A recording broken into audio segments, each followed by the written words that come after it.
Good evening, baseball fans, and welcome to Corn Crib Stadium for an exciting night of KCL Baseball League action. Tonight we have a thrilling doubleheader lined up that promises to keep you on the edge of your seats. Hello, everybody. I'm Colin Woody, and we are absolutely thrilled to bring you all the live coverage of Kernels Collegiate League baseball here from the beautiful Corn Crib Stadium. To lead things off for this back-to-back 7-inning doubleheader game, it will be a matchup between the Bobcats and the Ground Sloths. And let's get right into the lineups. First, for the visiting Ground Sloths. Batting first and playing second base will be Blake Krancer. Batting second, the third baseman, Shea Saborzik. Batting third and in right field will be Mateo Castillo. Batting fourth, the shortstop, Jimmy Anderson. Batting fifth, the first baseman, Adam Price. Batting sixth, the left fielder, Dalton Hobick. Batting seventh, the designated hitter, Luke Landris. Batting eighth, the center fielder, Tuff Elson.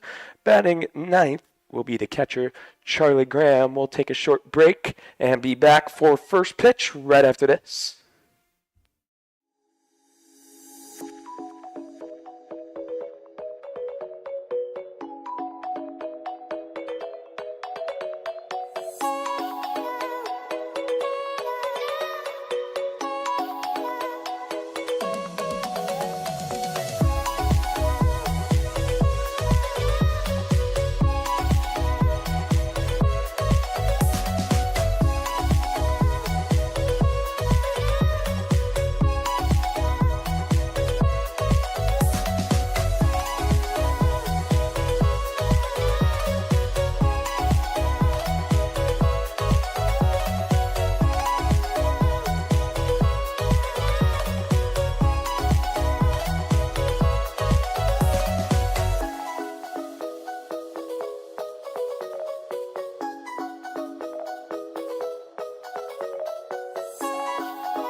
And welcome back to beautiful Corn Crib Stadium. I just gave you the Ground Sloths lineup, and now the lineup for the home team as they take the field right now, the Bobcats. Leading off for the Bobcats in left field will be Bennett Summers, batting second, the designated hitter, and also pitching tonight will be Clay Gadbois. Batting third and in right field will be Nick Madris. Colin Carr is the cleanup hitter. He's over at first base tonight, Batting fifth will be the shortstop, Chase Weiss. Batting sixth will be the catcher, Hayden Stork. Batting seventh will be the second baseman, Mitch Murphy. Batting eighth will be the third baseman, Caleb Hackman. And rounding things out for the Bobcats in center field will be Trey Thompson. Tonight we had a inaugural first pitch, as tonight we honored Jim Farley as our Farm Family Friday feature. Jim is a seventh-generation Illinois farmer. Jim's kids have all been involved in agriculture at some point in their lives, and his grandsons could be the ninth-generation farmers. Jim threw out the first pitch to start things for this KCL doubleheader, which promises to be a fun one here tonight, folks. Appreciate you joining us.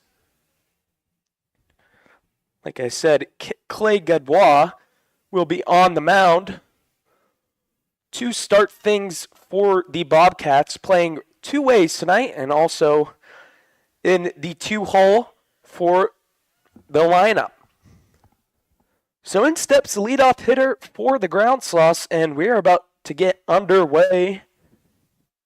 It's a cool night here in Illinois, Normal, Illinois. Let's get from the windup. First batter is Blake Krancer. First pitch, that's going to be poked. That's going to get out of play.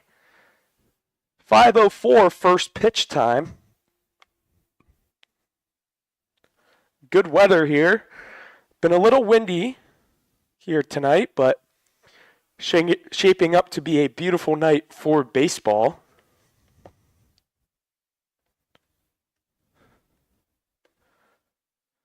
Here's the 0-1 to Krancer.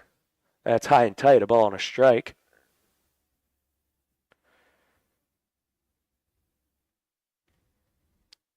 Krancer over at second base here tonight for the ground sloths. 81 degrees here at first pitch. Here's the 1-1. That's high, 2 balls, 1 strike.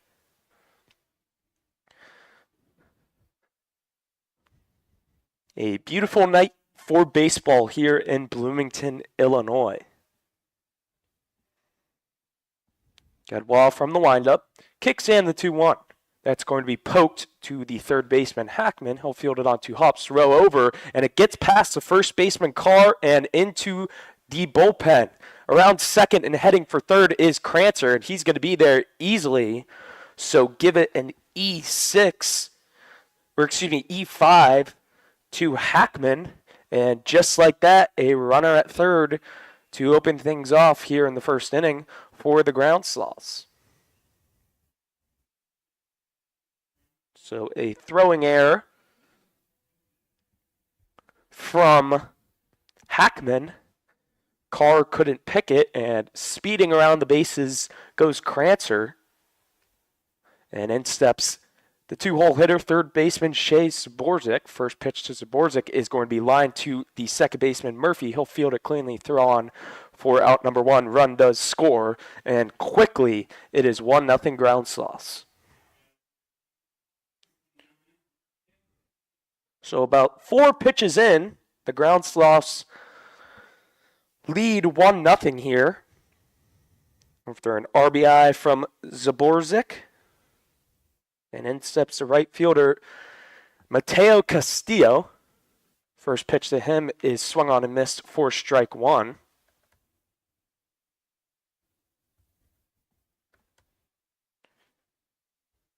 Castillo batting .167 this season.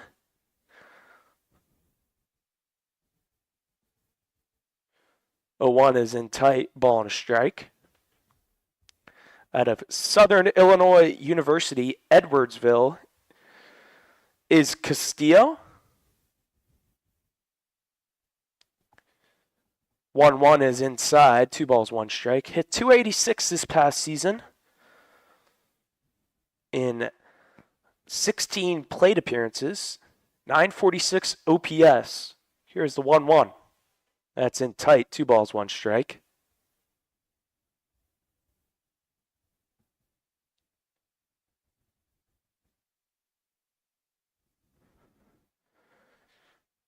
Gadbro, a two-way player for the Bobcats here tonight.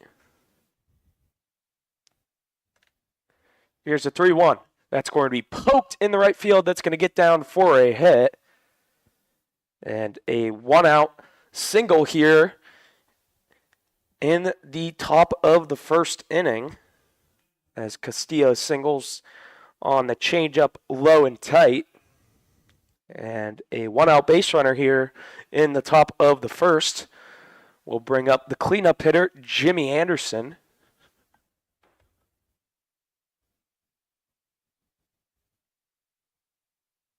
First pitch to Anderson is outside for ball 1. Anderson, in 11 plate appearances, still looking for his first hit of the season. Has walked twice and struck out 4 times. Here's the 1-0. Thought about going, and now in a pickle is Castillo on a throw down, and Castillo's back safely to first. New player Hayden Stork behind the dish for the Bobcats. 2-0 count to Jimmy Anderson. Pitch is fouled off the mask of Stork. Anderson, a two-way player heading to Heartland Community College in the fall, a class of 2024 recruit.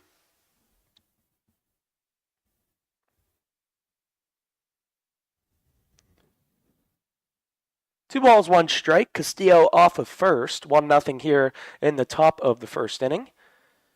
Stretch in the pitch. That one's in there for a strike. 2 balls, 2 strikes now to the ground sloths 4-hitter.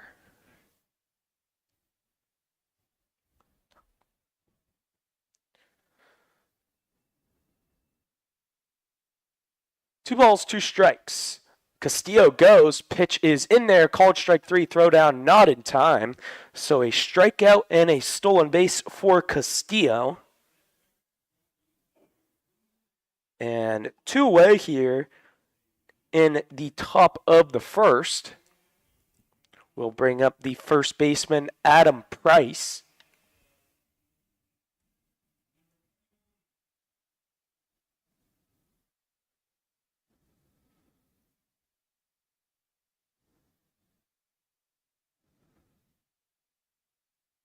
First pitch, the Price is in there for strike 1.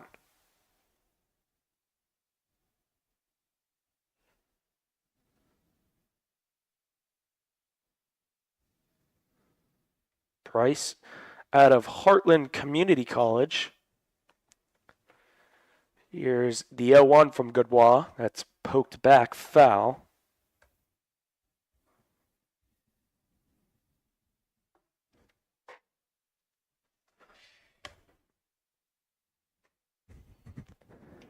Originally from Condit Township, Illinois, is Price. Hit .241 this last season for Heartland. Here's the 0-2 from Goodwa. Swung on and missed, strike 3. So an error on the first batter, Krancer. That's going to be 1 run in that inning, 1 run unearned, 1 hit, 1 error made by the Bobcats, and 1 man left on base. We head to the bottom half of the first inning. It's the Groundslots 1 and the Bobcats nothing.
And welcome back to Corn Crib Stadium as the Groundslots pick up 1 in the top of the first inning.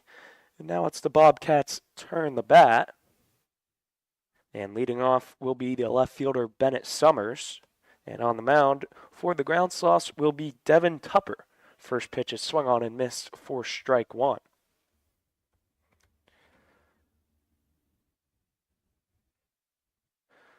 The 0-1 is going to be chopped to the third baseman, Zaborzik. Long throw, and it's a good one for out number 1. Beautiful play from Zaborzik for out number 1.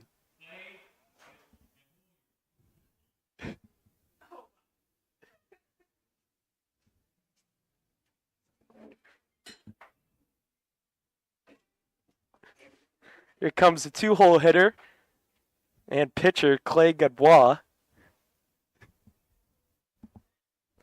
as an unexpected visit from Corny, the mascot, in the broadcast booth here tonight. 1-0 is chopped foul. Ball and a strike.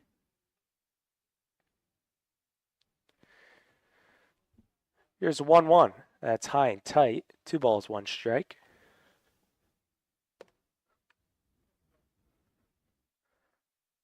Gadbois, a Kankakee Community College product. Usually a pitcher, but DHing tonight as well. threw a no-hitter in high school. Here's a 2-1. That's low. 3 balls, 1 strike.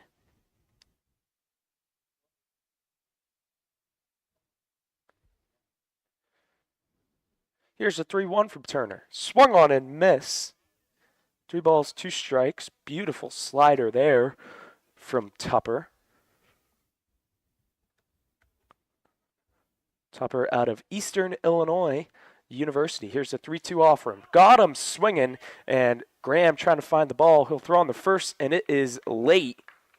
So a drop third strike, but Godrow reaches on the air from Graham.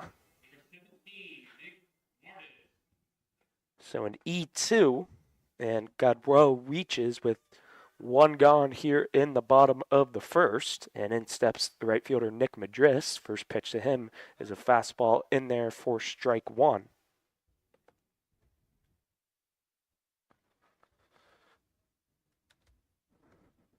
Madris at a Rock Valley College. 0-1 gets away from the catcher Graham, saying he did go, and taking second is Godbois.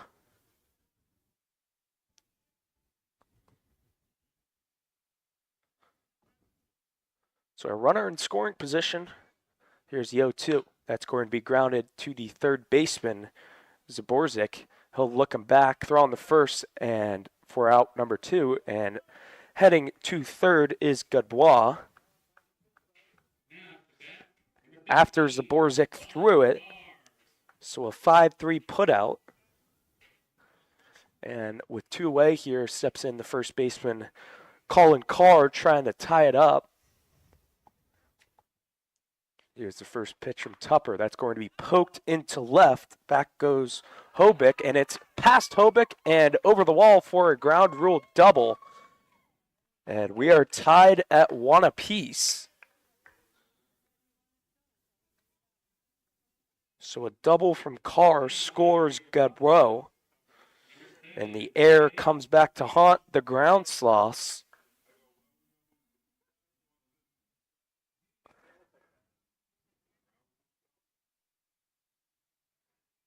It's a 1-1 ball game here in the first, and in steps the shortstop Chase Weiss. First pitch swinging for strike 1.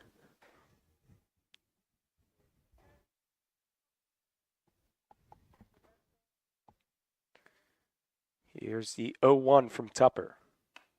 That's in there, strike. Quickly behind in the count is Weiss. Weiss out of Rock Valley College. Here's the 0-2. Swung on and missed, strike 3. So a drop third strike, runner reaches, and a ground rule double. We've played 1 full here at the Corn Crib. It's the Bobcats 1 and the Ground Sloths 1.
Back for the second inning now as both teams get a run in the first.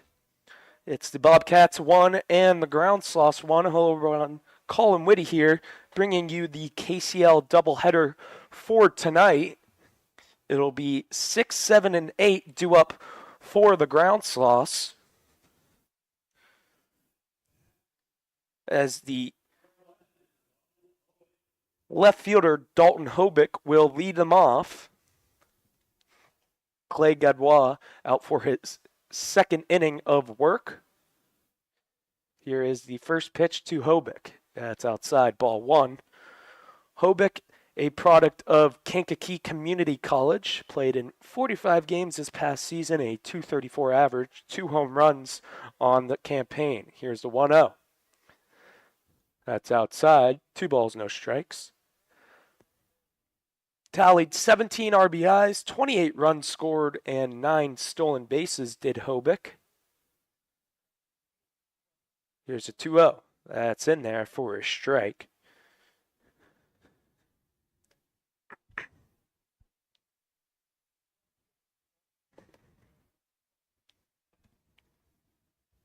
Here's 2-1 offering. Swung on and missed. Strike 2. Big hack from Hobick. Hobick batting 167 on his young KCL campaign. Doubled in his only hit. Here's the 2-2. That's going to be poked back foul.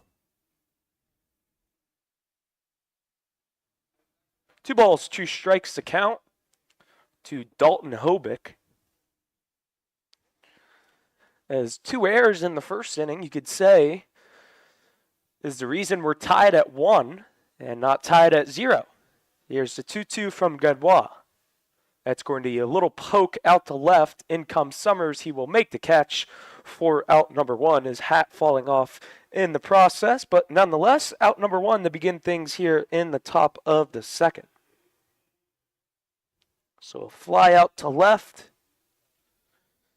And here comes the designated hitter, Luke Landris, the University of Illinois recruit. First pitch to him is fouled back for strike 1. Landris batting 125 on his young campaign, was a single. Has all the accolades, though, in high school ball, heading to Illinois next year to play for the Illini. Here's the 0-1 from Gadbois. Beautiful slider there off speed. Nothing Landris could do but look at it for strike 2. Gadbois working from the windup, and he'll step off and get the sign again from catcher Stork. 0-2 count to Luke Landris. Here's the stretch, the kick, and the pitch. That one's high and tight. The ball and 2 strikes.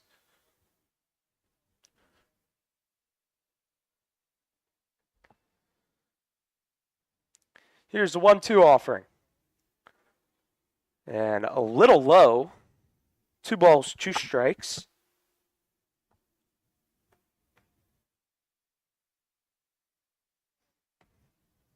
Two balls, 2 strikes to count. Hobick began things in the top of the second, flying out to left, and now Luke Landris.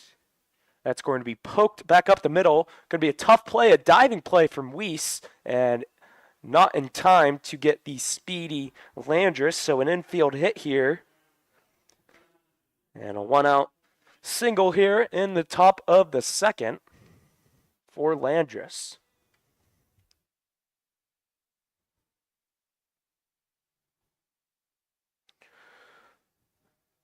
One out base runner here for the Ground Sloths, and in steps the center fielder, Tough Elson. First pitch to him is a fastball in there for strike 1. Elson out of Danville Area Community College. Hobbies outside of baseball, hunting and fishing. Throw over. Landris didn't get too far.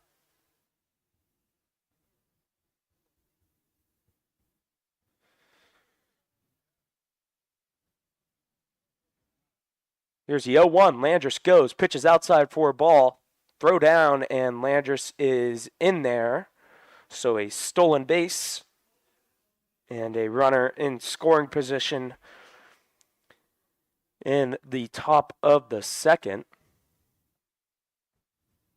As the catcher, Stork, has something wrong with his mask or glove, it looks like. He'll go to the dugout to retrieve a new one. Looks like it is his glove. Luckily, he has a backup one, as he's testing it out over there. Sudden delay here. And he runs back to home plate. Play on here. Elson appeared in 15 games this past season. A 133 average, 5 RBIs, and 4 runs scored. On base percentage of .350. So ball and a strike to Elson. Landris standing on second. Here's the pitch. That's going to be grounded to the second baseman, bobbled, and everybody's safe.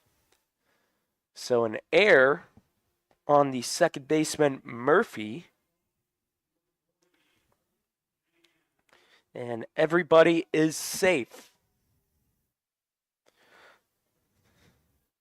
So the second error of the game for the Bobcats on their third baseman and second baseman.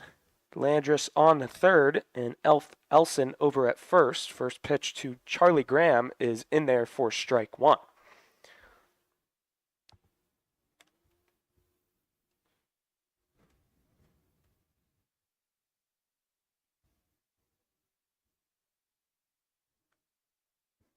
The grand. That's going to be grounded to the shortstop, Weiss. He'll chop on the first to Murphy, and double play, a 6-4-3 double play. And the Bobcats get out of the inning unscathed. So in that inning, a fly out to start, a single and a stolen base, an error, and then a 6-4-3 double play. We head to the bottom half of the second inning, still 1-1.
And welcome back to Corn Crib Stadium, bottom of the second time.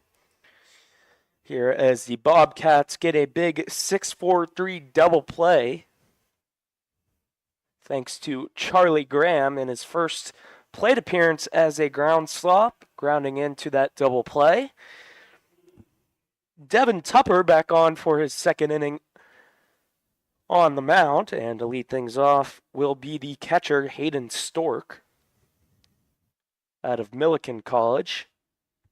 First pitch from Tupper is outside for ball one.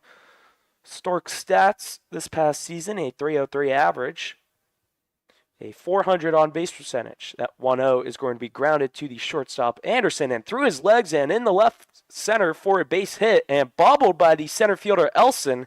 That allows Stork to trot on into second. So another error in this game. That might be 2 errors on the play. Elson and Anderson. And the leadoff man is in scoring position to begin things here in the bottom of the second.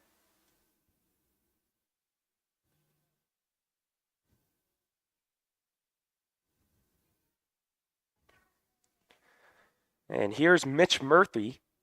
First pitch to Murphy is in tight for ball 1. Murphy out of Blackhawk Community College. Hit .220 this past season. 9 RBIs. Tallied 9 stolen bases to go along with that. 1-0 is chopped foul. Looks like they're just going to give an error to Anderson there. That surprises me a bit, as Elson seemed to overrun it out there in left center. Nonetheless, here's the 1-1 from Tupper. That's a slider. Beautiful pitch there in there for strike 2. 1 ball, 2 strikes to the second baseman, Mitch Murphy. Here's the pitch. That's going to be grounded and fouled as it got a piece of Murphy.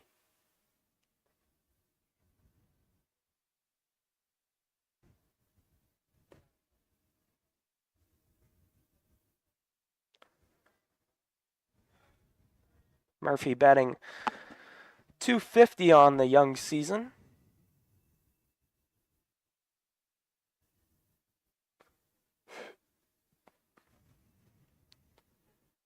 Ball and 2 strikes. Tupper from the stretch. Kicks in the 1-2. That's going to be flied out to right. Back goes Castillo, back towards wall, and that ball is gone.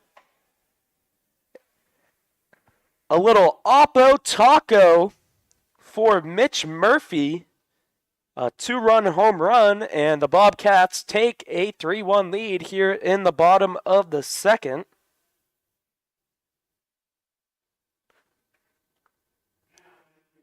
A 2 RBI for Murphy.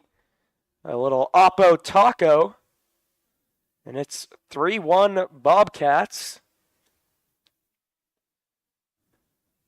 Hackman now up. First pitch is outside for ball 1.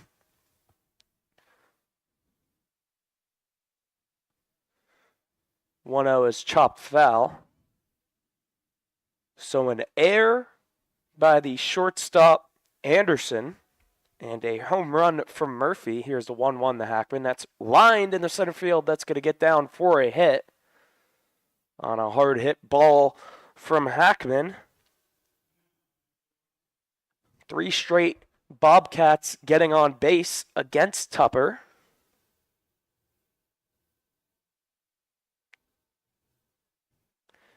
And here comes the number 9 hitter, Trey Thompson.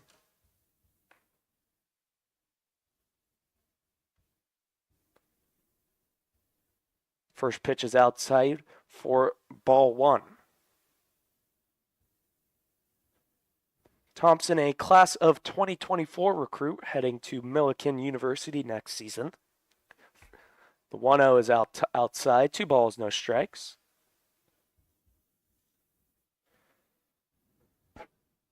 Thompson, good range out there in center. And they got a pickoff, and Hackman is in a rundown. Shortstop Weiss running right after him, and he'll flip on the first, and Price tags him out. So a successful pickoff attempt. And the first out of the inning comes on the base path for the Bobcats. Here's first pitch to Thompson, and that's poked down in the left field. That's going to get down and head to the wall. Hobick fields it cleanly, and standing at second is Thompson. 3 straight hits against Tupper, and that might be it, as someone is warming up down in the ground sloth bullpen. So after the the home run, a single, a successful pickoff, and then now a double from Thompson, and Devin Tupper is getting talked to by ground sloth manager Peyton Dillingham. Top of the order now for the Bobcats, Bennett Summers.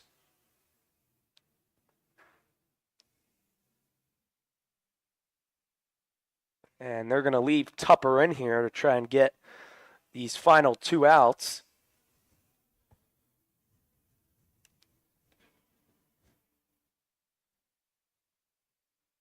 Warming up now in the ground sloth bullpen is Lance Kieswetter out of Heartland Community College.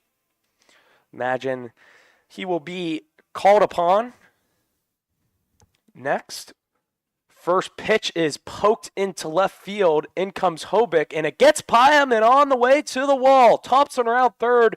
He will score easily. And in the second, with a stand-up double, is Summers. It's 4-1 Bobcats here in the bottom of the second.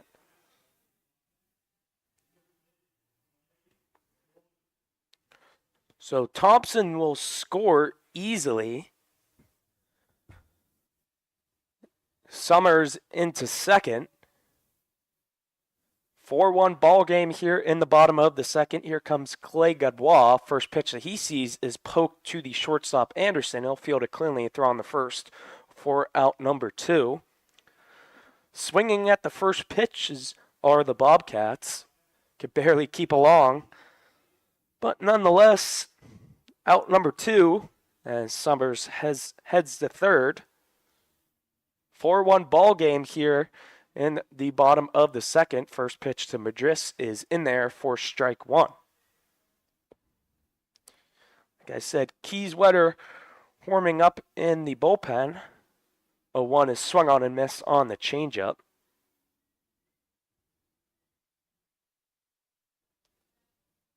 Here's the 0-2 to Madris. That's bounce. Good stop from Graham.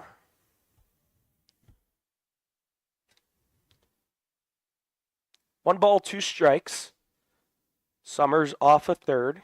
Here's the pitch. That's high. 2 balls, 2 strikes.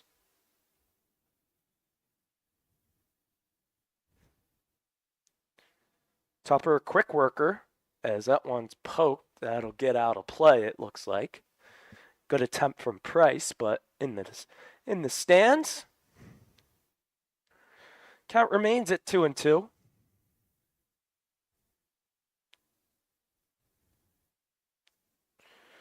Madris grounded out the third back in the first inning, and here's a 2-2. That gets past the catcher Graham, and in comes to score Summers. It's a 5-1 ball game. I think they're going to call that a pass ball.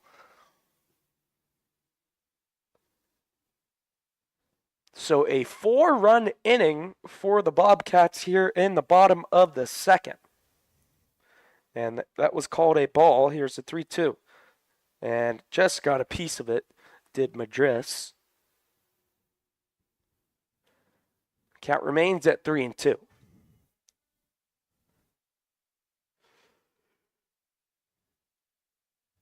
That one's going to be grounded out to Anderson, going to his left. Tough play, throw on the first, gets by Price and into the dugout. And an error on the throw, it seems like.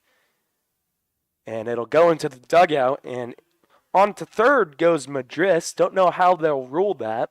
And that's going to be it for Devin Tupper, it looks like. Get you his line here in a minute.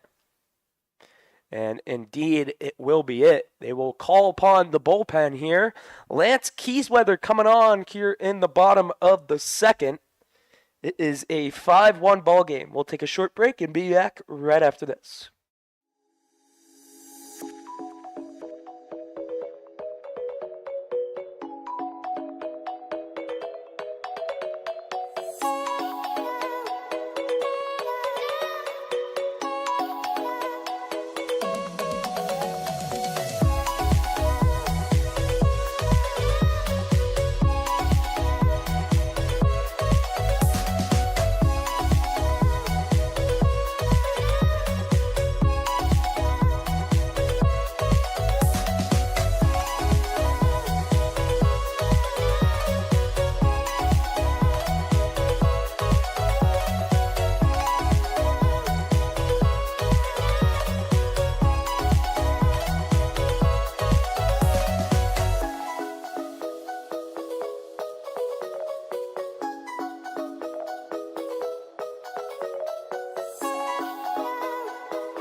the line is done for Devin Tupper. He goes 1 2/3 innings pitch, 5 hits allowed, 5 runs with his runner over at third in Madris. He walked 0 and struck out 2, so his day is done. And in now to pitch for the Ground Sloths will be Lance Kieswetter. Kieswetter out of Heartland Community College. His senior season, as he's attending Heartland next season, he pitched in 45 2/3 innings pitched, a 2.6 ERA. Hitters just hit 150 against him. He faced 199 batters, allowed 24 hits, 17 earned runs, 29 walks, and 107 strikeouts. But he's asked to get a very important out number 3 here against Colin Carr. First pitch is in there for strike 1.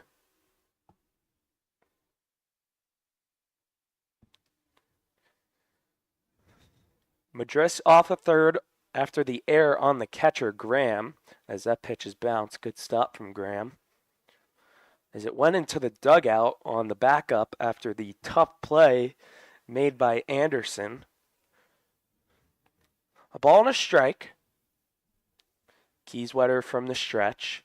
Here's the kick and the pitch, and it gets by Graham. And in the score comes Madris, another wild pitch, and it's 6-1 Bobcats.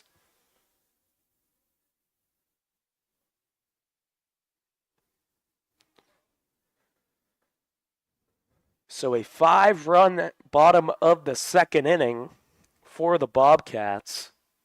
As a 2-1, the car is going to be lined in the left center. That's going to get down for a hit.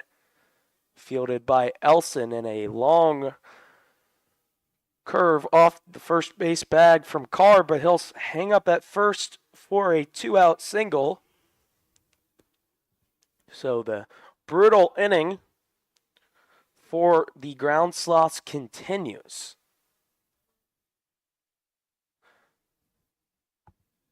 Already 7 hits from the Bobcats as Chase Weiss trying to keep that going as he swings and misses on a fastball in there for strike 1. Weiss struck out back in the first inning. One of 2 strikeouts from Tupper. Here's the 0-1. A little poke. Does Price have a play for it? He does not. That'll get out of play. So the run tallied now to Tupper.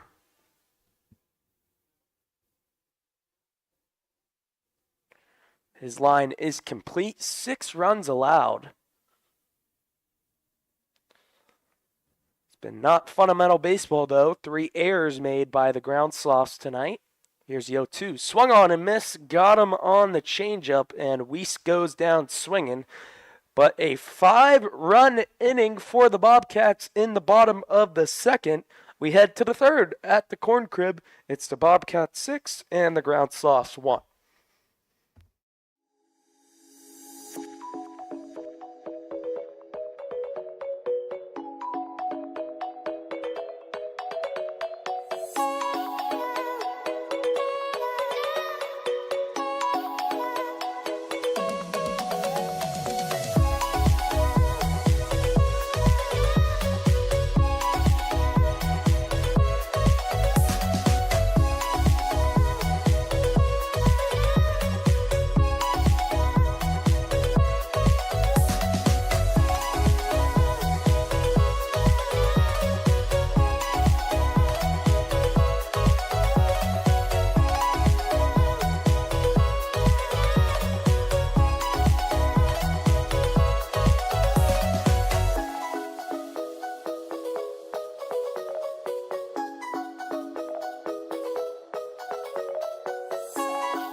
back now for the top of the third inning. 6-1 Bobcats after a 5-run bottom of the second inning for the Bobcats. A little bit of a bigger lead now for Clay Gadbois as he settles into his third inning of work. To lead things off is Blake Crancer, top of the order for the ground sloths, as the first pitch is in there for strike one.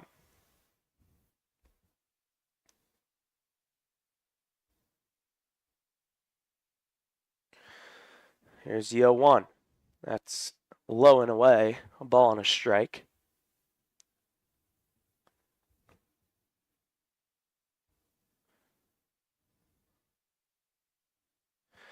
Here's the 1-1. That's high, 2 balls, 1 strike.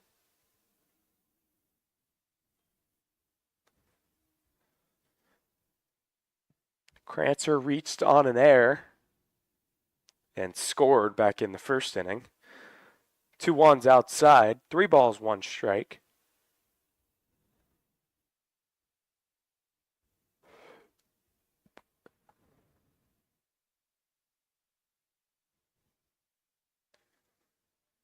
Here's the 3-1. That's in there for a strike on the inside half of the plate. Count runs full to Crancer.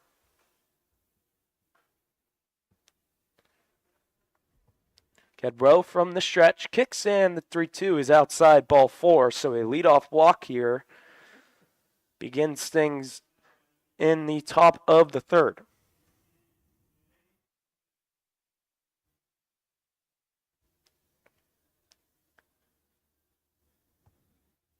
And in steps Shea Zabrozik. First pitch that he sees is going to be poked foul to the right side.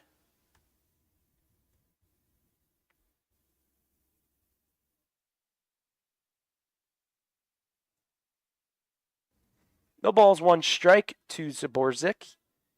He grounded out to second and brought in an RBI. The lone run of the game for the ground sloths, but a leadoff man on as throw over, and back safely is Crancer.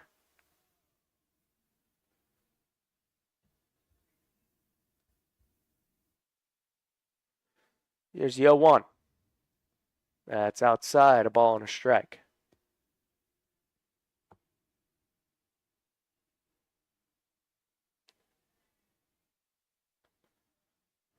One count. Runner goes, and that one's poked in the right field. That's going to get down for a hit. Off a second, and on the third, now being waved home as it's bobbled in right by Madris, and scoring is Crancer all the way from first. It'll be a single and then an E9. And it's 6-2 ground sloths here.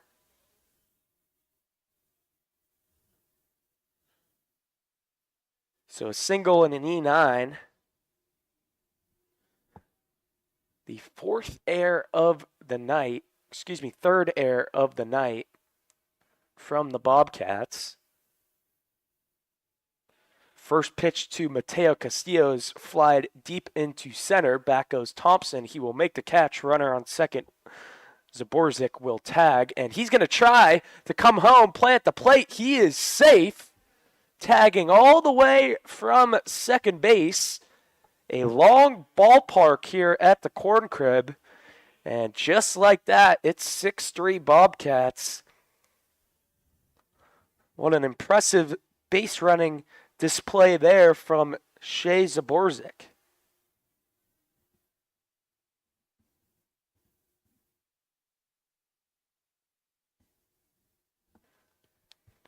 And now in steps Jimmy Anderson.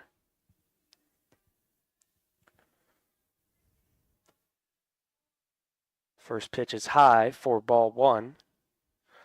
1 away now in the top of the third as some arms start to get loose in the Bobcats bullpen. Here's a 1-0. That's bounced. 2 balls, no strikes.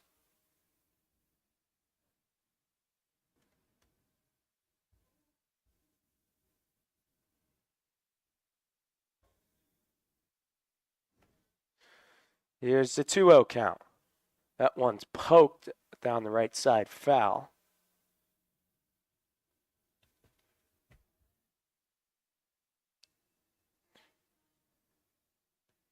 Two balls, one strike to Anderson. The windup and the pitch. That's going to be poked in the right field. In comes Madris, and he will make the catch for out number 2. A line out to right. And 2 away now in the top of the 3rd inning.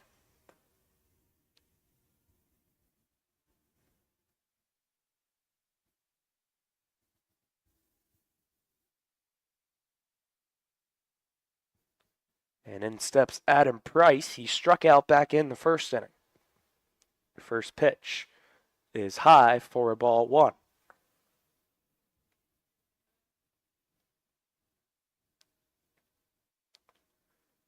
Price over at first base tonight. Here's a 1-0. That's in there for a strike.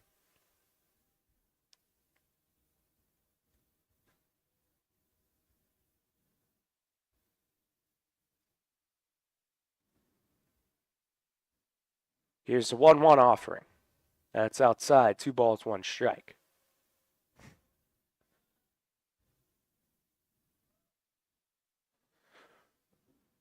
Gabois, a two-way player here for the Bobcats, pitching and DHing.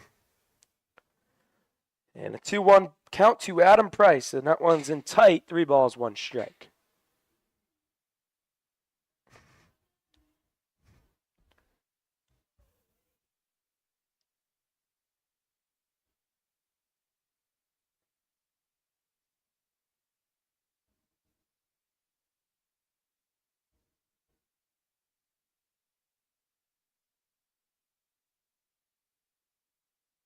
Here's the 3-1. That's going to be poked in the left. Back goes Summers to his left, and he makes a catch, and the inning is over. So in that inning, a walk, a single in an air, and a sacrifice fly as Zaborzik scores from second on that play. And a 2-run inning for the Ground Sloths as we head to the bottom of the 3rd. It's the Bobcats 6 and the Ground Sloths 3.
Welcome back to KCL Baseball here at Corn Crib Stadium. Bottom of the 3rd time, where the Bobcats lead the Ground Sloths 6-3. Colin Moody here bringing you the action. And Lance Kieswetter back for his 2nd inning of relief. To lead things off will be Hayden Stork, and he takes strike 1 right down the middle to begin things.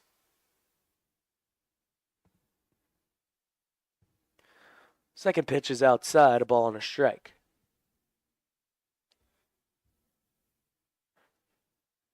Kieswetter relieving the starting pitcher Tupper, and that breaking ball is swung on and missed for strike 2. Tupper's final line, an inning and 2/3, as that one swung on and missed strike 3 for out number 1. The final line from Devin Tupper: an inning and 2/3, 5 hits allowed, 6 runs, no walks, and 2 strikeouts. And the second strikeout there for Kieswetter.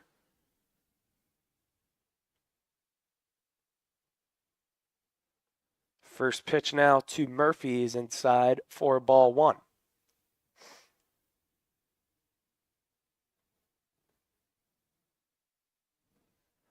1-0 is outside, 2 balls, no strikes.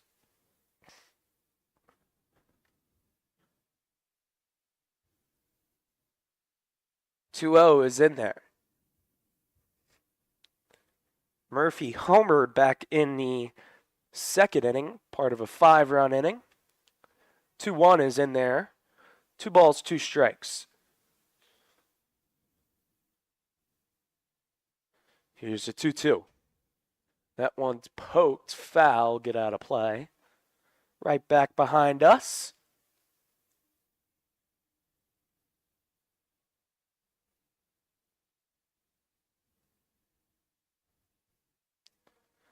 Here's a 2-2. Just a bit outside. Murphy, a 2-run homer back in the second inning. Here's a 3-2 offering. That one's a little poke fielded by Zaborzik, and going to be a tough play, and Murphy will reach. Most likely with an infield single. Would have been a tough play for Zaborzik to throw out the speedy Murphy, and a 1-out base runner here in the bottom of the third.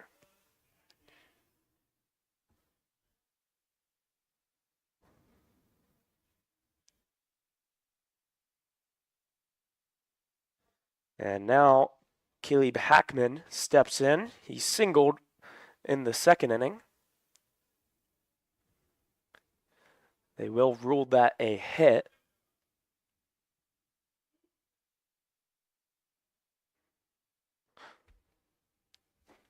Here's 0-1 to Hackman. That's going to be grounded right back to Zaborzik. He'll throw on the second for 1. On the first, double play. So a 5-4-3 double play ends things in a quick and efficient bottom of the third. We head to the fourth now. It's the Bobcats 6 and the Ground Sloths 3.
Welcome back now. Top of the fourth inning now, where the Bobcats lead the Ground Sloths by a score of 6-3. The day is done for Clay Gadbois pitching-wise. Mentioned he is the designated hitter for the Bobcats. And now on the mound for the Bobcats will be Sam MacArthur, a pitcher out of Illinois. Heading to Illinois next season. Class of 2024 recruit. Final line for Gadbois, we'll get that to you in a second. First pitch to Dalton Hobick is swung on and missed for strike one. Final line for Gadbois, 3 innings pitched, 3 hits, 3 runs, 1 walk, and 2 strikeouts as the 0-1 is bounced. A solid outing for Gadbois. Mentioned he's a two-way player. So he's in the 2-hole tonight. 1-1 is in there for a strike. Ball and 2 strikes.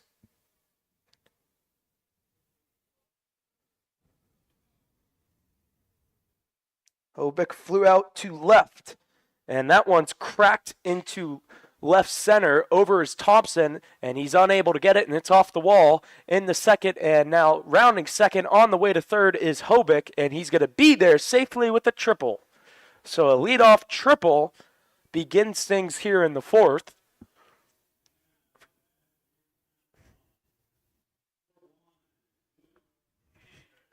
A long triple from Hobick.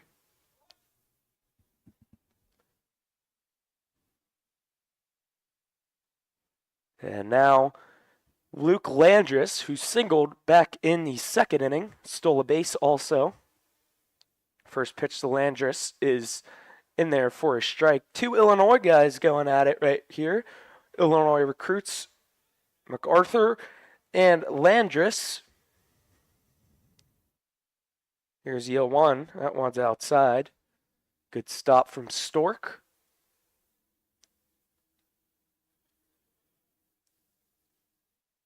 Ball and a strike. 6-3 ball game here in the top of the fourth. 1-1 pitch to Luke Landris. That one's poked right side. Is there a play for Carr? There is not, and it'll get out of play. Ball and 2 strikes now.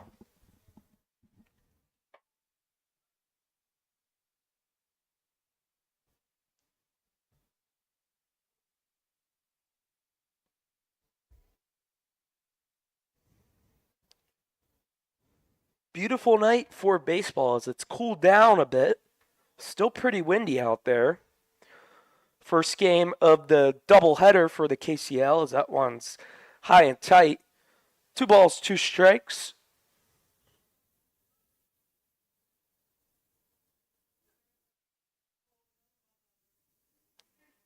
That one's grounded and chopped. That'll get foul.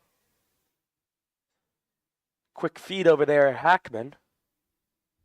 Count remains at 2-2. Good battle here from the 2 future Illini.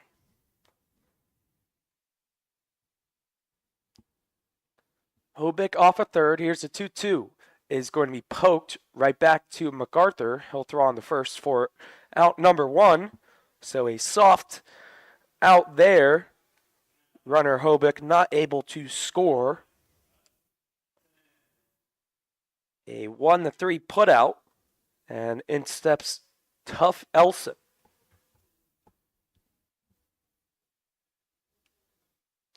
Elson reached on an error made by the second baseman Murphy.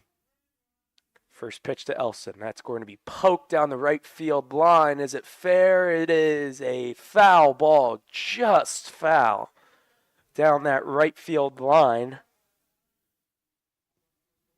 And Elson out of the box quickly.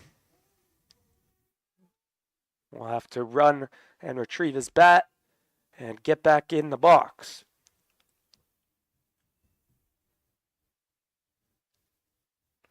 No balls, 1 strike. That one's outside, a ball and a strike. 6-3 game here, top of the fourth inning. Ground softs trying to cut the lead to 2 with the runner Hobick off a third. Only 1 out here. Here's a 1-1. Little check me swing. Fouled back. Ball and 2 strikes now.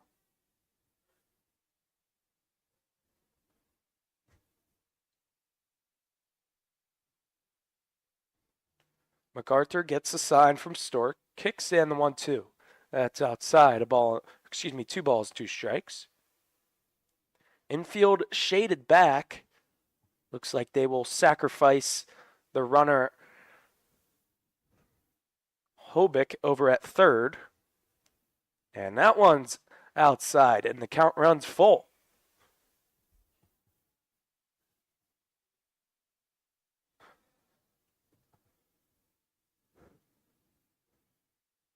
Here's the full count pitch to Elson. Swung on and missed, strike 3. Big strikeout for MacArthur for a humongous out number 2. And it looks like we're going to get a pinch hitter here for the catcher, Graham.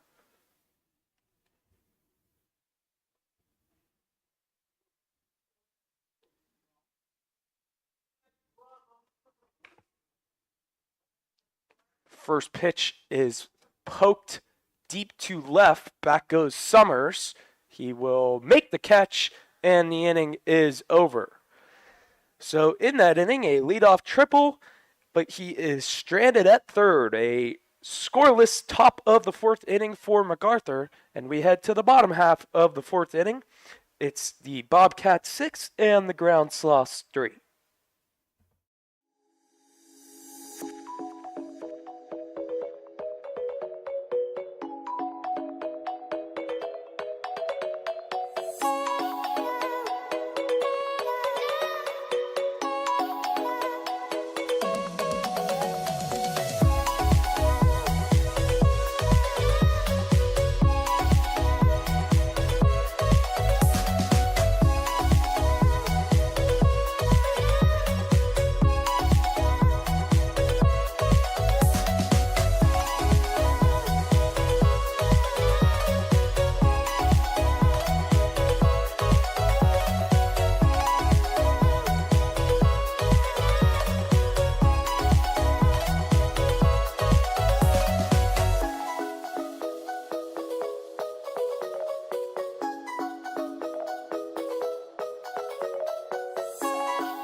And welcome back to the Corn Crib, where the Bobcats lead the Ground Sloths in the first game of this 7-inning doubleheader of the Kernel Collegiate Baseball League. Bobcats leading 6-3, and Lance Kieswetter is back on for another inning of relief. Trey Thompson to lead things off. First pitch is outside. New catcher in the game, Nate Cooley. See pinch hit for Graham last inning. Second pitch is in tight. 2 balls, no strikes. Thompson doubled back in the second inning. Came around the score.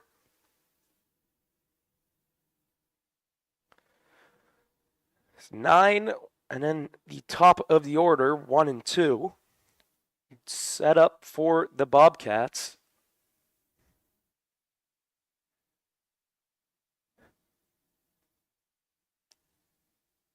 And catcher's got to get a new glove. Second time that's happened this game. Don't see that a lot.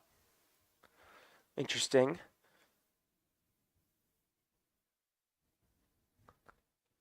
Two balls, no strikes, the count to Thompson. The windup and the pitch. That's swung on and missed for strike 1.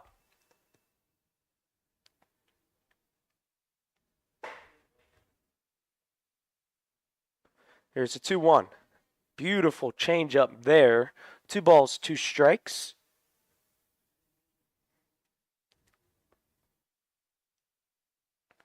Here's the 2-2 offering. That's high and out, high and up. 3 balls, 2 strikes now. Count runs full.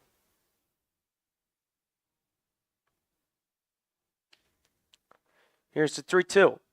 Swung on and missed. Strike 3. So a strikeout starts things here in the bottom of the 4th.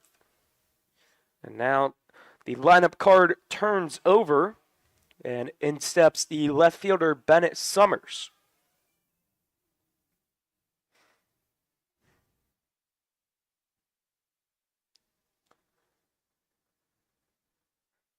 Summers doubled. And the second inning, his first pitch is foul to the right side. Over there in the shades of grass. Good crowd on the hand tonight at the Corn Crib for this KCL doubleheader. 0-1 is outside. Beautiful Friday night in Normal, Illinois. Here's the 1-1. That's outside. 2 balls, 1 strike. Kieswetter, quick worker on the mound. Gets up and goes. Here's a 2-1. That's called strike on the inside half of the plate. 2 balls, 2 strikes.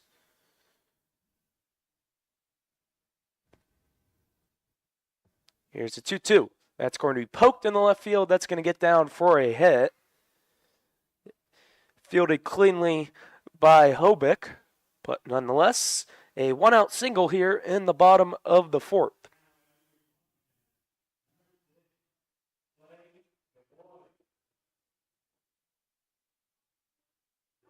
So a single from Summers, his second hit of the night, and in steps the designated hitter, Clay Gadbois, as throw over. Summers back safely. Gadbois struck out and grounded out to shortstop, but reached on a drop third strike. First pitch is swung on and missed for strike 1. Actually came around the score on the drop third strike after the error made by the catcher. Graham, throw over. Summers did get too far off.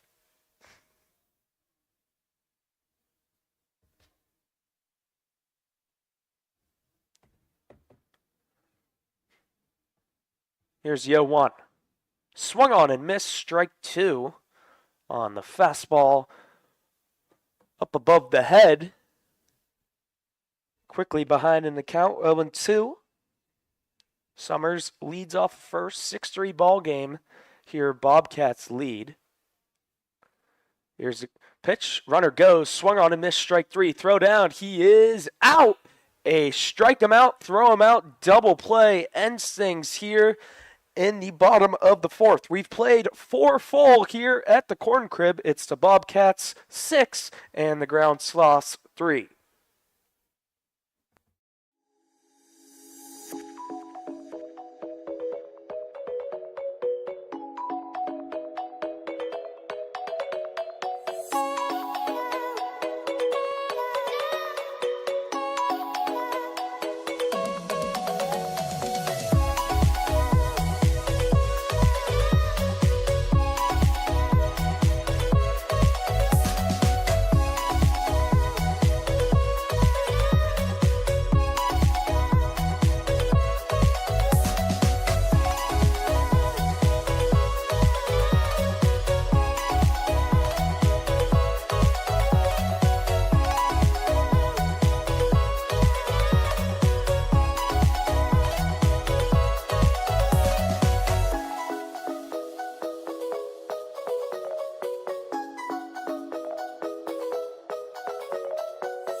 Welcome back. Top of the 5th inning now, and Sam MacArthur back on. This first pitch is high and tight for ball 1 against Blake Crancer. Couple of moves for the ground sauce I'll get to you in a minute, as that one's high for ball 1. Excuse me, ball 2. 2-0 count to Blake Crancer, and that one's low. 3 balls, no strikes.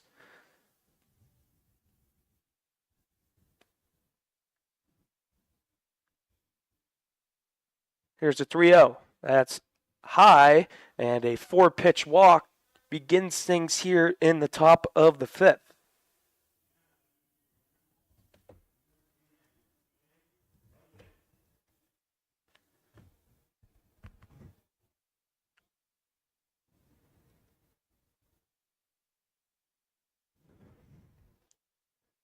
Here's the first pitch to Zaborzik. Is in there for strike 1.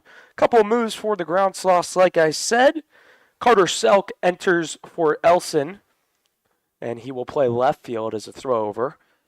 Crancer back safely. Hobick moves to center. Cooley now in the catch for Graham, and Vanderheit to first base for Price. Couple of moves made. Here's the 0-1. That one's high.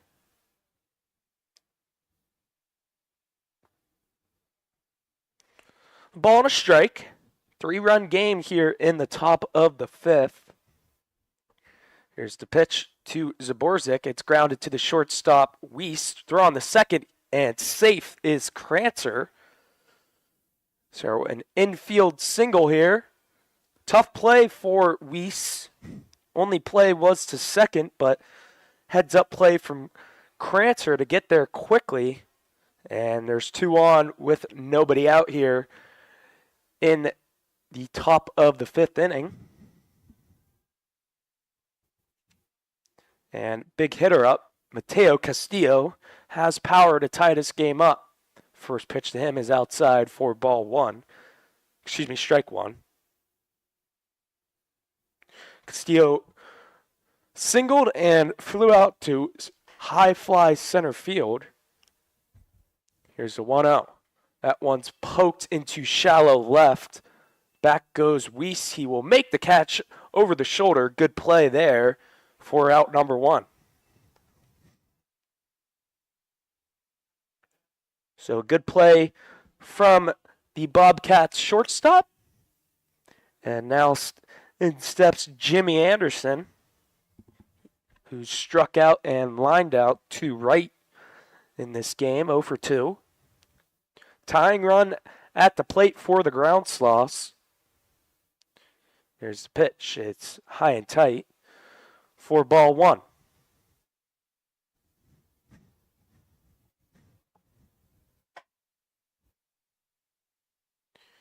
Here's the 1-0. That's outside. 2 balls, no strikes.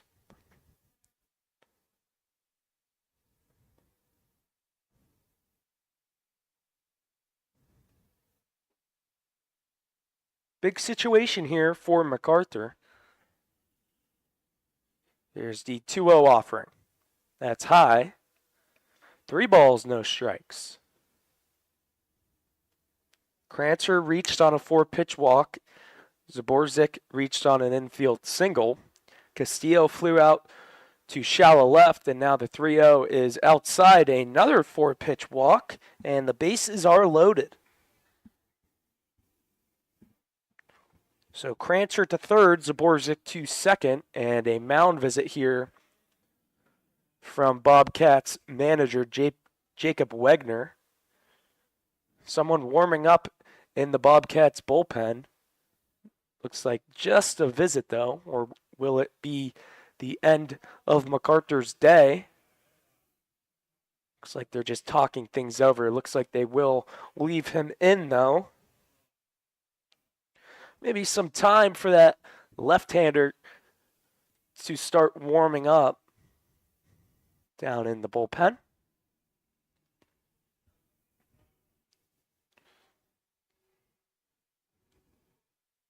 And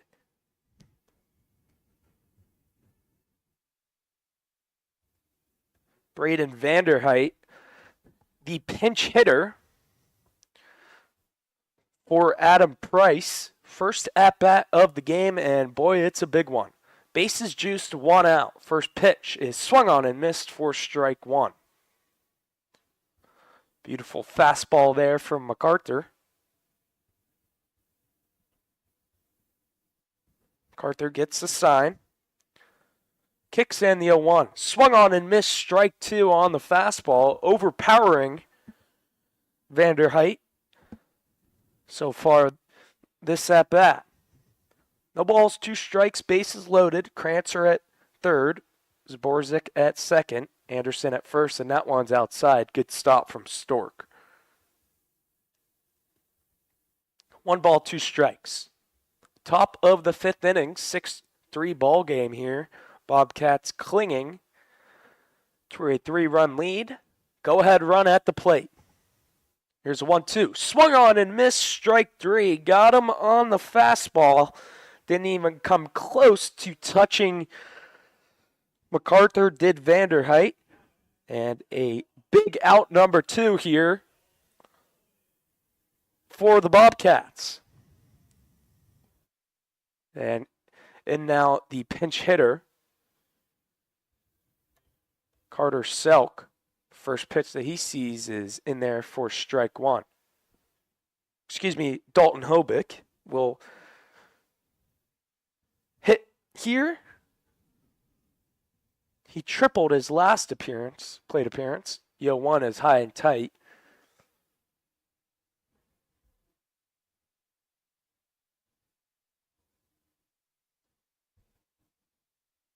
Ball and a strike to Hobick. Bases juiced, 2 out. That one's poked in the left field. That's going to get down for a hit. 2 runs are going to score. And on to third goes Anderson. And now they got Hobick in. And now they got Anderson. Is he safe? Or he is safe at third. And 2 runs scored. And it's a 1-run ball game here in the top of the 5th.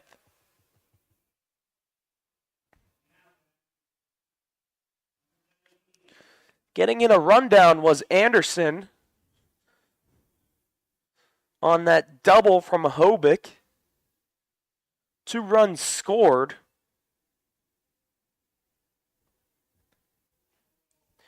And now first pitch is in there for a strike.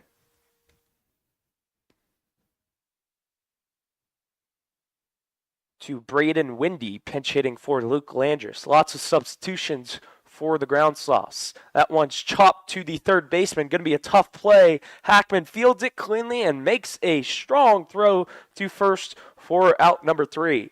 So 2 runs scored in that inning, and in a blink of an eye, it's a 1-run ball game. We've played 4.5 here at the Corn Crib. It's the Bobcats 6 and the Ground Sloths 4.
Back now for the bottom of the 5th inning. 4 unanswered runs scored by the Ground Sloths.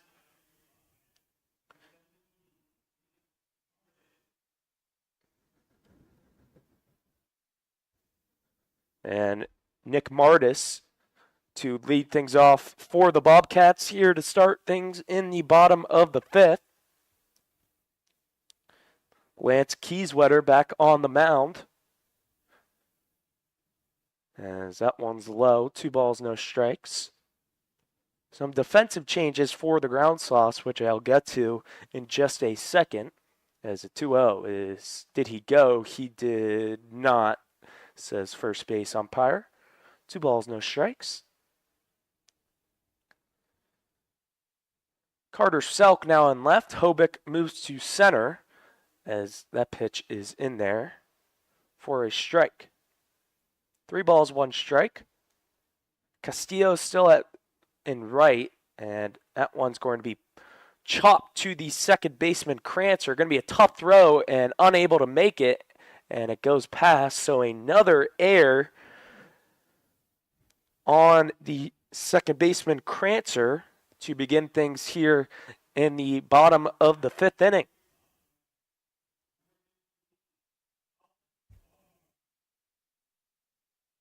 So an error, and advancing to second is Martis after that ball went out of play. And Colin Carr now due up for the Bobcats. First pitch to Carr is in there for a strike.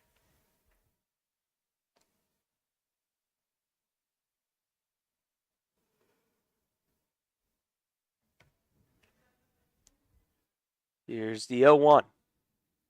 That's going to be chopped foul.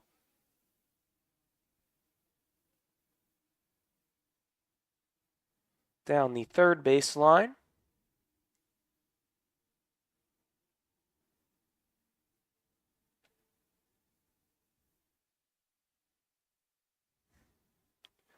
Here's the 0-2. Hit him on the breaking ball that didn't break. So a hit by pitch, and there's 2 on with still nobody out here in the bottom of the 5th.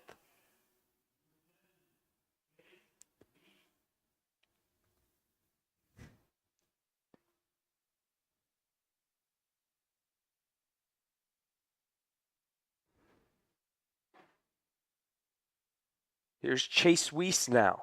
That one's outside for ball 1. Weiss has struck out twice, both swinging here tonight. That one's chopped foul behind home plate. The ball and a strike. Weiss has made some good plays out at shortstop here tonight. Looking for his first hit of the ball game and trying to give some insurance runs for the Bobcats. That one swung on and missed. Strike 2.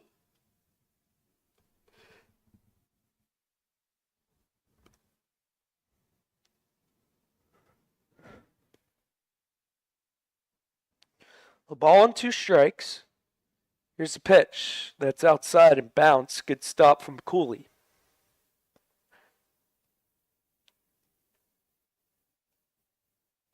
Two balls, 2 strikes. Look back. Martis didn't get too far off.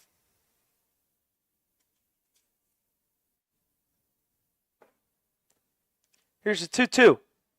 In the dirt, gets past Cooley, and advancing 90 feet are Martis and Carr. 2 runners now in scoring position for the Bobcats.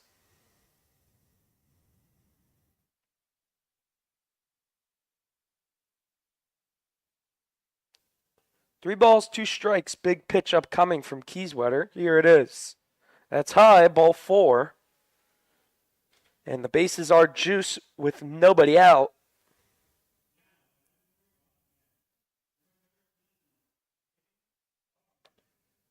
And here comes Hayden Stork.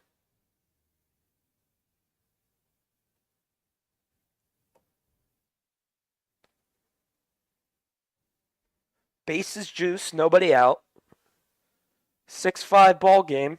Bobcats trying to get some insurance here in the bottom of the 5th. First pitch to Stork is fouled back for strike 1.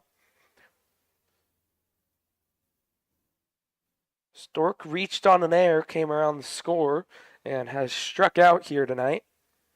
In his third plate appearance, here's the 0-1. That's outside, ball on a strike.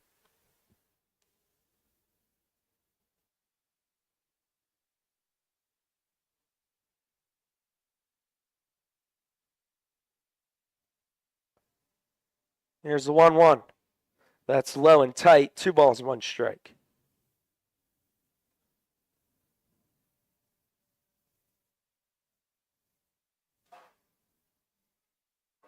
Two balls, 1 strike.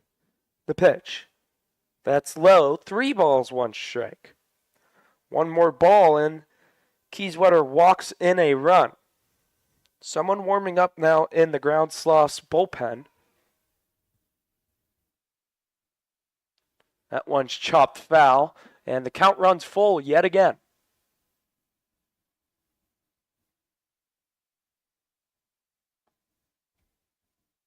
Most likely Kieswetter's last batter. 3-2 offering to Hayden Stark. Here's the pitch. That one's a high popper into foul territory. In comes Vanderheit. He will make the catch in foul territory for an ultra important out number 1.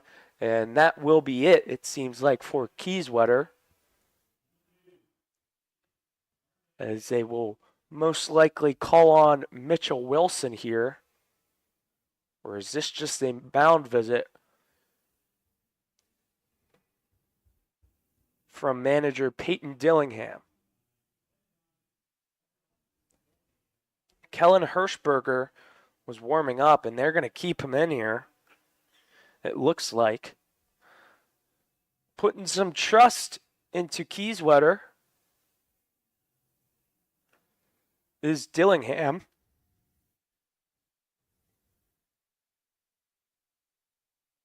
And here comes Mitch Murphy. He's homered and singled tonight. First pitch. Did he go? Doesn't look like he did. Ball 1 in the dirt.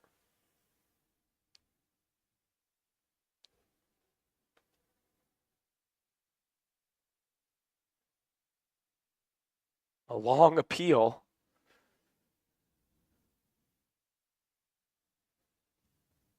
Here's the 1-0. That's going to be poked foul right behind us. Hits the roof and onto the concourse. A ball and a strike. Here's the pitch. That's going to be poked into shallow center field. That's going to get down for a hit. 2 runs are going to score here. And into third goes Weiss. And on the second goes Murphy on the throw to third from Hobick. And it's an 8-5 ball game here in the bottom of the 5th. And that is going to be it for Lance Kieswetter. He exits here in the bottom of the 5th inning. Kellen Hirschberger coming on. We're going to take a short break. When we're back, Kellen Hirschberger tries to get the final 2 outs here in the bottom of the 5th inning. The Bobcats lead the Ground Sloths by a score of 8-5.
Kellen Hirschberger called upon to get the final 2 outs.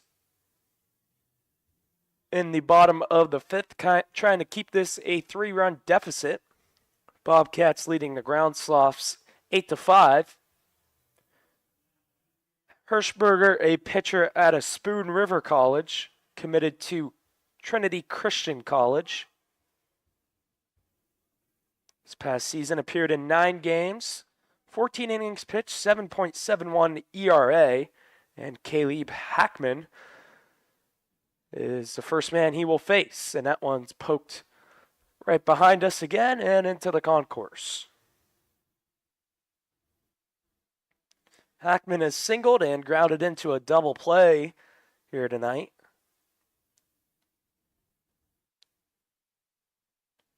Here's the 0-1. That one's poked into left. A few steps to his left goes Selk. Makes a catch. Both runners tag. A runner scores. That's Weiss. And a sacrifice fly for Hackman. And it's a 9-5 ball game here in the bottom of the fifth.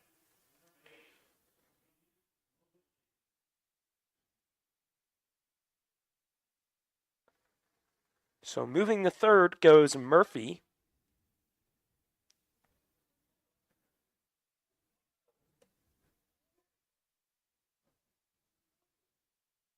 And here's the first pitch from Hirschberger. It is in there for a strike.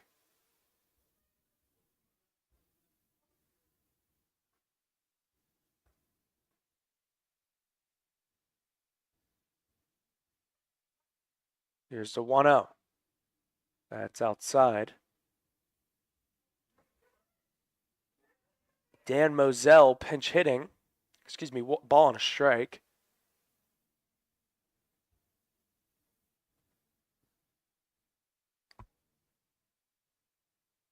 That one's off the end of the bat and popped up to Vanderheit, and he will make the catch, and the inning is over. So the Bobcats respond with 3 of their own runs as we head to the 6th inning now. It's the Bobcats 9 and the Ground Sloths 5.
New pitcher on the mound for the Bobcats. It's the big left-hander Marshall Ingold out of Illinois Wesleyan University. He appeared in 1 game this past season, allowed 2 hits and 2 runs. Did not record an out, but he's here now pitching the top of the 6th. Originally out of Rochester, Illinois. And to lead things off for the Ground Sloths, little lefty on lefty matchup here. It's the first at bat of the game for Carter Selk, who came in as a defensive replacement. First pitch from Ingold is a slider in there for strike 1.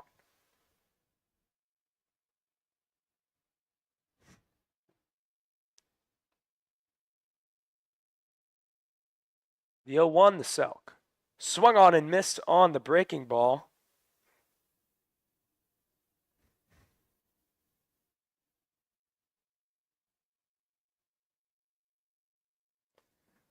0-2 count to Carter Selk. Here's the pitch. That one's poked deep into right center, and that one is way out of here, a home run. As Carter Selk goes deep, and it's a 3-run ball game here.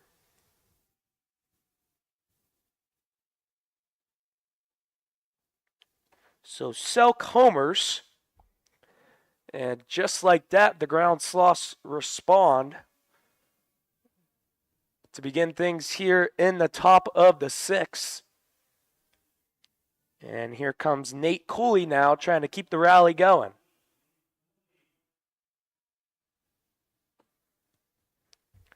Cooley's first at-bat of the game also as he takes a strike in there for strike 1.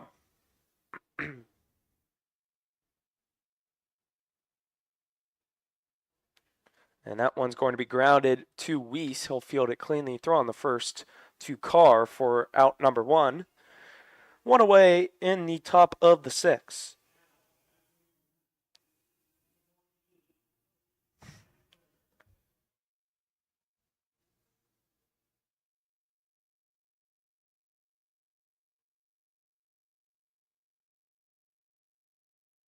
Here's the top of the order now. Blake Krancer, first pitch that he sees is in there for a strike. Krancer's walked twice, scored twice, and has reached on an error.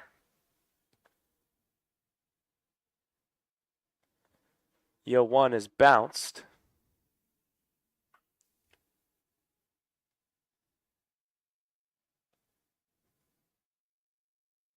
Ball and a strike now to the ground sloth second baseman. Top of the 6th inning, 6-9 game here. Bobcats lead. 1-1 is high.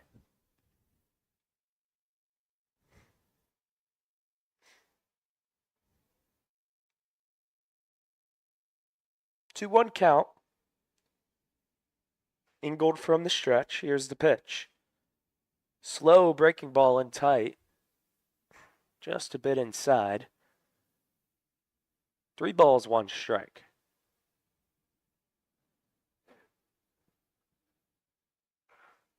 Here's a 3-1. That one's low, ball 4.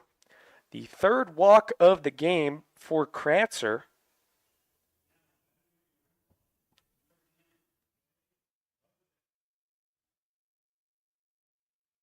And a 1-out walk here.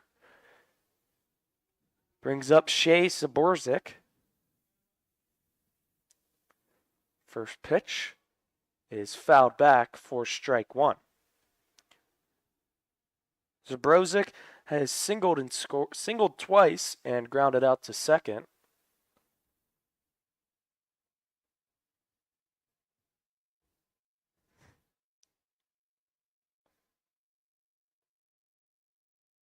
One 0 count. Ingold from the stretch. Kicks in the 1-0. That one's high on the breaking ball, a ball and a strike. Someone warming up down in the Bobcats dugout just in case has just stopped throwing now that I mentioned that. Here's the 1-1. Throw over.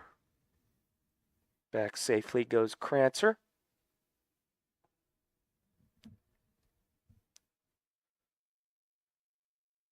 Zabrozik's 4th at-bat of the night. Here's the 1-1. That's in there, a ball and 2 strikes.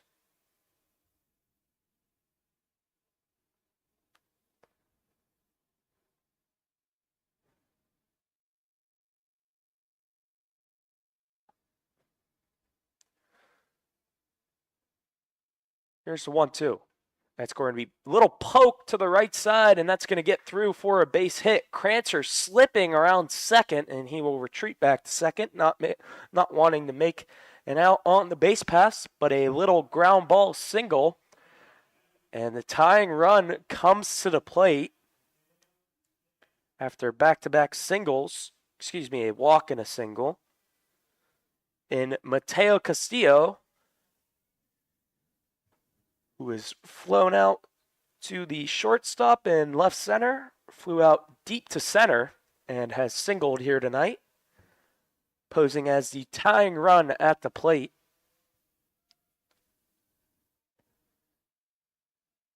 Here's the first pitch from Ingold. That's in there at the knees for strike one.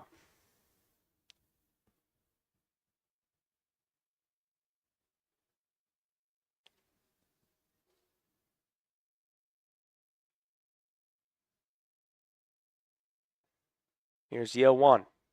That's going to be poked in the left center field. That's going to get down for a hit, and that's going to go all the way to the wall. 2 runs are going to score. Castillo around second. He's going to hold and get back safely. And after the 2-run double, just like that, it's a 1-run game again.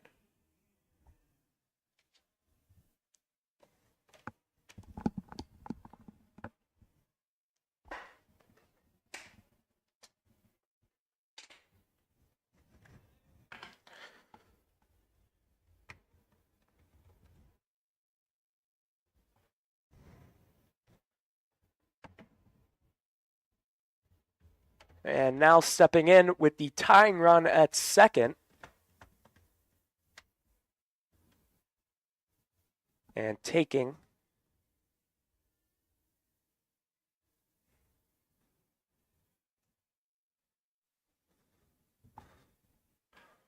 ball 1 is Jimmy Anderson. Second pitch to Anderson is high for ball 2.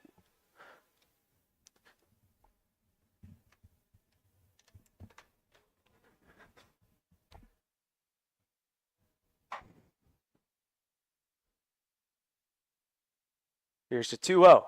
That's going to be chopped to the third baseman, Hackman. He'll field it cleanly. Look back, Castillo, and the throw goes into the bullpen.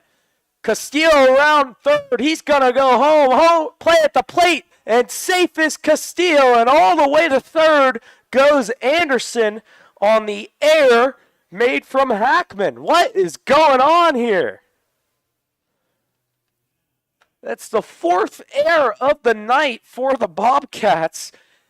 And the Ground Sloths have 5. And the tying run is 90 feet away.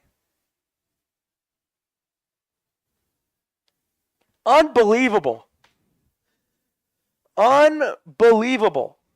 Excuse me, the go-ahead run is 90 feet away. That was the tying run Castillo just scored.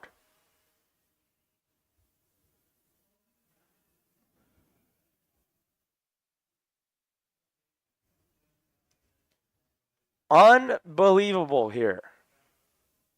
What a back and forth game this has been. Not the best baseball, but definitely exciting.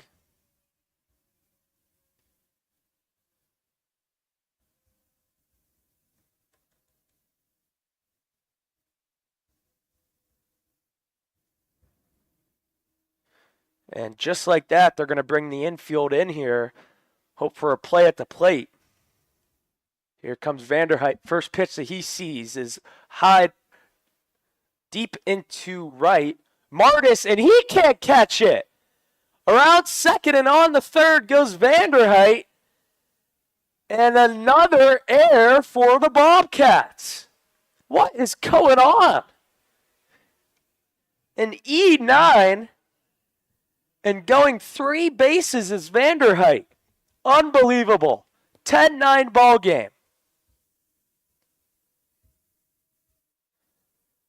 Unbelievable. That's now 6 errors for the Bobcats. Just when you didn't think it could get any worse. First pitch to Hobick is low for ball 1.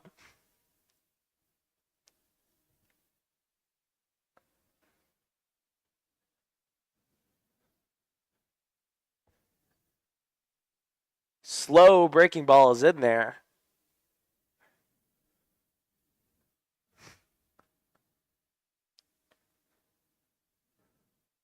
No balls, 2 strikes. And that one's going to be grounded to the shortstop, Weiss. Only play is the first, and he gets it for out number 2. Run does score. That's Vanderheit. 11-9 ball game.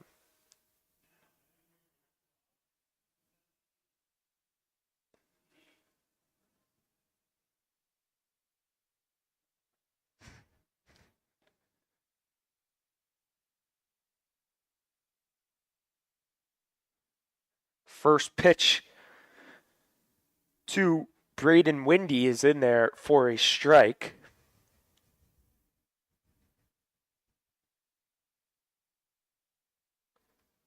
And the 0-1 is in tight, a ball and a strike.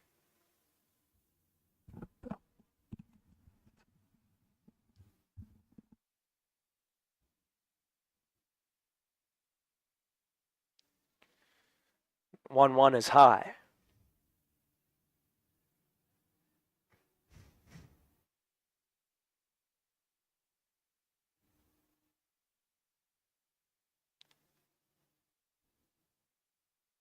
And that one's roped into center, and in comes Thompson, and he makes a catch, and the inning is over. A wild inning, a 6-run inning for the Ground Sloths, and the Bobcats are going to have to try and tie it here in the bottom of the 6th. It's the Ground Sloths 11 and the Bobcats 9.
Bottom of the 6th inning, the Bobcats have lost this lead. It's an 11-9 ball game in favor of the Ground Sloths. 11 combined errors by the two teams, and Hirschberger is back on for his second inning of relief. First pitch is outside for ball 1. Unbelievable. Bennett Summers leads things off. And that one's cracked. And what a play by Zaborzik over at third for out number 1. Unbelievable.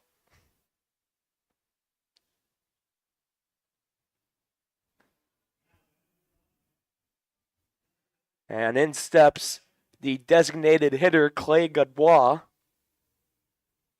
for his 4th at-bat of the game, was the starting pitcher for the Bobcats in this game.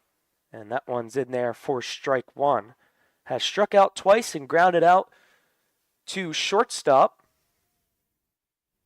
Reached on a drop third strike and came around the score back in the first inning. The 0-1 is in there for strike 2.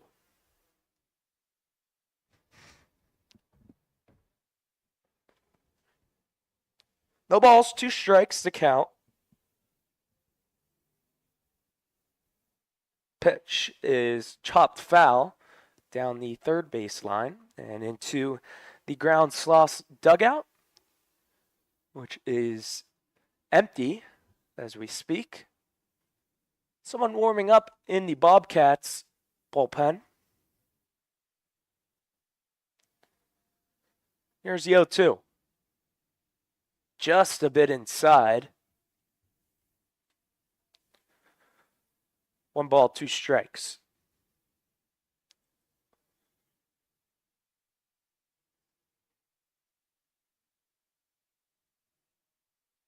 And that one's poked down the left field line, and that's fair, and to the wall it goes. Around first and heading to second is Godbois, and he's there safely with a one-out double. So the tying run comes to the plate in the bottom of the sixth.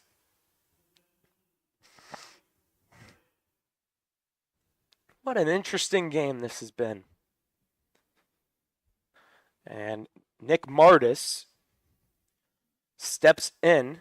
He's reached on 2 errors and scored twice and grounded out to third back in the first. First pitch is in there for strike 1.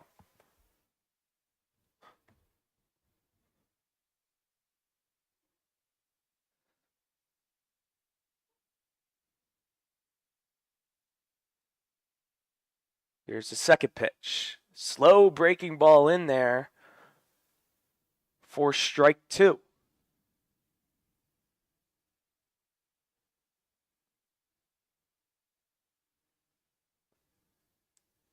Here's the 0-2.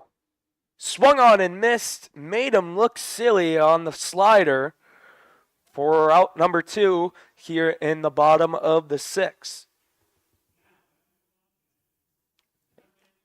Last hope for this inning is Colin Carr. He's doubled, singled, and was hit by a pitch back in the 5th. He poses as the tying run at the plate. Godbois at second. First pitch is outside.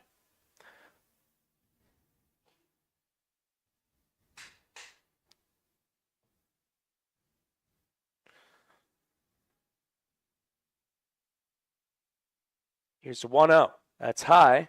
2 balls, no strikes.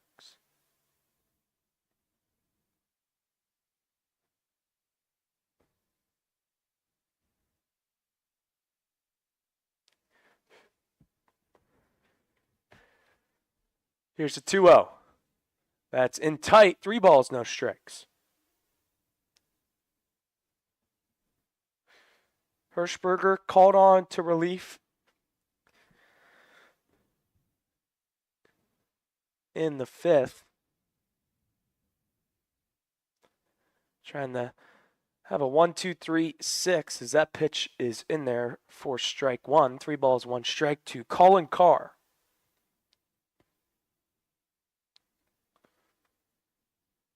Two hits on the night for Carr. Here's the 3-1. That's in there on the slow breaking ball. Carr thought it was ball 4. Not too happy on that call there. Full count. 3 balls, 2 strikes. 11-9 game here in the bottom of the 6th. A 6-run inning from the ground sloths, and that one's poked foul. We'll do it again at 3-2.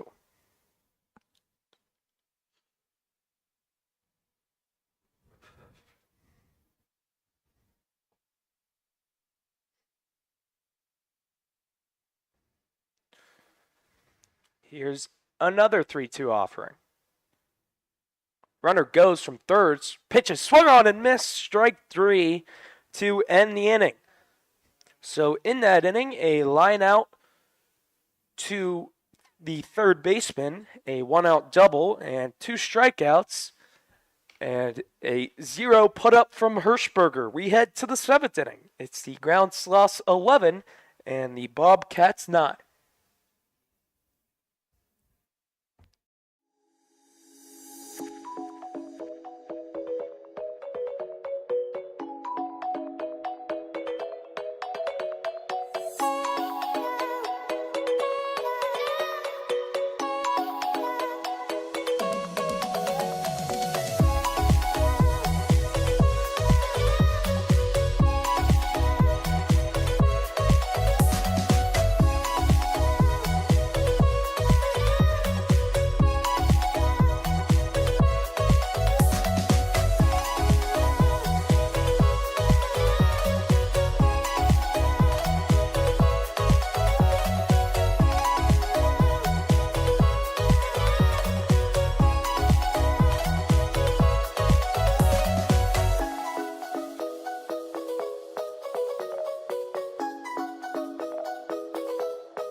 on now to pitch the top of the 7th for the ground sloth will be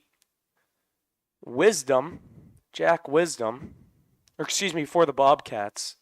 First pitch to Carter Selk is a grounder to Hackman over at third. He'll throw on the first for out number 1. So a 5-3 putout begins things here in the top of the 7th. 11-9 ball game. An unbelievable comeback from the ground sloths.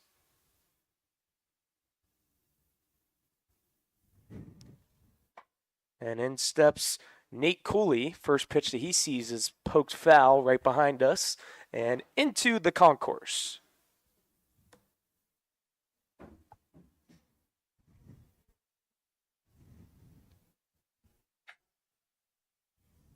And the 0-1 is bounced. Ball and a strike.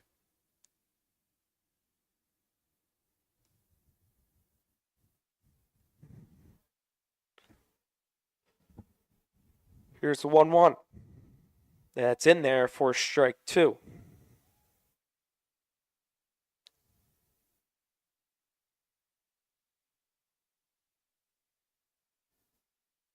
Here's a 1-2. Swung on and missed, strike 3 for out number 2. Big strikeout for Wisdom.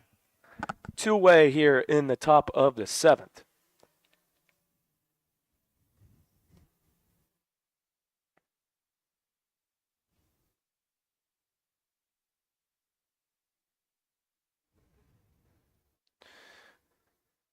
Here's the first pitch to Crancer, and that one's in there for a strike. Crancer has walked 3 times tonight and reached on an error made by the third baseman back in the first inning. That one's low, a ball and a strike.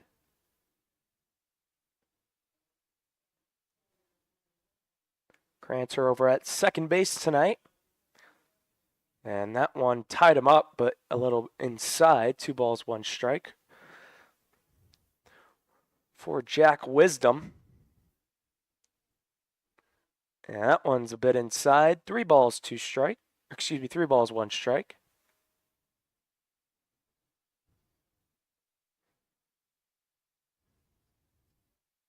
And that one's poked right back up the middle. Going to be a tough play. Weiss on the first, and safe is the call. Crancer able to leg out the infield single.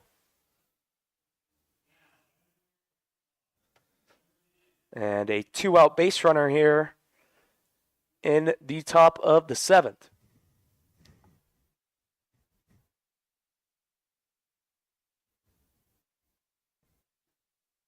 Throw over, Crancer back safely.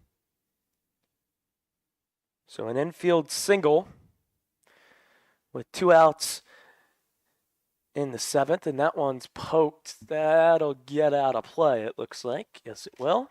Carr over there to test it.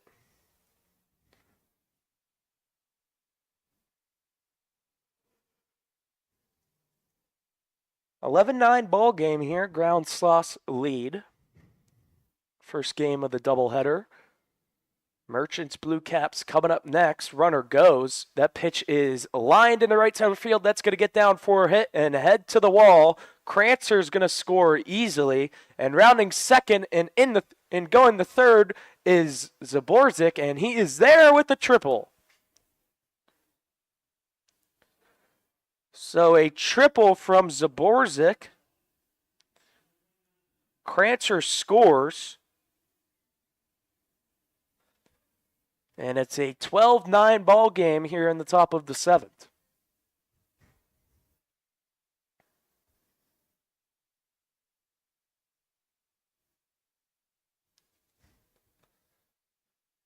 Here's Mateo Castillo. That one's bounced. Good stop from Stork.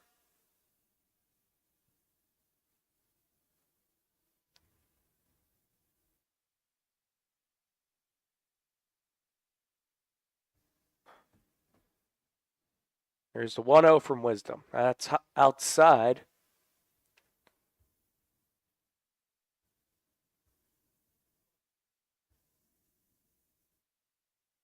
Two balls, no strikes. The count to Mateo Castillo. That's high. 3 balls, no strikes.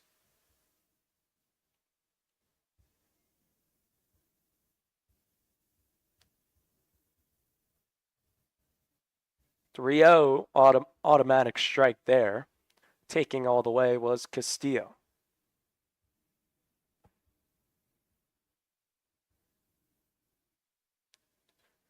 And the 3-1 is also in there, right down the middle. So count runs full to Mateo Castillo, who doubled his last plate appearance. And he's going to have a walk here.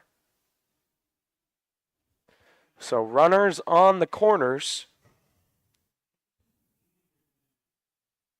for Jimmy Anderson, who made it to third on an unbelievable play last inning on an error made by the third baseman Hackman. First pitch to Anderson is swung on and missed for strike one.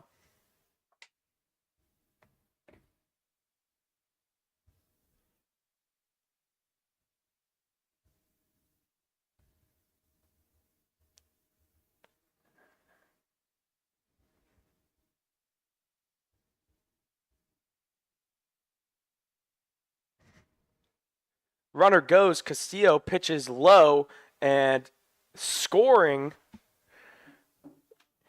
is Zabrozik from third on the throwdown from Stork. It's 13-9 Groundsloss. And Castillo is safe over at second. There's the 0-2 now to Anderson. That one's poked. That'll get out of play to the right side.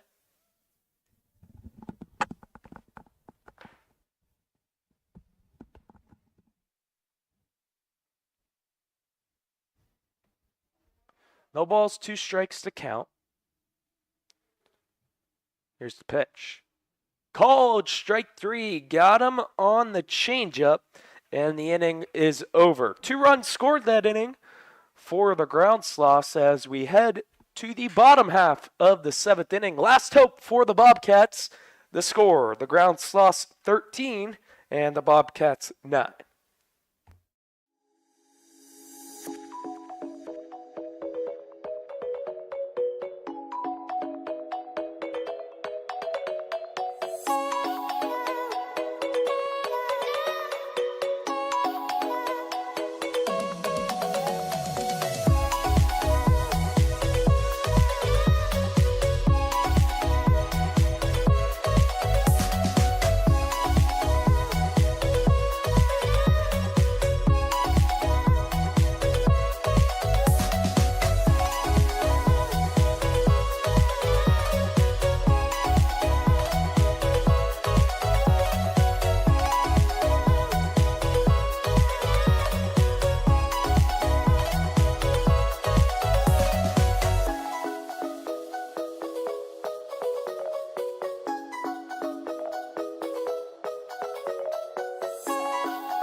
Bottom of the 7th time. Last chance for the Bobcats.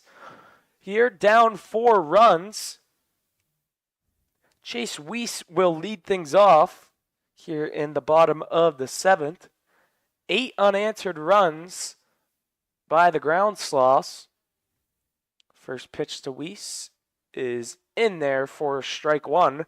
Hirschberger trying to save it and end this game. Bobcats trying to rally. Swung on and missed on the slider. And quickly behind in the count 0-2 is Chase Weiss. Weiss has struck out twice. And walk came around the score on that walk. Here's the 0-2. That one's poked to the second baseman, Crancer. He'll field it cleanly, throw on the first for out number 1. 1 away now, and 2 outs from victory are the ground sloths.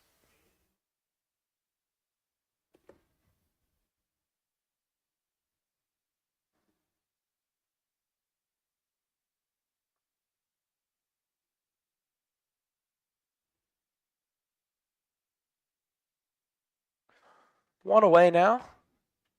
And first pitch to Stork is grounded to third. Long throw, and unable to pick it is Vanderheit.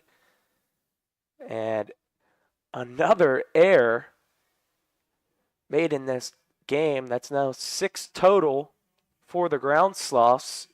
6 also for the Bobcats. 12 total in this game. Unbelievable. First pitch to Murphy is in there for a strike.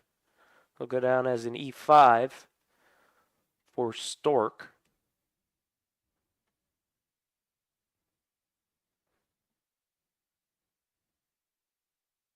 Second pitch to Murphy is outside, a ball on a strike.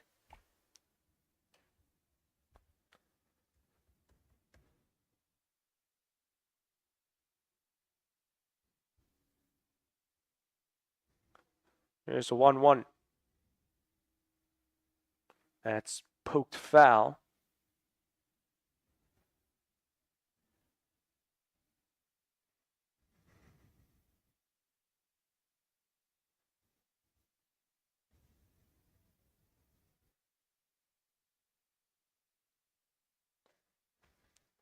One ball, 2 strikes to count. Kick and the pitch. That one's bounced. Good stop from Cooley behind the plate.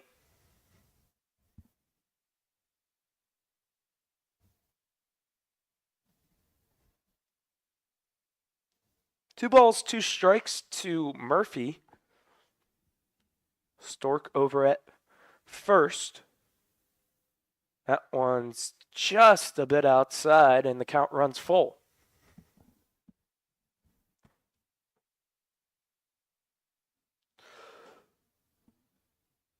Three balls, 2 strikes. Stork off of first. Here's the pitch. Outside, ball 4. And a 1-out walk extends the inning for the Bobcats.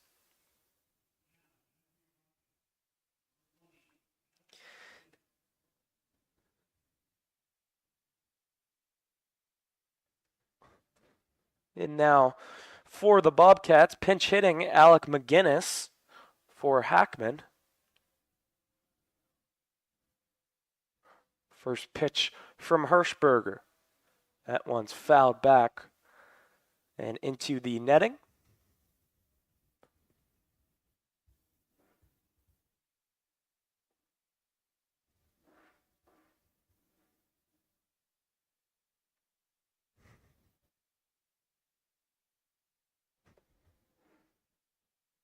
Here's the 0-1.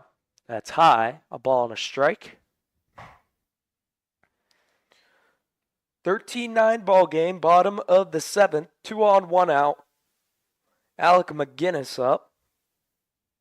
Hirschberger trying to close it out here. Here's the 1-1. That one's poked into shallow left. In comes Selk to his left. He will make the catch for out number 2. Good contact from McGinnis, but Selk all over it.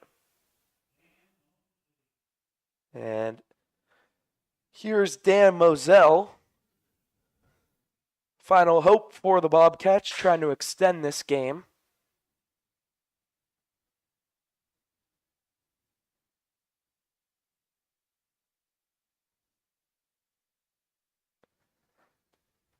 Last hope for the Bobcats. First pitch from Hirschberger is bounce. Good stop from Cooley.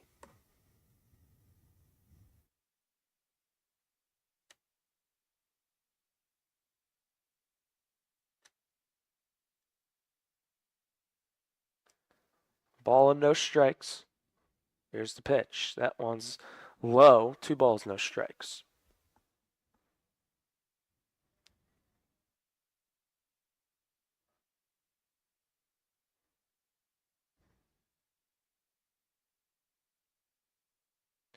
Here's the 2-0 from Hirschberger to Moselle, and that one's taken all the way.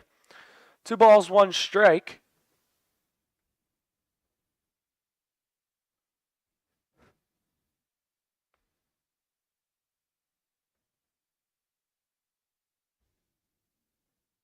And 2-1 is in there. 2 balls, 2 strikes, and the Bobcats are down to their last out.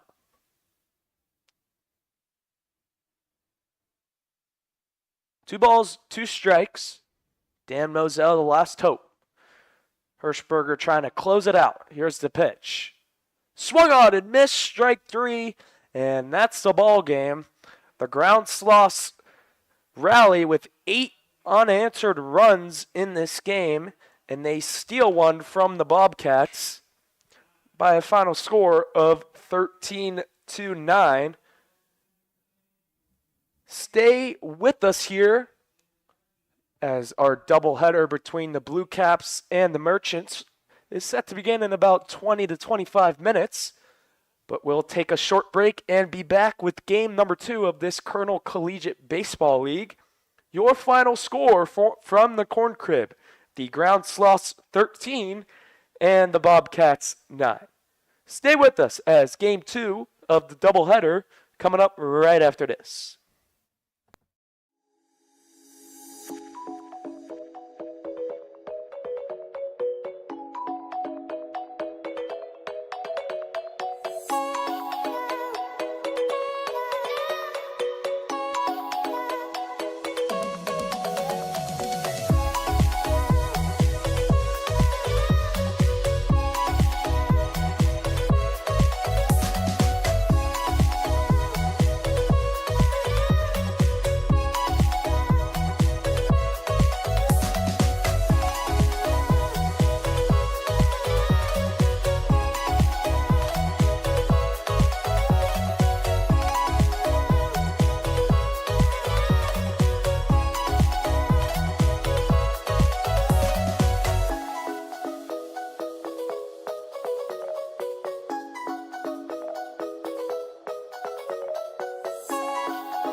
Hello, everybody, and welcome to Game 2 of the doubleheader of the Kernel Collegiate League Baseball League. The second matchup of the doubleheader 7-inning games will be the Merchants against the Blue Caps. Hello, everybody. Colin Woody here, ready to bring you the action. We saw a thriller of a game in the first game between the Ground Sloths and the Bobcats. The Ground Sloths holding on 8 unanswered runs, winning that game by a score of 13-9, and now it's the Merchants and the Blue Caps to wrap things up on this doubleheader. Should be a good one here tonight. Let me get you the starting lineups first for the visiting Blue Caps. Batting first, the center fielder Riley Hendren. Batting second, the shortstop A.J. Weller. Batting third will be the third baseman, John Shuey. Batting fourth will be the first baseman, Cannon Klein. Batting fifth will be the catcher, Nolan Balls. Batting sixth will be the left fielder, Cameron Anderson. Batting sixth will be the right fielder, Braden Elliott. Batting eighth will be the designated hitter, Cal Darling. And rounding things out for the Blue Caps, batting ninth, the second baseman, Caden Maurer. And on the mound for the Blue Caps will be Chris McCormick. And the starting lineup for the Merchants. Leading off for the Merchants will be the center fielder, Ethan Horsham. Batting second, the second baseman, Clay Kahn. Batting third will be the shortstop, Cody Morton. Batting fourth will be the designated hitter, Daniel Bastidas. Batting fifth, the first baseman, Grant Hackney. Batting sixth, the left fielder, Mason Nauman. Batting seventh, the third baseman, Brooks Newhoff. Batting eighth, the catcher, Dawson Foster. And rounding things out for the Merchants will be the right fielder, Jake Stewart. And Dylan Nagel is the starting pitcher on the mound for the the Merchants, as they take the field, and we're just about getting ready to go here. Beautiful night for baseball. A KCL doubleheader here at the Corn Crib. Nothing better than some night baseball to finish off the night here in Bloomington, Illinois. It was windy earlier, but has settled down and has become a very nice night for some baseball.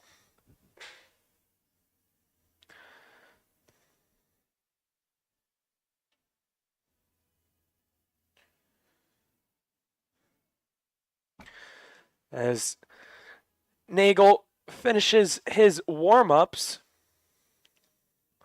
Final pitch heading in to the home plate. Catcher Foster. And here we go. Riley Hendren to lead things off. Outfielder out of Augustana College. First pitch from Nagel, and here we go. We're underway. A called strike on the inner half of the plate for strike one. Hendren, a class of 2024 recruit out of Augustana College. Outfielder in center tonight. Second pitch is grounded to the second baseman, Kahn. He'll throw on the first. Easy out number one to begin things here in this one.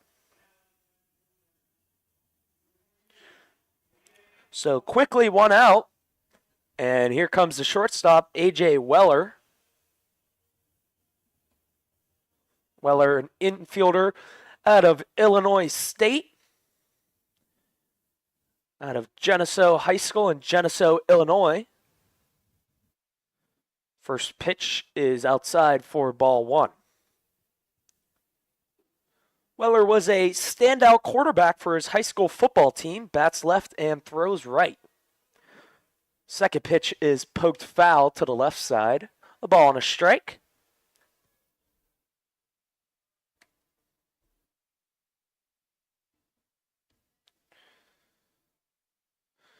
There's a 1-1 to Weller. That's outside. 2 balls, 1 strike.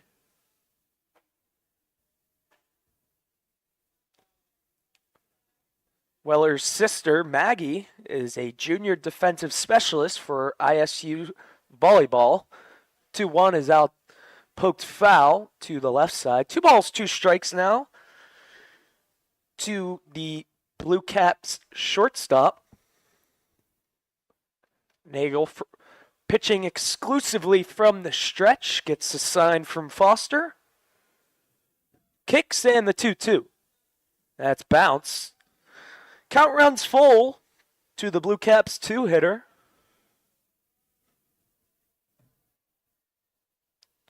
Three balls, 2 strikes.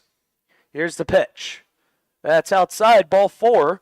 So after the leadoff ground out, a good at bat from Weller and a 1-out walk and the first base runner of the game for the Blue Caps. And in steps John Shuey, who's over at third base tonight. Weller off of first, modest lead over there. First pitch is going to be popped into shallow right center. In comes Horsham. He will make the catch for out number 2. So a fly out from Shuey. And in steps Cannon Klein, who is the first baseman tonight for the Blue Caps. Did some catching this past season at Illinois Central. Weller still off of first. First pitch to Klein is swung on and missed on a slider. Pulled the string there, did Dylan Nagel.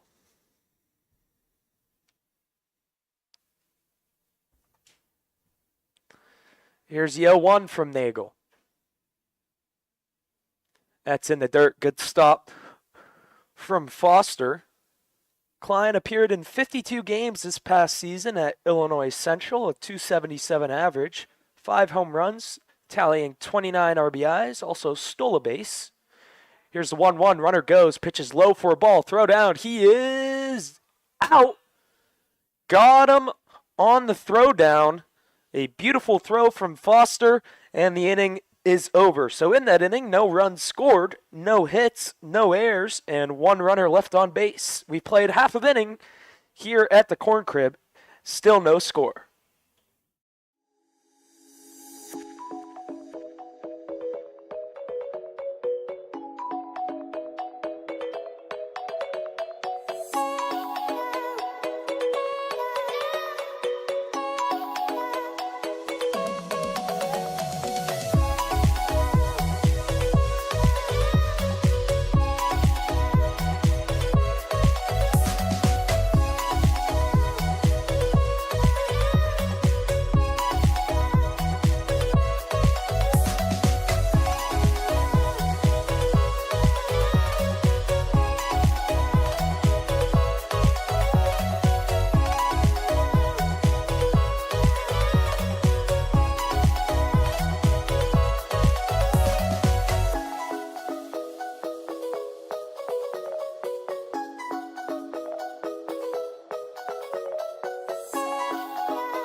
Welcome back to the Corn Crib.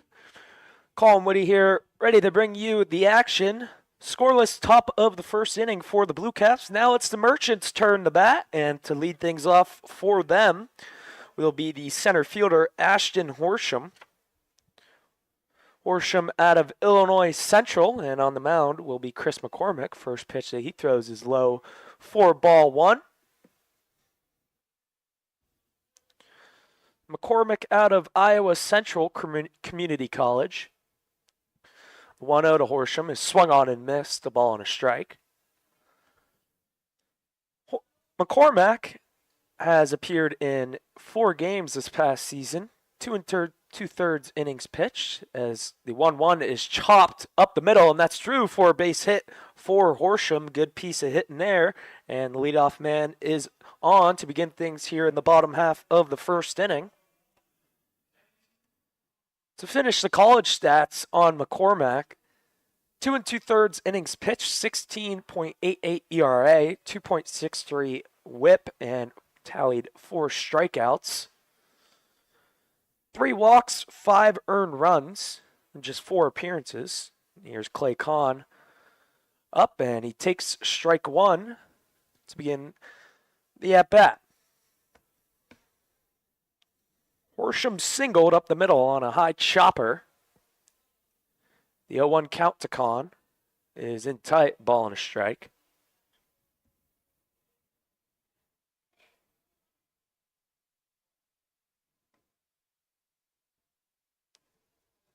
Horsham, modest lead over there at first, as McCormack gets the sign. Kicks, runner goes, pitch is swung on and missed in the dirt. No chance to get Horsham a stolen base. And with nobody out, a runner in scoring position. A strikeout of Kahn.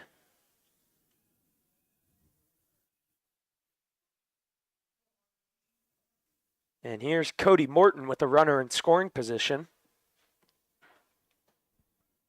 First pitch to Morton is a curveball in there for strike 1.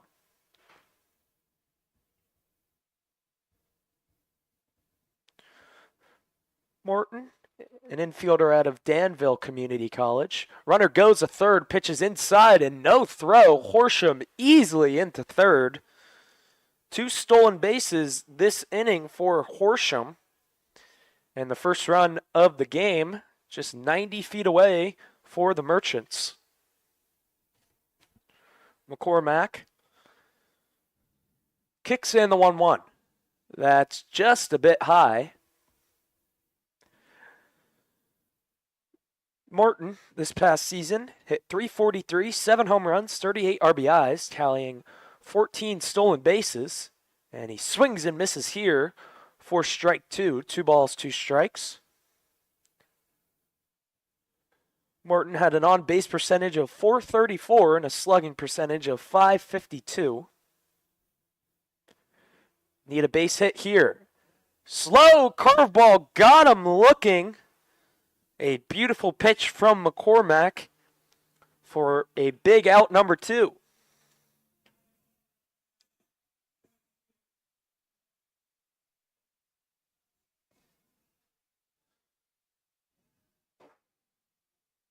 And with 2 gone, we'll bring up the designated hitter tonight for the Merchants, Daniel Bastidas. First pitch is low for ball 1. Horsham started this game with a single up the middle, stole second and stole third. 2 strikeouts thus far this inning for McCormack. 1-0 is in there for strike 1.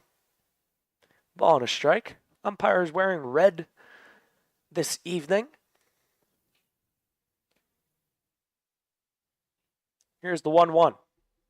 That's going to be poked into right and down for a base hit. Fielding it on a hop is Stewart. Horsham scores from third. And the Merchants off to a quick 1-0 lead here in the bottom of the first. So an RBI for Bastidas. 1-0 Merchants, and in comes Grant Hackney. First pitch is high for ball 1.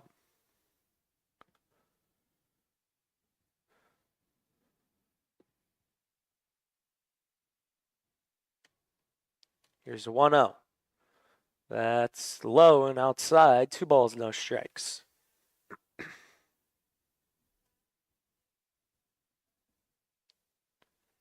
Hackney, a 2024 recruit, going to attend Eureka College in the fall. 2-0 is swung on and missed Beautiful changeup from McCormack. 2 balls, 1 strike. 2 singles in the inning. Here's the 2-1.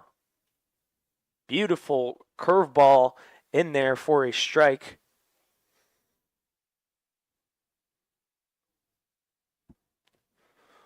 Two balls, 2 strikes to count. Grant Hackney up. Kicks in the 2-2. Just a bit outside. McCormack wanted the call. And with 2 outs, the count runs full, and Bastidas will be off on the pitch.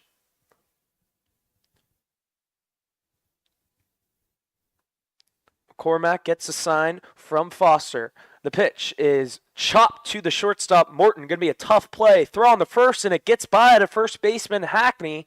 And out of play, Bastidas will score, and Hackney will move up to third on the E6.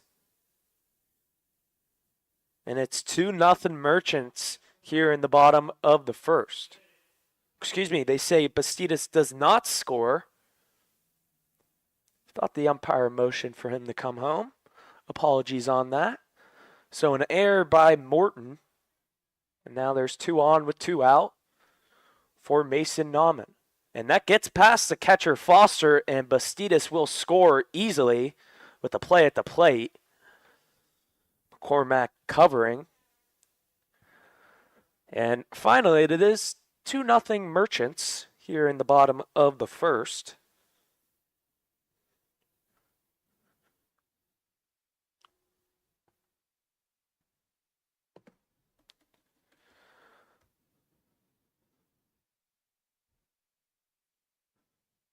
Here's the 1-0 to Nauman. That's out, in there for a strike. Ball and a strike. Nauman, out of St. Ambrose College, did not appear in action his freshman season. Breaking ball in there for strike 2. Ball and 2 strikes now to the Merchants left fielder. Hackney off a third. He got there via an error on the shortstop and a wild pitch. And the 1-2 is going to be grounded to Newhoff over at third. He'll throw to first offline, but tagged and out is Nauman by Hackney. So in that inning, 2 runs off of 2 hits, 1 error made, and 1 runner left on base. We've played 1 full here at the Corn Crib. It's the Merchants 2 and the Blue Caps nothing.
Back now for the top of the second inning, where the Merchants lead the Blue Caps by a score of 2-0. Colin Woody here, bringing you the KCL doubleheader.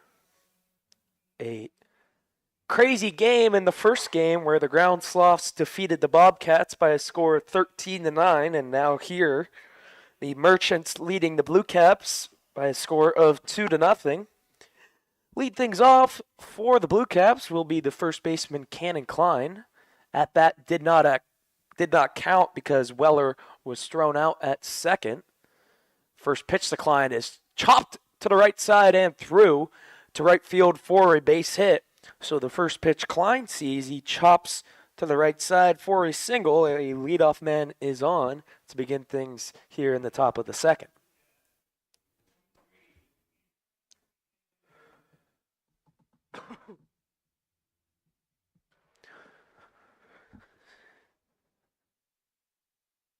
And in now steps the left fielder, Cameron Anderson. And first pitch he sees is chopped back to the pitcher, Nagel. Throw on the second and on the first, double play. A 1-4-3 double play. And quickly 2 out here in the top of the second.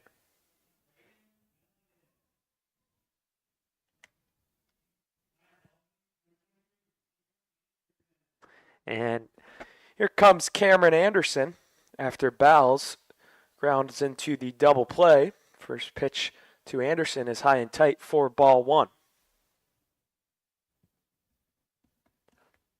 Anderson out of Monmouth College. And the 1-0 is swung on and fouled back, a ball and a strike.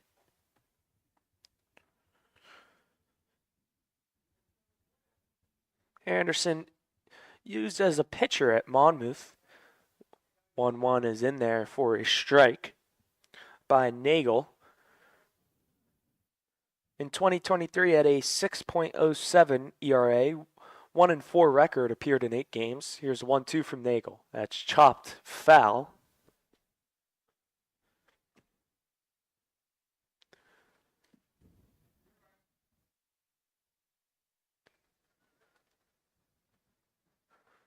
Nagel from the stretch. Kicks in the 1-2. Swung on and missed. Drop third strike. Got to throw it in time, and reaching on the drop third strike will be Anderson. So a 2-out base runner here in the top of the second.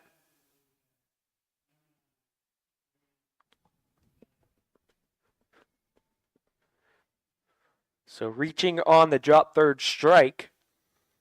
And here's the right fielder, Braden Elliott.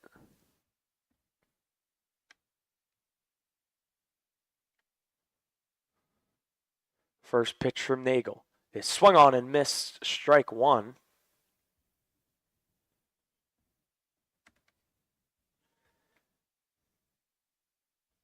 Elliott out of Lincoln Trail Community College, swing and a miss, strike two.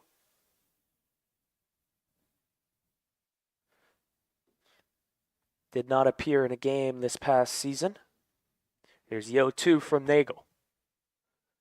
Just a bit outside, a ball and 2 strikes.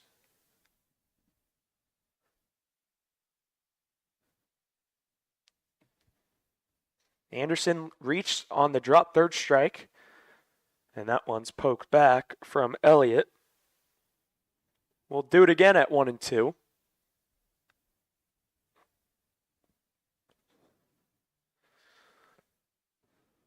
Ball and 2 strikes. Kick and the pitch. That's going to be chopped foul down the third base line. Almost catching it over there. Manager for the Blue Caps, Dave Lingle, also coaches third base for his team.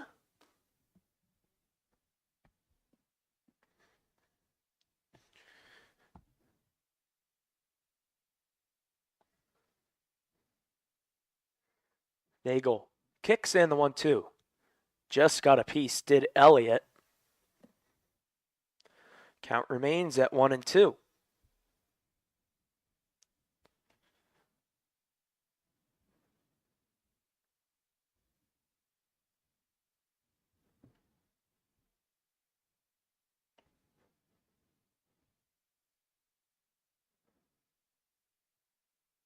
And a stoppage in play as Dave Lingle will go check on his young right fielder Elliott, as look to get a piece of maybe his leg, or can't really tell from up here in the broadcast booth, but he looks to be fine and looks to be going to continue to play in this game.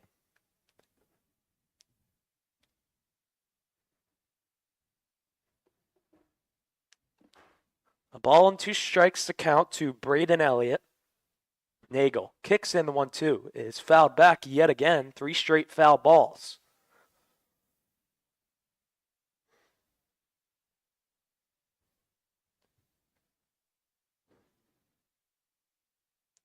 Here's yet another 1-2. That's low and gets past the catcher, Bowles, and into second goes Anderson. So a runner in scoring position because of the pass ball.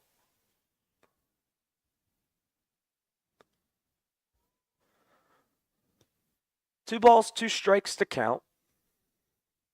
Nagel trying to get out of this inning unscathed. Here's a 2-2. That's going to be grounded past the third baseman, Shuley. Around third and scoring easily without a throw goes Anderson. And an RBI single for Elliott. And just like that, it's a 2-1 ball game.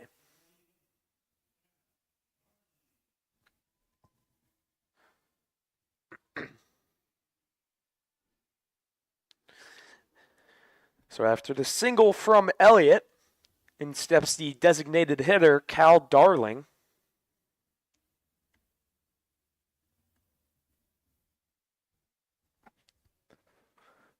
First pitch is low and inside for ball 1.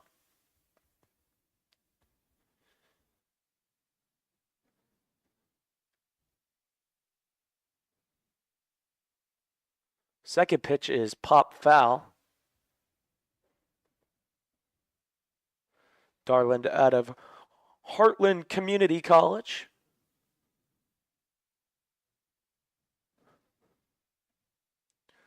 Runner goes, pitches low, throw down, and Elliott is in there safely with a stolen base. The second stolen base of the inning, and just like that, the tying run now in scoring position for the Blue Caps.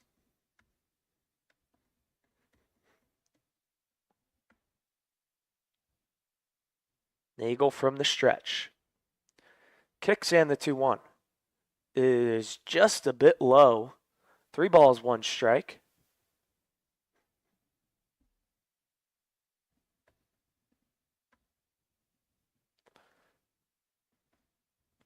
Elliott off a second. Here's the 3-1. That's going to be poked in the right field. That's going to get down for a hit. Rounding third and scoring easy is Elliott. And just like that, the drop third strike man Anderson reaching proves to pay dividends. And just like that, we got a tie ball game here in the top of the second.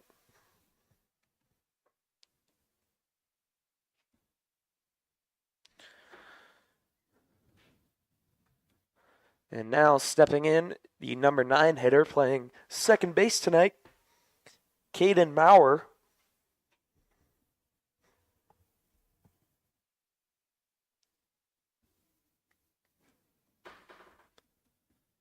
First pitch to Maurer is inside for ball 1.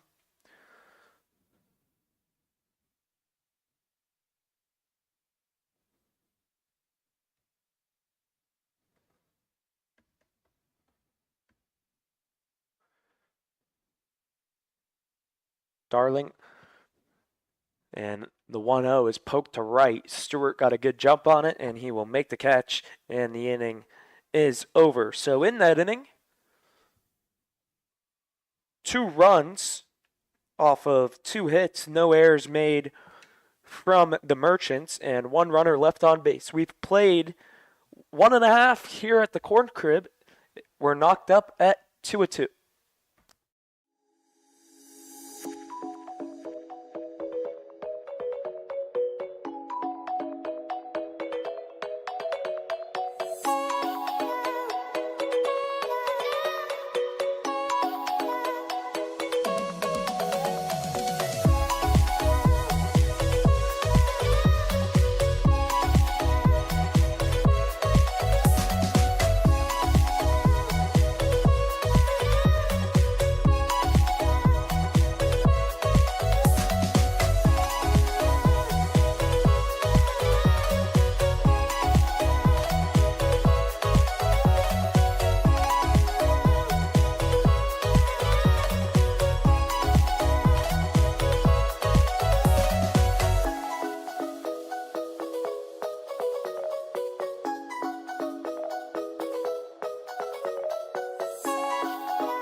Welcome back now to Corn Crib Stadium. Bottom of the second inning time. Brooks Newhoff to lead things off for the Merchants here. To begin things in the bottom of the second, Chris McCormack back for his second inning. First pitch is in there for strike one.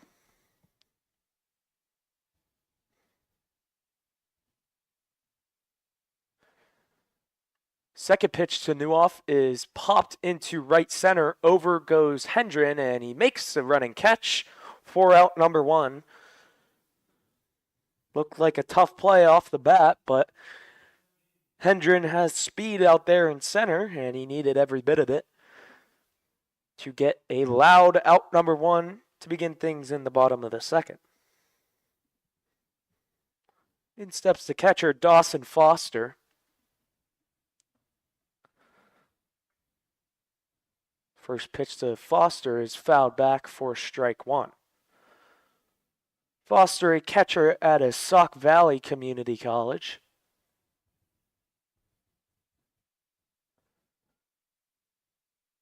McCormack from the windup kicks in the 0-1. That's in tight, a ball and a strike.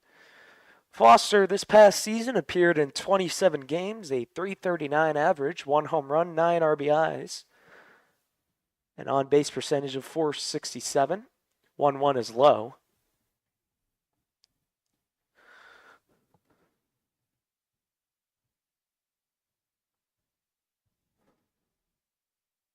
Here's the 2-1. That's bounced. 3 balls, 1 strike.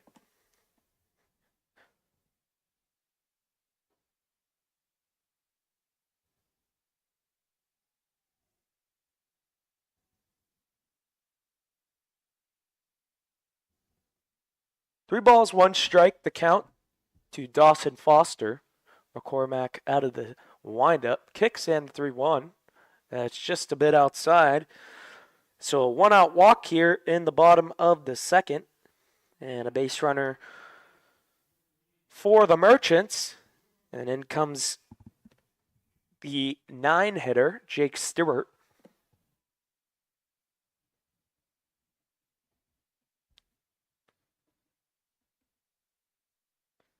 First pitch to Stewart is in there for strike one.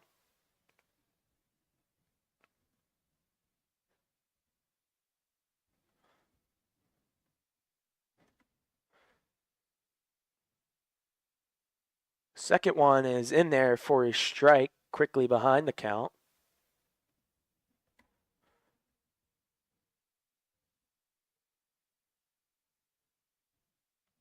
Here's the 0-2. Just a bit outside.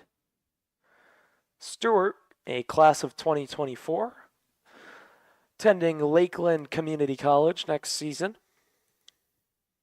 A lot of local guys here in the Kernels Collegiate Baseball League. Here's a 1-2. That's outside. 2 balls, 2 strikes.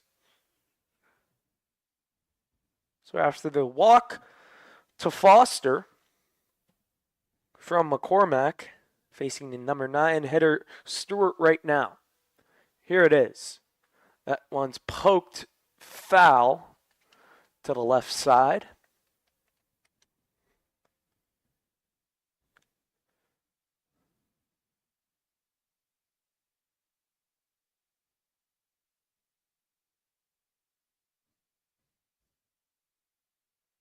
Two balls, 2 strikes to count. Here's the pitch. Inside, count runs full to the Merchants' number 9 hitter. 3 balls, 2 strikes. Throw over. Foster back safely on an offline throw.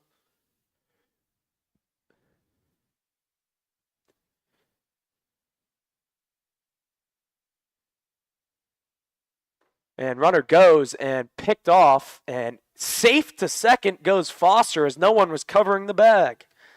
So a stolen base, however you want to call it.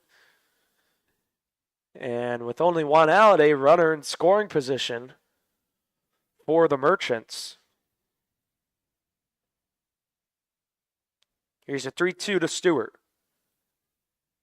Got him looking. Strike 3. Beautiful fastball there.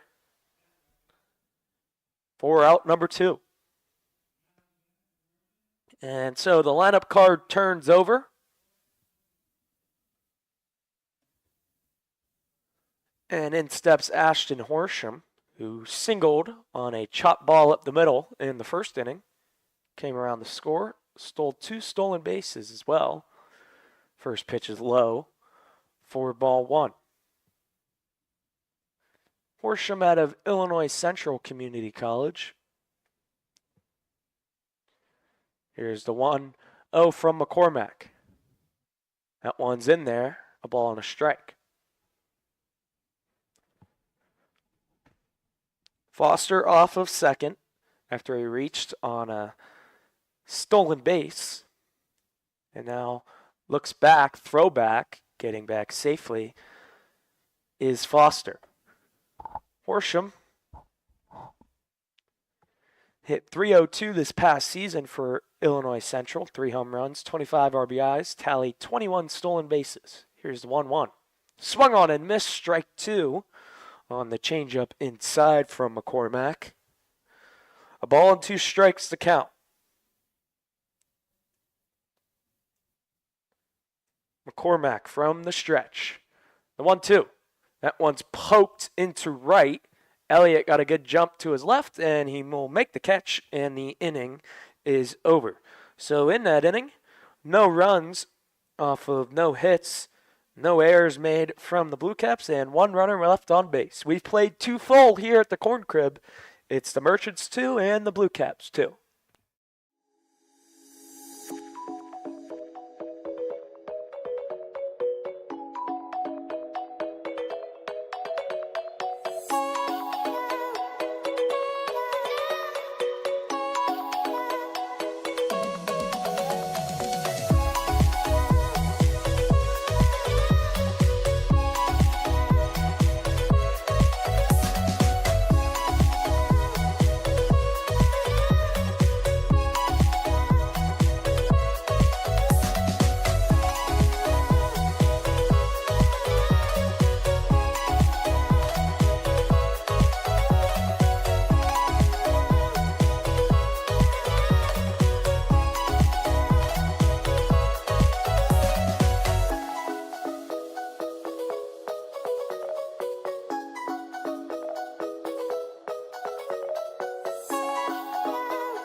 Welcome back to the Corn Crib here.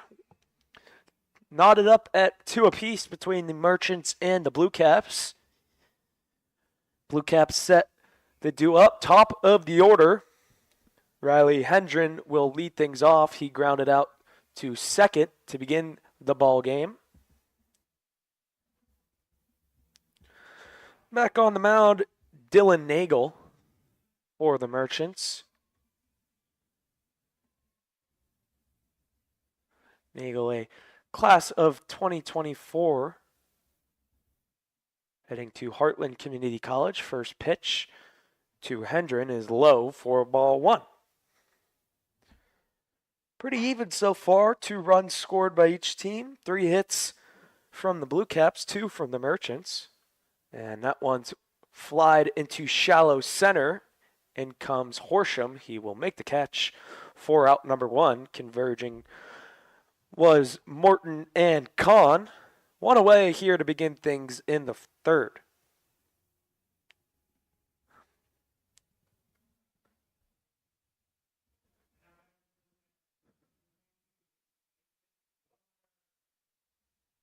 In steps A.J. Weller, who walked and then was caught stealing back in the first. First pitch that he sees is fouled off himself for strike one.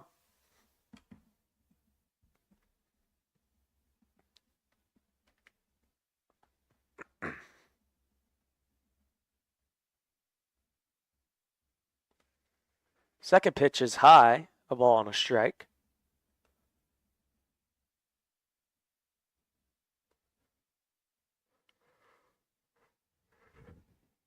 Here's the 1-1 from Nagel. That's outside. 2 balls, 1 strike.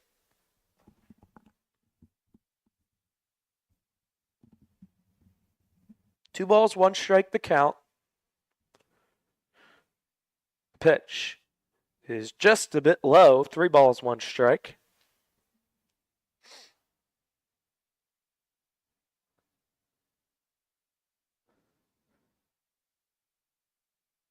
Here's your 3-1. That one's fouled to the left side.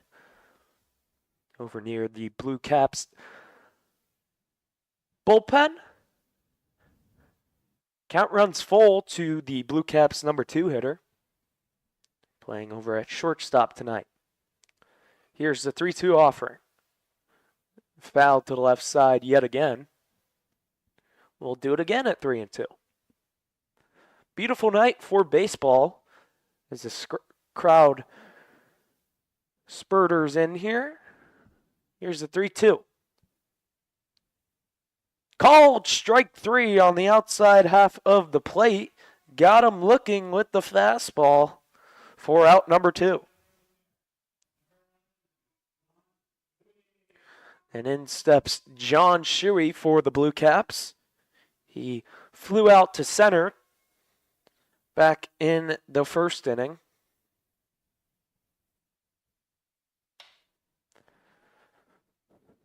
Nagel working exclusively from the stretch. First pitch is outside for ball 1.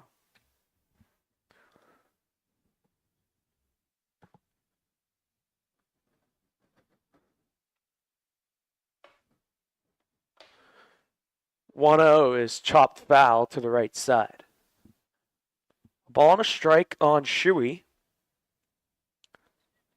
In high school, Shuey was the 2023 Athlete of the Year. Played baseball, basketball, and football. Was all-conference first team for 2 out of the 3 of those sports. 1-1 is low. Baseball, he was all-conference first team, and football, he was an all-conference first team quarterback. Offensive Player of the Year, good athlete, is Shuey. Here's a 2-1 from Nagel. That one's poked into right center. Back goes Stewart, and it's over his head and to the wall. Around first and heading to second, and there standing up is Shuey. And a 2-out double here in the top half of the 3rd inning.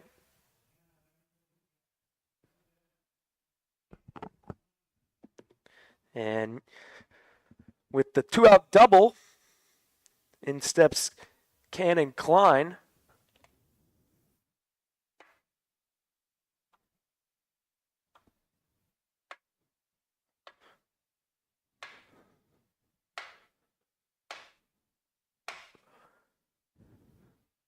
Klein singled back in the 2nd inning. First pitch to him. That one's poked to the right side, foul.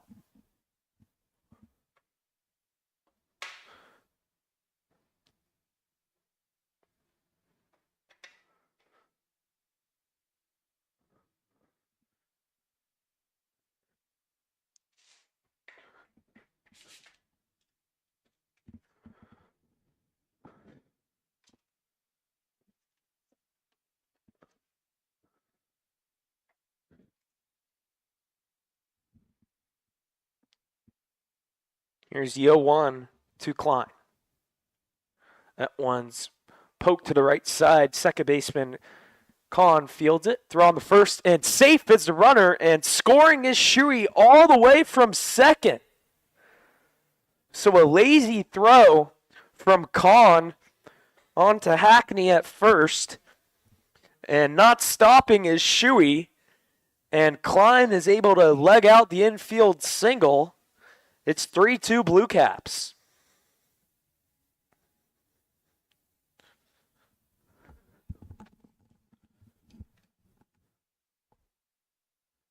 So 3-2 here in the top of the third, all with 2 outs, a double and a single, and here comes Nolan Bowles.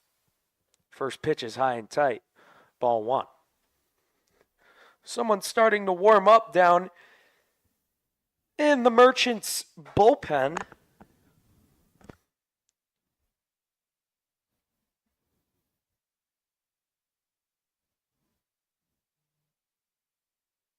Here's the 1-0 to Bowles. That's chopped foul over by Dave Lingle, manager of the Blue Caps.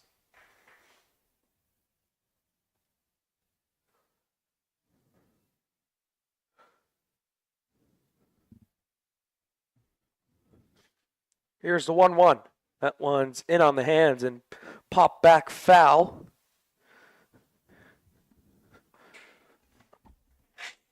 Ball and 2 strikes now to Nolan Bowles.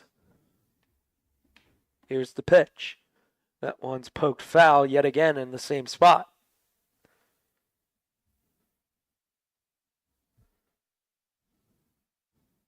Bowles out of Grace College, a catcher, class of 2023.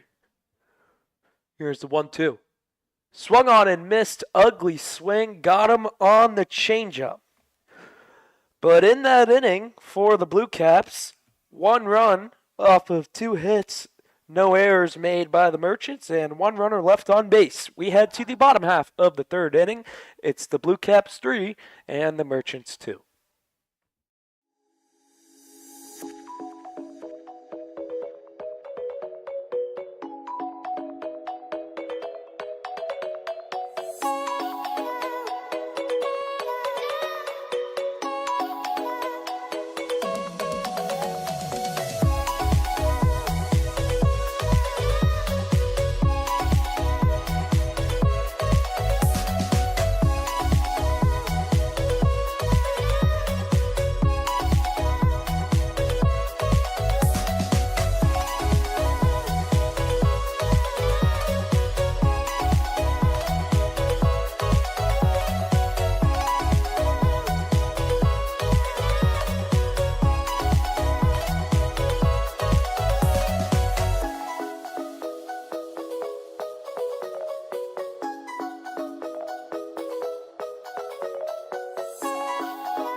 Welcome back to the bottom of the third inning, where the Blue Caps lead the Merchants by a score of 3-2. New pitcher on the mound for the Blue Caps, Joseph Catalano, out of Kankakee College. First pitch is in there for a strike to Clay Kahn. Second pitch from Catalano is high and outside. A ball and a strike.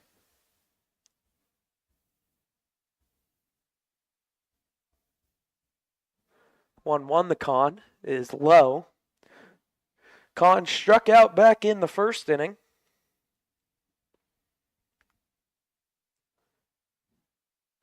Two one is in there. 2 balls, 2 strikes.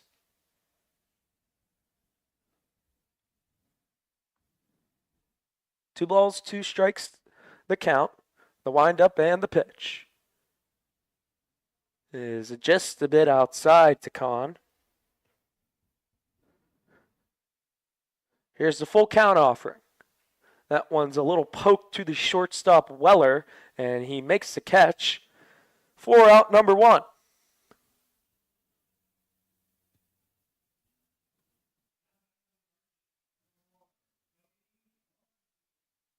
So after a pop out to the shortstop Weller, here comes Cody Morton. He struck out looking back in the first inning. First pitch from Catalan is low.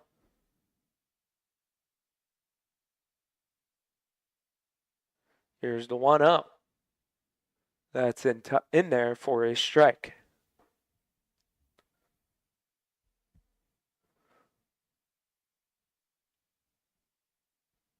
Here's the 1-1. That's outside. 2 balls, 1 strike. 3-2 ball game after the Blue Caps took the lead in the top of the 3rd. Here's the 2-1. That's in there for a strike. 2 balls, 2 strikes to count.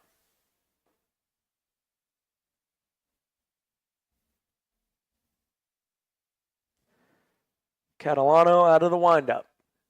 And that one's in tight. Count runs full yet again. Morton out of Danville Community College. Here's the full count.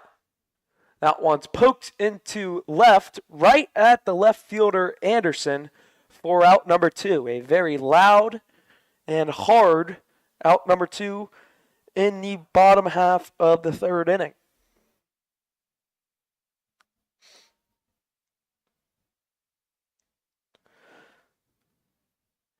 So 2 away, and steps the designated hitter, Daniel Bastidas.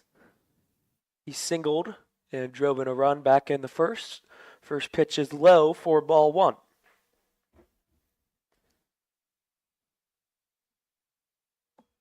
Here's the 1-0. That's outside. 2 balls, no strikes.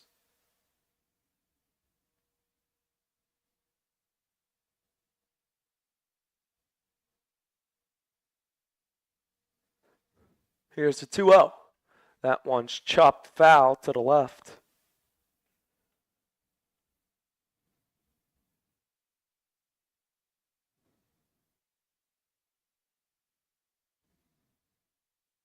Two balls, 1 strike to count. Wind up and the pitch. Did he go? Yes, he did, says home plate umpire. 2 balls, 2 strikes to count now to Daniel Bastidas.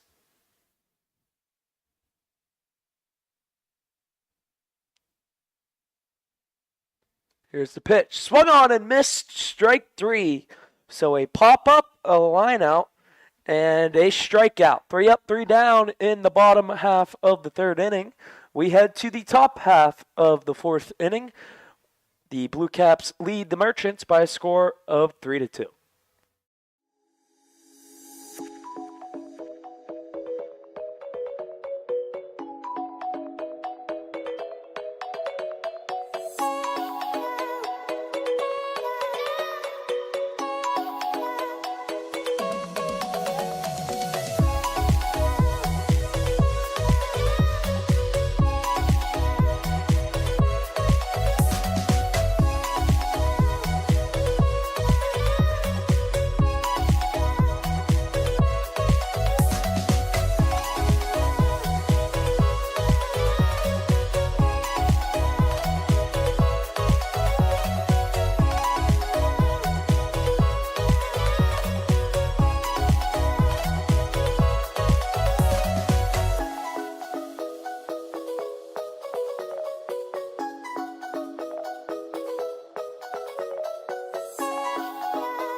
Back now for the 4th inning. New pitcher on the mound for the Merchants. It's the right-hander out of Morton Community College, Granger Jurevich. The line is now done for Dylan Nagel. His final line, I have it right in front of you, and here it is. 3 innings pitched, 5 hits, 3 runs, all of them earned, 1 walk and 3 strikeouts, and he gives way to the Morton Community College product, who appeared in 12 games, a record of 2-1, 1 save, 19 innings pitched, a 6.16 ERA, 2.16 whip, and struck out 16 this past season with Morton. Allowed 13 earned runs, struck out 16. It'll be Cameron Anderson to lead things off for the Blue Caps. Up 3-2, and the first pitch he sees is popped into shallow right center over his Horsham, and he will make the catch for out number 1. 1 pitch, 1 out, starts things here in the 4th. And here comes Braden Elliott. He singled and came around to score. Also drove in a run back in the 2nd. First pitch is low for ball 1.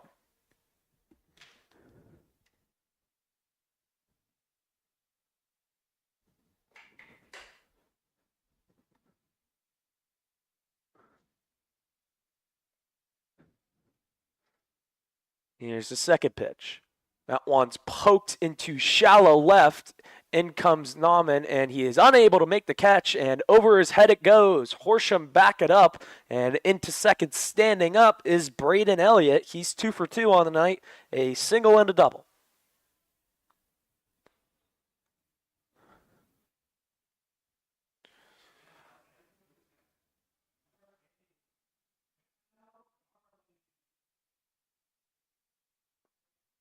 And here comes Cal Darling, designated hitter. He singled and drove in a run back in the 2nd. 1 of 3 runs on the night for the Blue Caps. First pitch that he sees is grounded to the left side and through for a base hit. They're going to hold Elliott at third. And runners on the corners here with only 1 out. Elliott advances to third. So back-to-back hits here. And after 1 pitch, 1 out, Jurevich is in a bit of trouble here. And here comes the number 9 hitter, Caden Maurer. He flew out to right back in the 2nd inning. First pitch is outside, and going on the pitch was Darling, and he's in there safely without a throw. So 2 out there now for Maurer.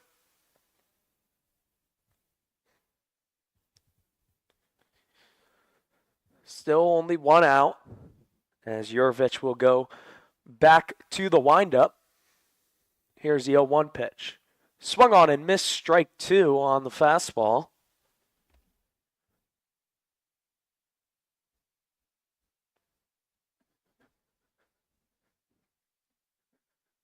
Here's the 0-2.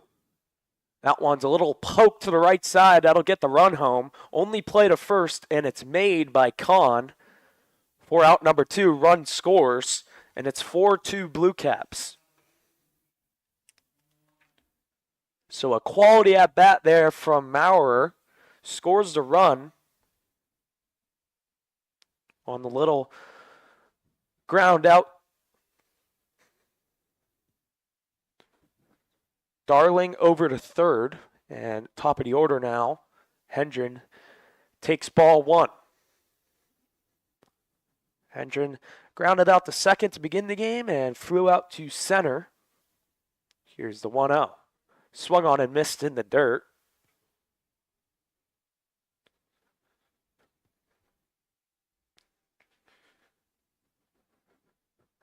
Here's the 1-1. That's in tight. 2 balls, 1 strike.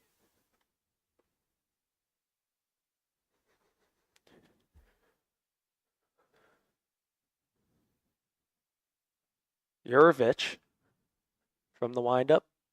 And the 2-2 is bounced to the left side. Shortstop Morton fields it quickly. Throw on the first, 4 out, number 3. Good pick over there by Hackney. And the inning is over. But in that inning, 1 run off of 2 hits, no errors made by the Merchants, and 1 runner left on base. We've played 3.5 here at the Corn Crib. It's the Blue Caps 4 and the Merchants 2.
Bottom 4 time here in the Merchants trail the Blue Caps by a score of 4-2. Colin Woody here bringing you the KCL doubleheader. Ground Sloths beat the Bobcats 13-9 in the first game of the 7-inning doubleheader. Back on the mound is Joseph Catalano, and he delivers a strike to Grant Hackney to begin things here in the bottom of the 4th. Catalano, a quick worker, and the second pitch is poked foul. Hackney reached on an error made by the shortstop Weller and was able to get the third, but he was stranded there in the first inning. Second at bat, 0-2 pitch is going to be grounded up the middle. Going to be a tough play, and it's in the center field for a base hit. So the leadoff man is on to begin things here in the bottom of the 4th. A leadoff single from Hackney. And here comes Mason Nauman.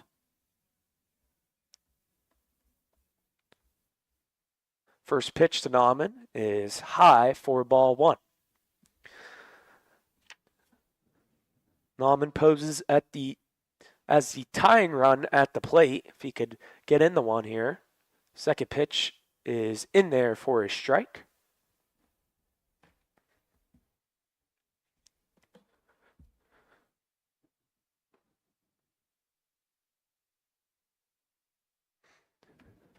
Here's the 1-1.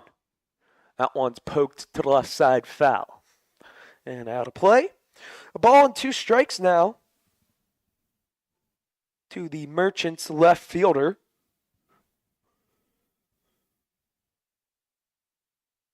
Throw over. Hackney back just a nick in time.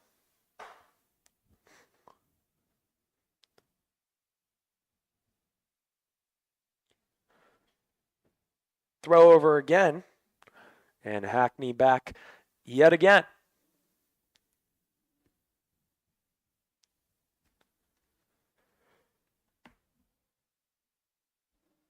Here's 1-2. That's bounced. Good stop by Bowles.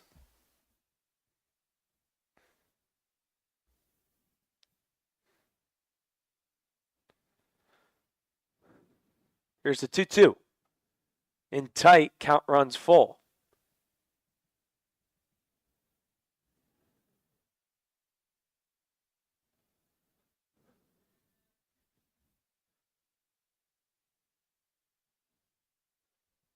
Here is the 3-2. Just inside, and ball 4 to Nauman. And there's 2 on with nobody out here in the bottom of the 4th.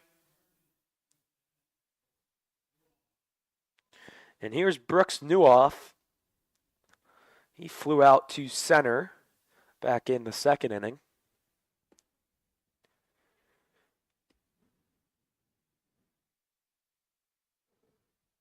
First pitch is swung on and missed for strike one.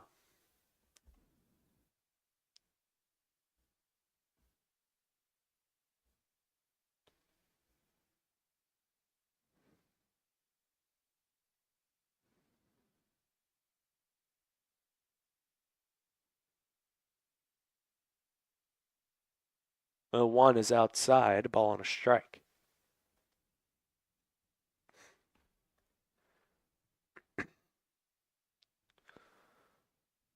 One ball, one strike, 2 on, nobody out. And Catalano will talk things over with his catcher.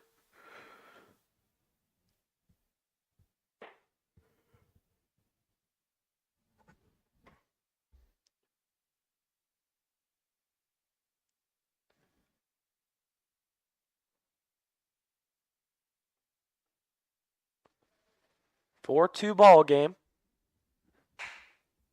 Here's the 1-1. That's low. 2 balls, 1 strike. The count.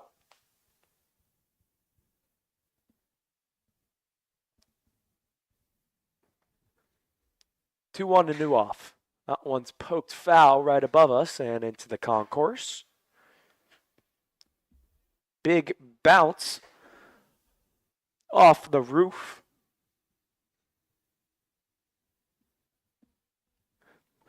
Two balls, 2 strikes to count.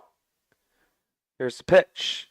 That one's poked to the right side. Going to be a tough play for Klein and just out of his reach. We'll do it again at 2-2.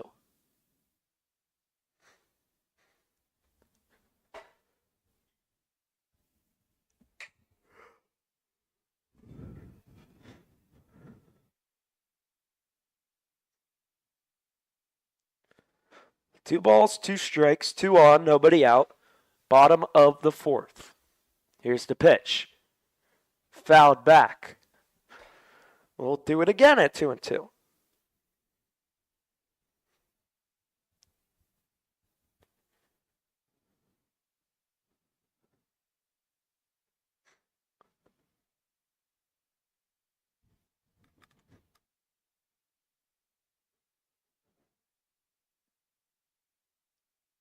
Another 2-2. Swung on and missed, strike 3 on the curveball for out number 1 here in the bottom of the 4th. So Newhoff goes down swinging. Still Hackney over at second. Nauman over at first. And in steps the catcher, Dawson Foster, who walked and stole second back in the second inning. First pitch to him. Swung on and missed real late on the slider.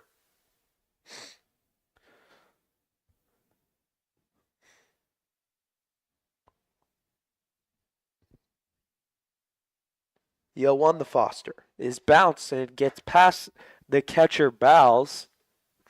And both runners advance 90 feet.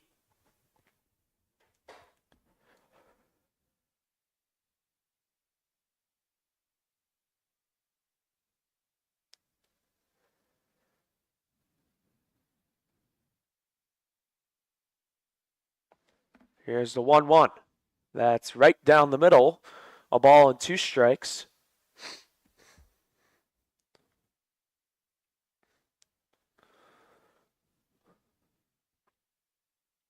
Here's the 1-2. That's chopped foul.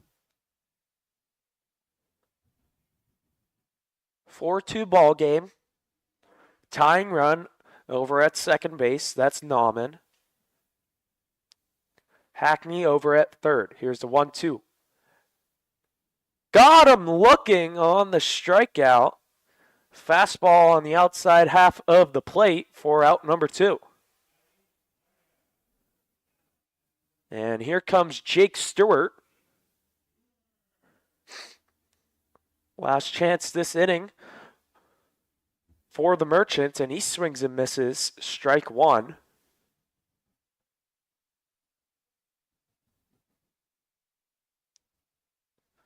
Here's the 0-1. That one's in there for strike 2. Ahead of the count is Catalano. First two runners reached. And now he has Stewart ahead 0-2. Here's the pitch. Is just got a piece, did Stewart. It will remain 0-2.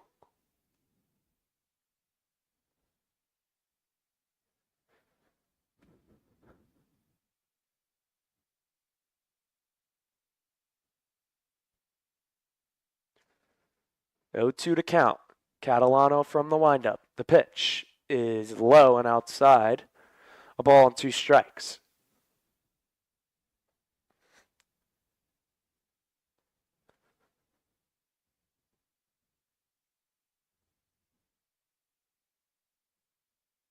Here's the 1-2. It's going to be grounded to the second baseman, Maurer. He'll throw on the first, and the inning is over. The first two men reach, and then 2 strikeouts and the ground out to Maurer.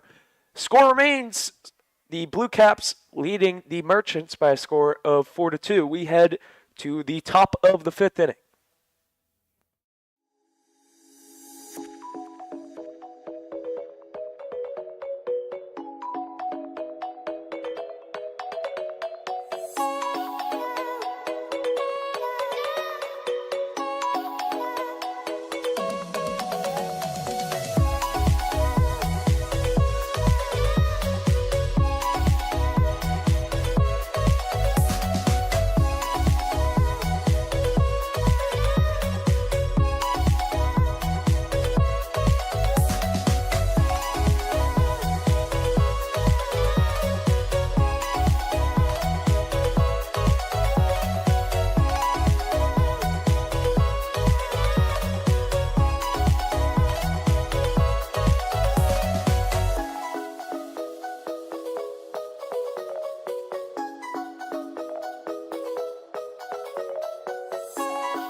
Back now for the top of the 5th inning. Granger Jurevich back on the mound for the Merchants. And A.J. Weller will lead things off for the Blue Caps. Blue Caps leading the Merchants by a score of 4-2.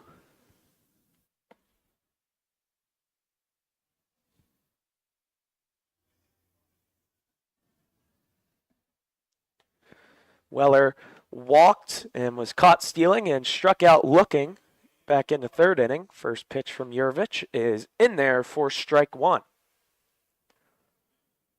Beautiful night for baseball. As we hit the 9 o'clock time here, Central.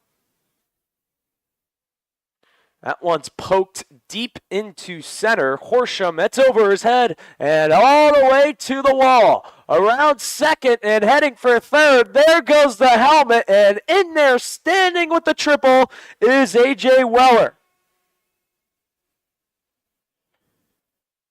A leadoff triple in the top of the 5th. Lost the helmet around second base.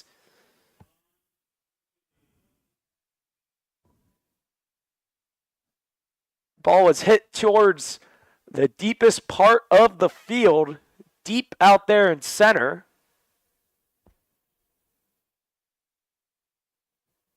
First pitch now to John Shuey is outside for ball 1.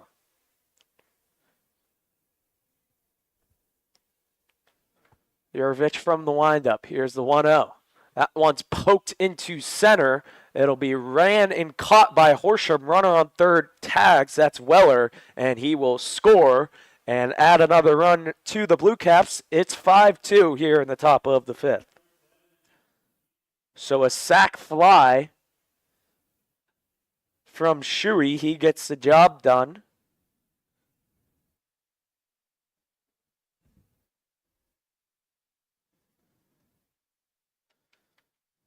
One away now, and in steps Cannon Klein. First pitch to Klein is in there for a strike.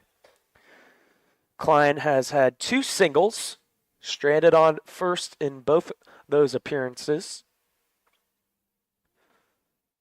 One is in tight. Did he go? Do not think he did, or they will check. No, he did not go, says First base umpire.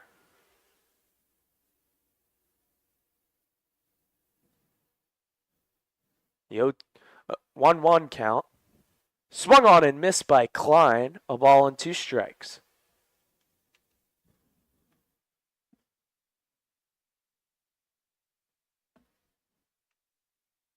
One-two count.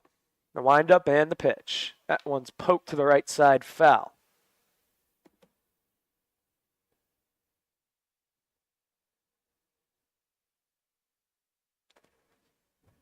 Ball and 2 strikes. Jurevich back on the mound for his second inning of relief. 1-2. That one's poked to the right side, foul. We'll get out of play. We'll do it again at 1-2.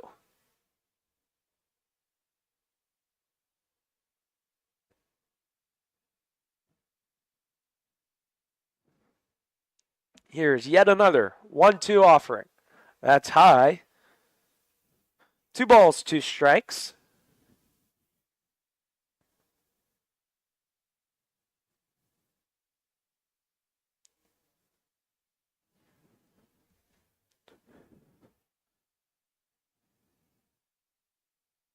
Here's the 2-2. That's high. Count runs full to Cannon Klein.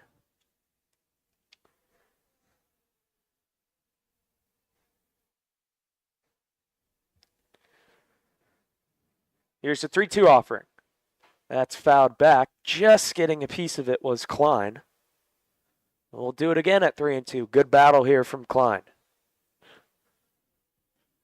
5-2 game here in the top of the 5th. Blue Caps lead. Here's a 3-2. That's high. And it looks like a little bit of a cross-up between the catcher Foster and the pitcher Jurevich. And you could see Foster shaking his head, and they will talk about it. Nonetheless, a 1-out walk here for Klein. And a base runner here in the top of the 5th as Foster and Jurevich discuss that cross-up.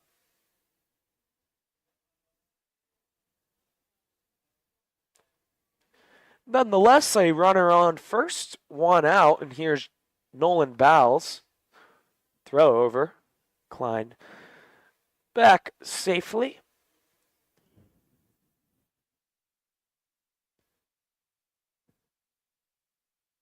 Here's the, throw over. Klein back safely yet again.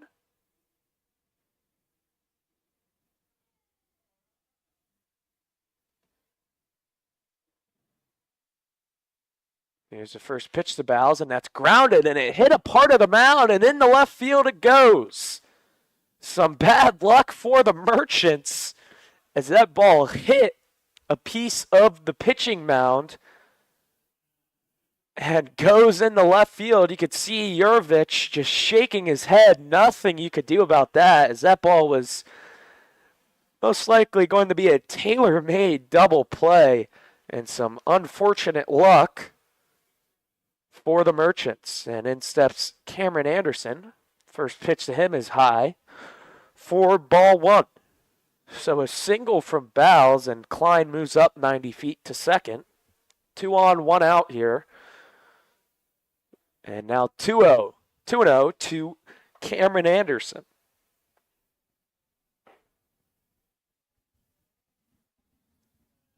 Two balls, no strikes to count. Here's the pitch. That one's in there for a strike. 2 balls, 1 strike.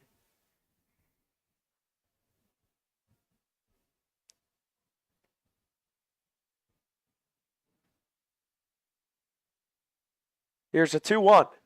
That one's poked down the line and left. Back goes Nauman. It's over his head, and it's off the wall. Klein around third. He will score easily. And in the third goes Bowles, and in the second goes Anderson. It's 6-2 Blue Caps here in the top of the 5th.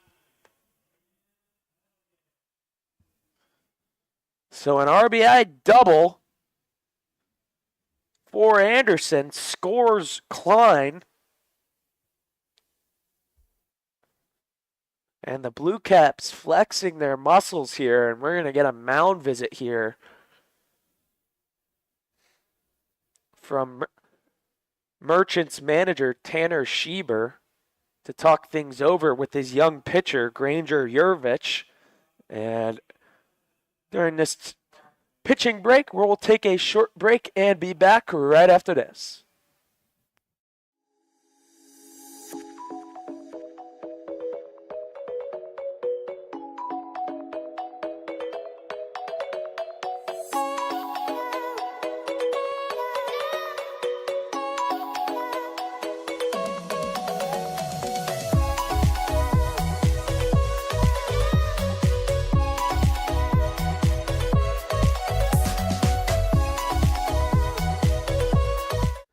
Back now here at the Corn Crib. Second and third, only one out, and the infield will have to come in here for the Merchants, trailing 6-2. First pitch to Braden Elliott is in there for strike one. Jurvich from the windup now. 0-1 is swung on and missed, strike two.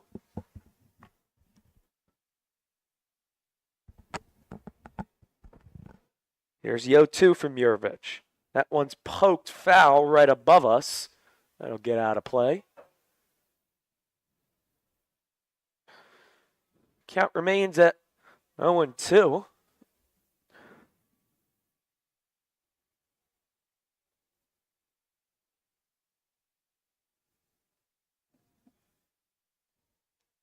Braden Elliott singled and doubled, scoring twice. That one's poked to the right side, foul.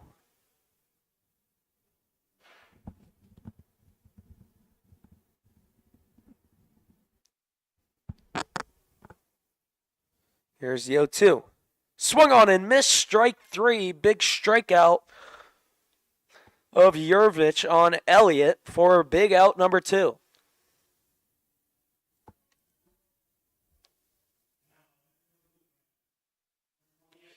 And in steps Cal Darling.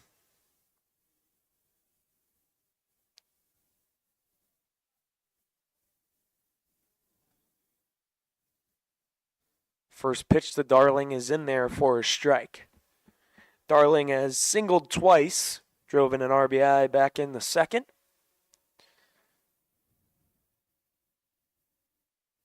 Here's the 0-1. That one's poked to the right side, down the line, fair ball.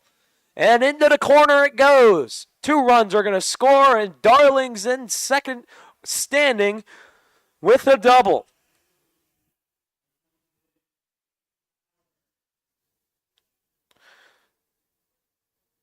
Scoring is Bowles and Anderson.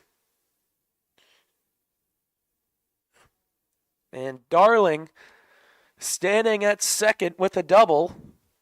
And here's Caden Maurer now. First pitch is high for ball one. The Blue Caps, with a 4-run inning, has pulled this game away here. 8-2. Here's the 1-0. That's bounce. Good stop from Foster.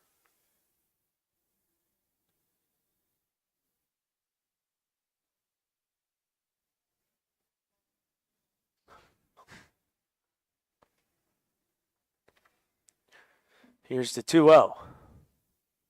That's just a bit high.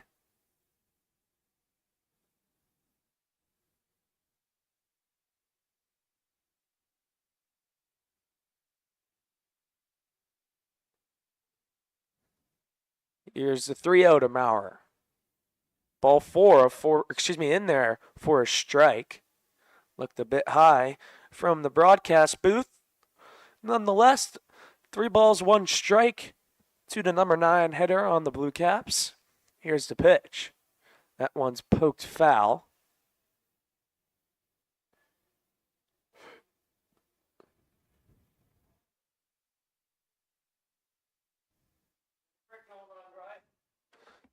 Full count.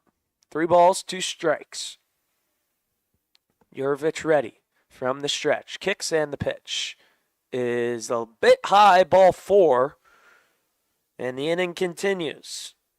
Not a pretty one for Jurevich, and I think that's going to be it. Yes, it is. A 4-run top of the 5th inning, and Granger Jurevich night is over. We're going to take a short break. New pitcher coming on for the Merchants. The Blue Caps lead 8-2.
Well, the day is done for Granger Jurevich, and it's one that he will likely want to forget.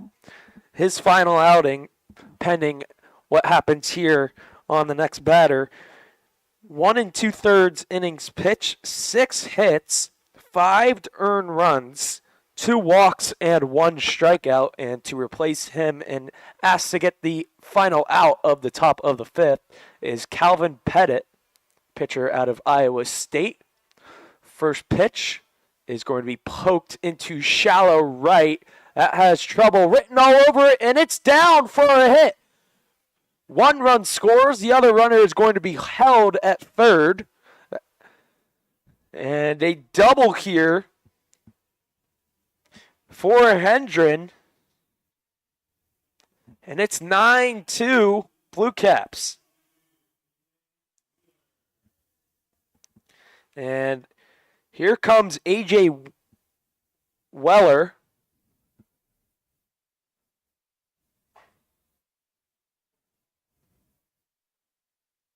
His second time up in the inning. He tripled back to begin things. First pitch from Pettit is outside for ball 1. That runner will be added to the final stat line of Jurevich. Not an earned run for Pettit. Here's the 1-0. That's outside. 2 balls, no strikes.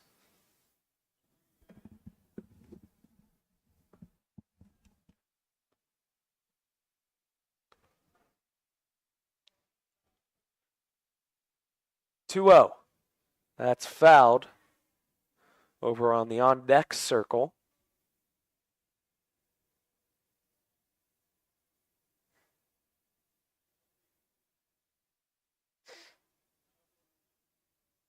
Two balls, 1 strike, the count.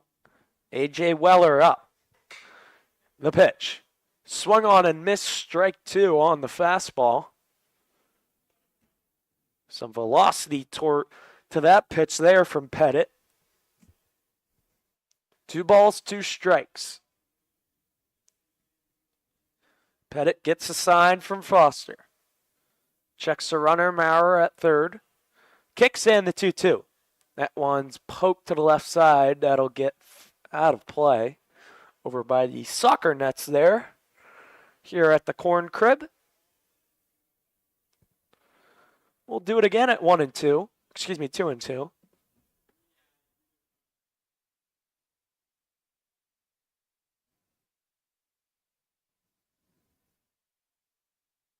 2-2's outside.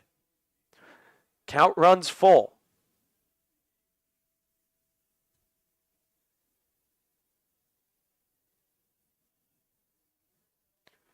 Here's the 3-2. That one's fouled.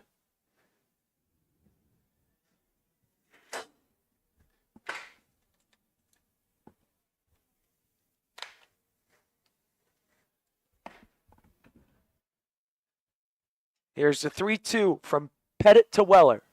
That one's fouled back yet again.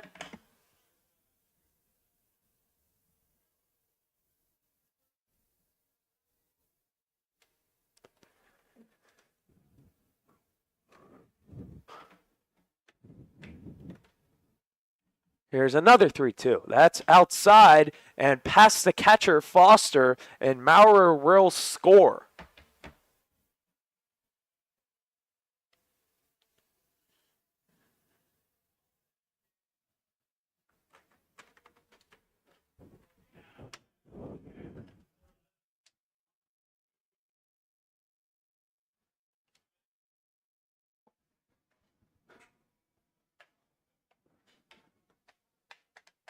And so a walk to Weller. And here's John Shuey.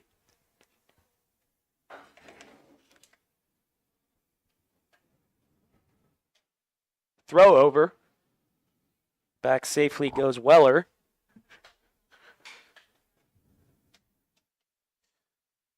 Shuey trying to put this game out of reach. Already a 10-2 game. And stepping off is Pettit.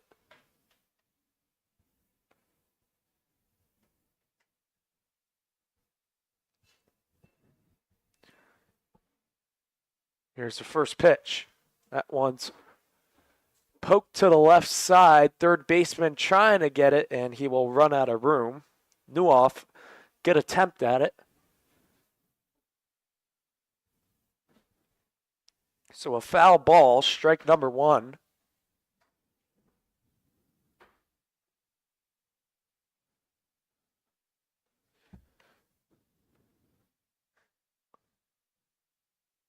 Pettit steps off to allow his left fielder and third baseman to get back to their position. Here's the 0-1. That one's poked deep into center. Horsham's got a beat on it, and he will make the catch, and the inning is over. A 6-run inning for the Blue Caps, and they lead as we head to the bottom of the fifth by a score of 10-2.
New pitcher on the mound for the Blue Caps.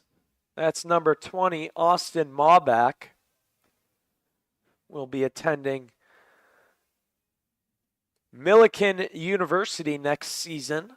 And after a 6-run top of the 5th inning, we now have a 10-2 ball game as we roll into the bottom half of the 5th.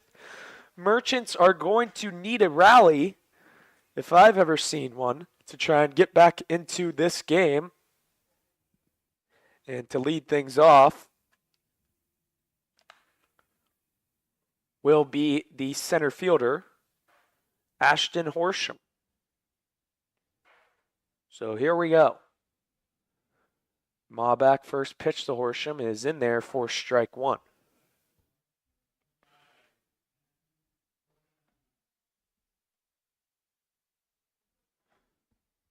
Second pitch is outside, a ball and a strike.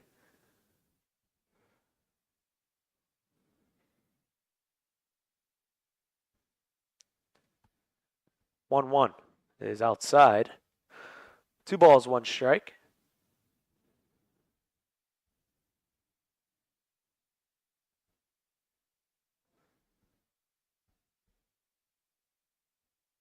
Here's a 2-1.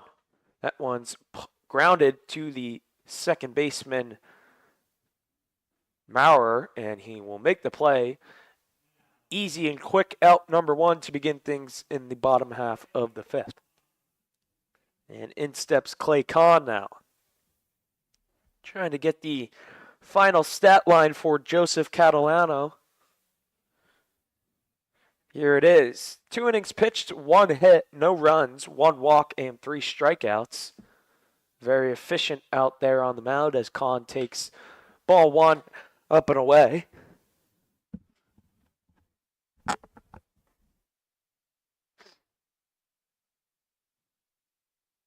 That one's fouled to the left side.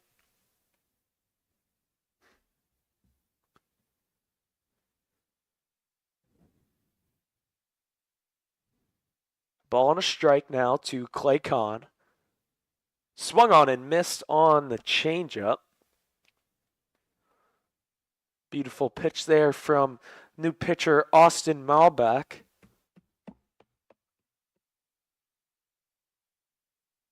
That one's going to be grounded to Maurer at second. He'll throw on the first for out number 2. 2 ground outs to Maurer to begin things in the bottom half of the 5th.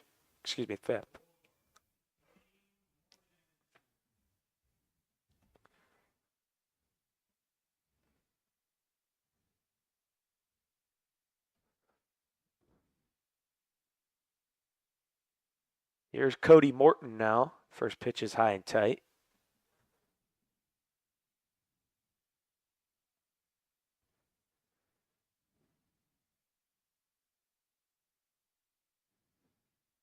And that one's going to be chopped to the third baseman, Shuey. He fields it to his left, throw on the first, and the inning is over. So 2 ground outs to second and a ground out to third. 3 up, 3 down in the bottom half of the 5th. We head to the 6th inning. The score, the Blue Caps 10 and the Merchants 2.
Back now at the corn crib for the top of the 6th inning.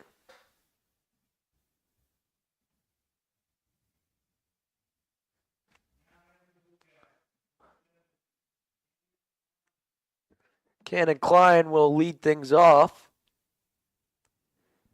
after they batted around last inning.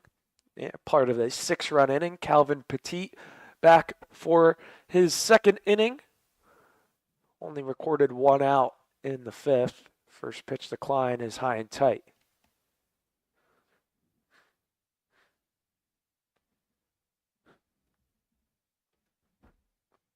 Here's the 1-0 to Klein. Swung on and missed on the changeup.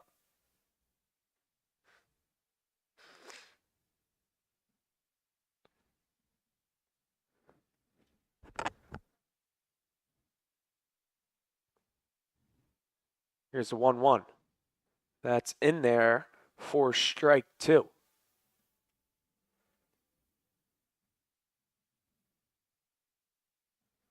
Ball and 2 strikes.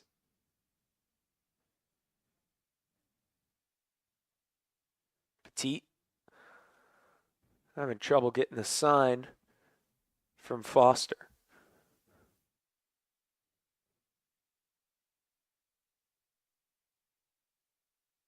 Here's the 1-2. That one's bounced and over the head of the catcher, Foster. 2 balls, 2 strikes.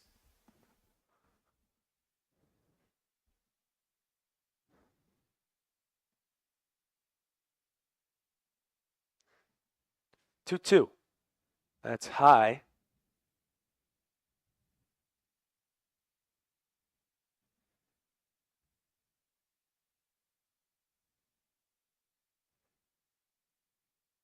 Here's the 3-2 to Klein. That one's a little poke to the right side. First baseman Hackney makes the catch. A good running catch over there in foul territory for out number 1.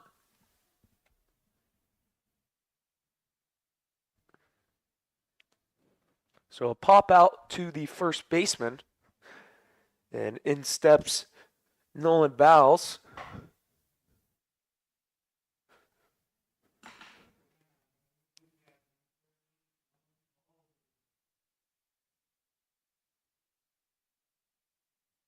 First pitch to Bowles is fouled back for strike 1.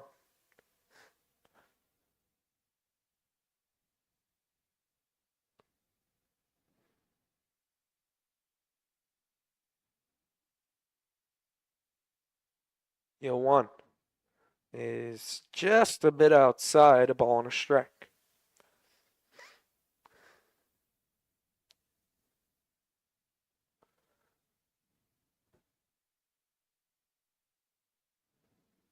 One is low.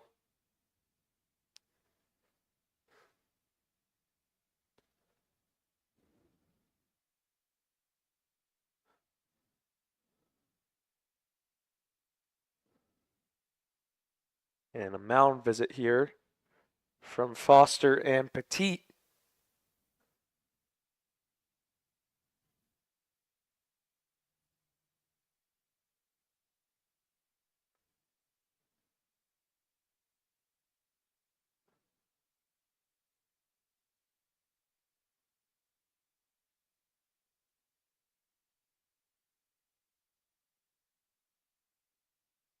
Two one is fouled back.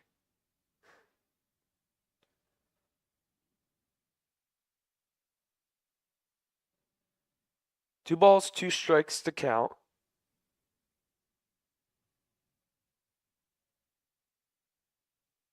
Pettit from the windup. The 2-2. That one's going to be grounded to the shortstop, Morton. He'll field it. Long throw, and it's a good one for out number 2.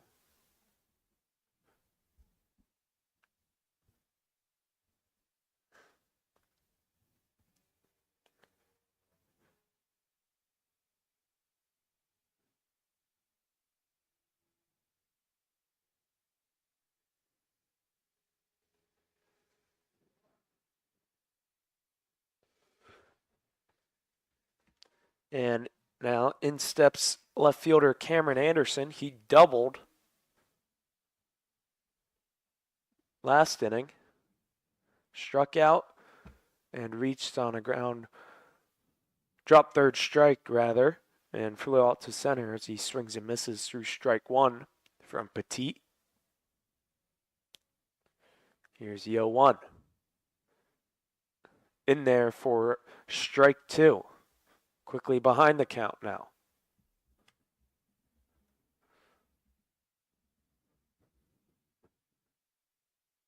Here's the 0-2. Swung on and missed, strike three. So a pop up, a ground out, and now a strikeout. 3 up, 3 down in the top of the sixth. Merchants need a rally as we head to the bottom half of the sixth inning. Still a 10-2 lead for the Blue Caps.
Bottom of the sixth inning now. Here at the Corn Crib. New pitcher on the mound for the Blue Caps. That's Jackson McDonald.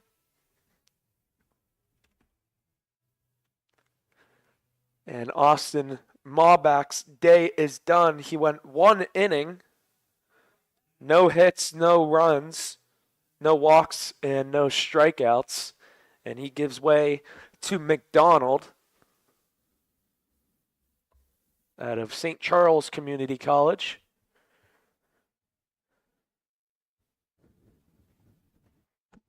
Daniel Bastidas will lead things off here.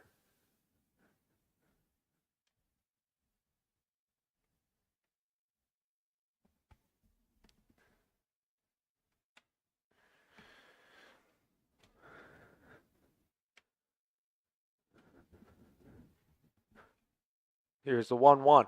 That one's poked into right. Back goes Elliott, and he will make the catch for out number 1.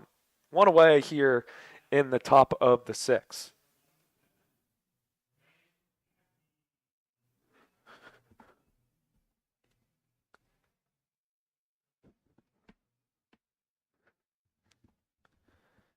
Having some technical difficulties with our camera. Sorry about that.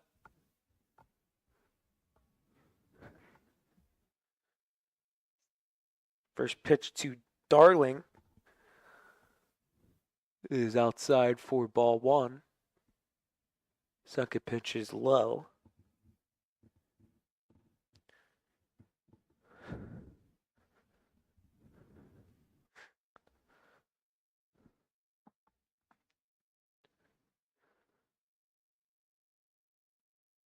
Two-0 is swung on and missed for strike 1.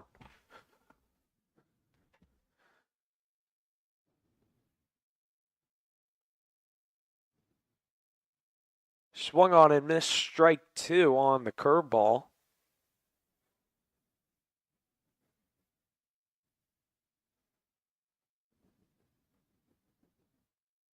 Two is low.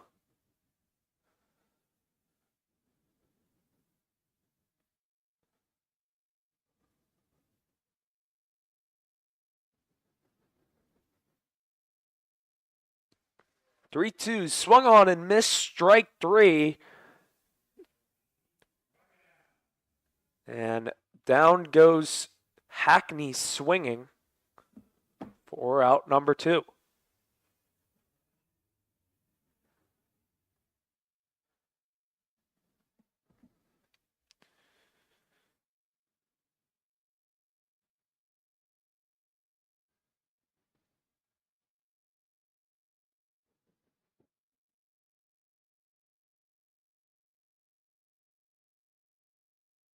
First pitch to Mason Nauman is in there for a strike.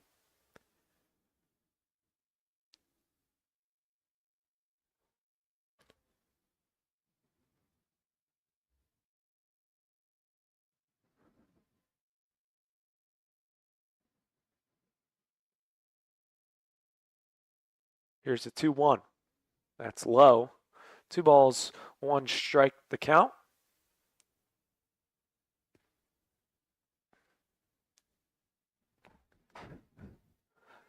Here's 3-1. Swung on and missed, strike 2. Count runs full.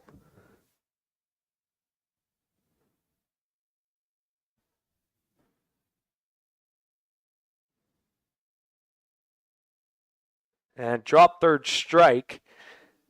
And reaching first is Brooks Newhoff. Check that. Mason Nauman.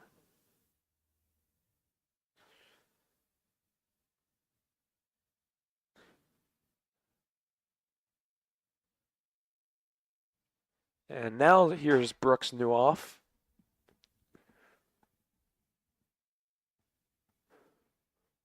First pitch is outside, ball 1.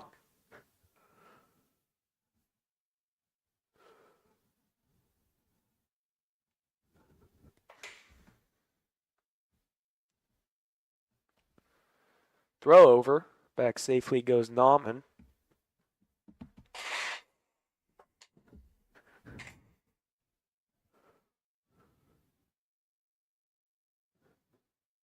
Here's the pitch. That's in tight. 2 balls, no strikes.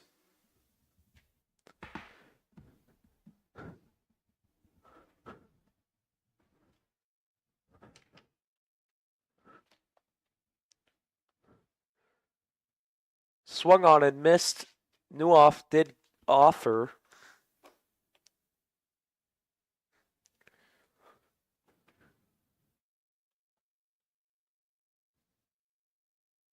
Two balls, 1 strike. The pitch. That's in there, strike 2.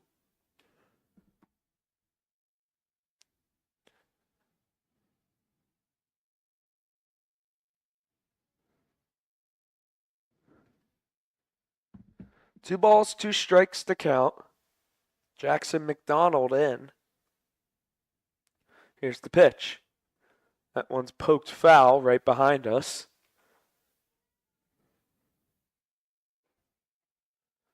Count remains at 2-2.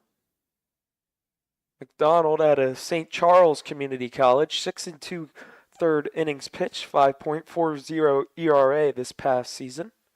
Whip of 2.55, 2-2. That one's grounded right back up the middle. Going to be a tough play for Morale, and he makes it look easy, stepping on the bag at second for the Force. We've played 6.5 here at the Corn Crib. It is the Blue Caps 10 and the Merchants 2.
Welcome back now to Corn Crib Stadium. Apologies on the technical difficulties, as we will have the top of the seventh now set to begin.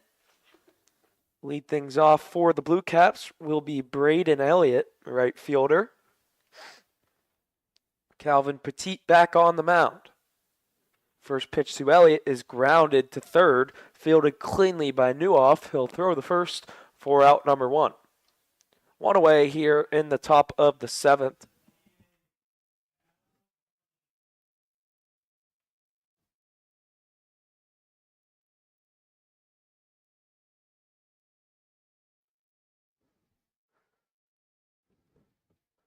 One away now, and here comes Cal Darling. 2 singles and a double in this game. First pitch from Petit is high and tight for ball one.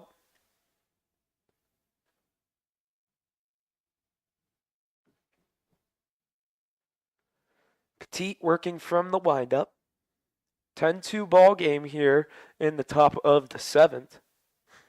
From the windup, kicks and the pitch. That one's high fly ball. That'll get out of play. Over in the bullpen area is a ball and a strike.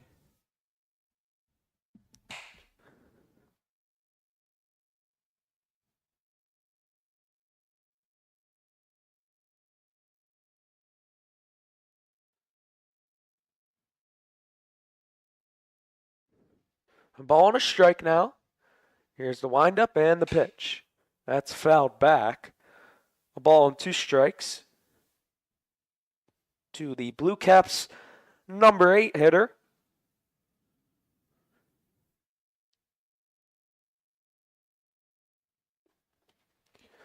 Darling steps in the batter's box.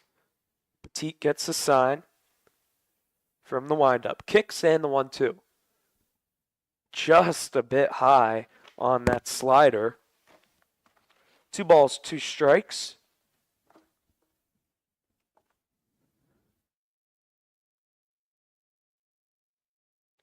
Here's the 2-2 offering. That's outside. Count runs full.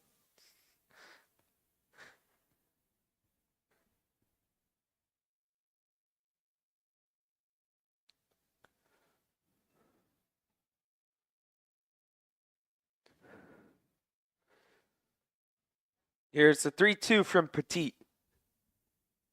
That one's fouled back.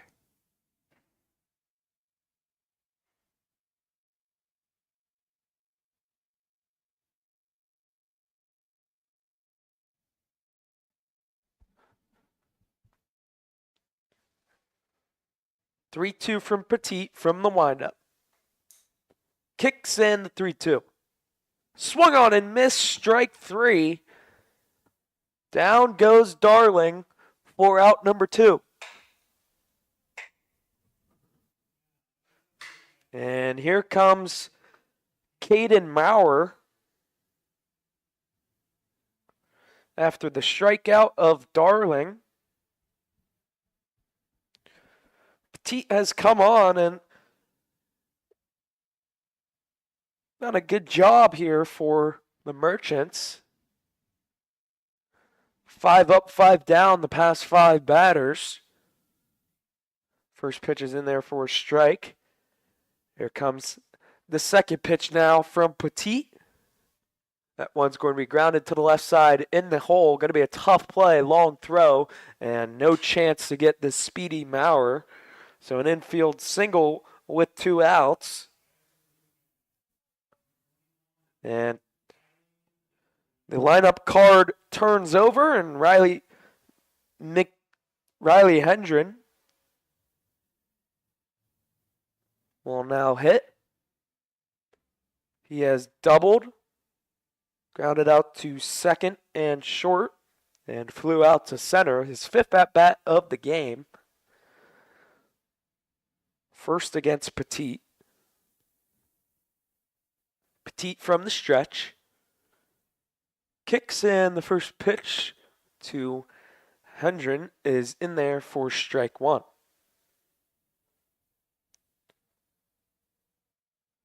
Maurer over at first after he legged out the infield single. 0-1 now is flip back foul.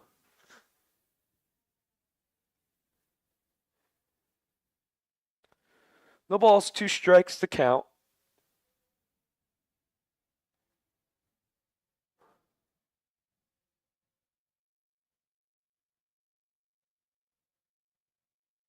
Here's the 0-2. Little high and inside. Ball and 2 strikes.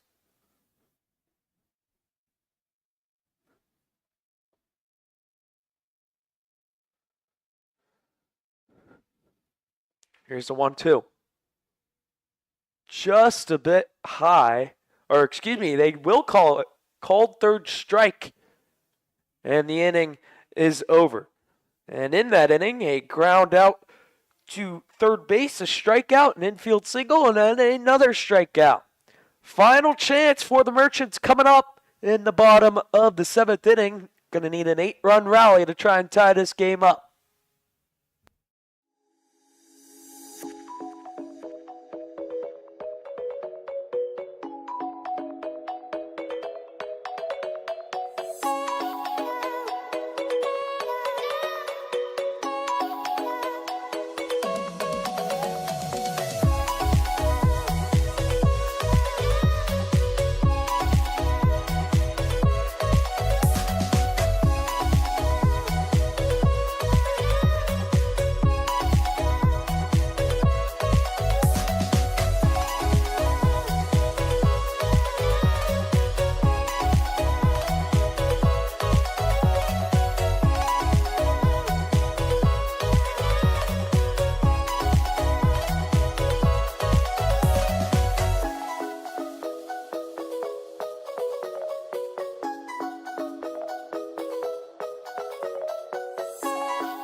Back now for the bottom half of the 7th inning. Final chance for the Merchants. They've been held to 3 hits and only 2 runs, trailing 10-2 here in the bottom half of the 7th inning. It'll be Dawson Foster to lead things off. He walked, stole second, and struck out looking thus far tonight. McDonald back on the mound. First pitch is outside for ball 1.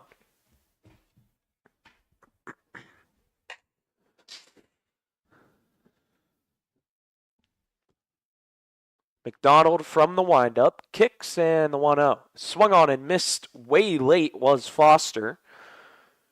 A ball and a strike. It'll be Foster, Stewart, and Horsham due up for the Merchants. Need 8 runs. That one's lined into center field. That's going to get through for a base hit. And the leadoff man is on to begin things here in the 7th.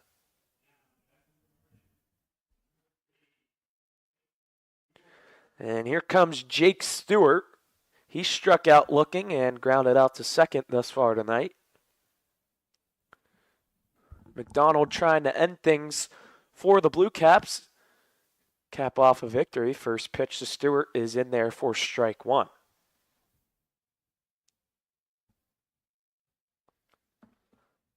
No balls, 1 strike.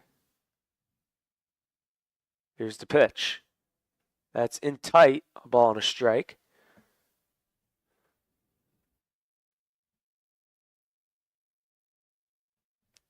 Off of first is Foster. Short lead over there. Here's a 1-1. That's outside on a breaking ball. 2 balls, 1 strike.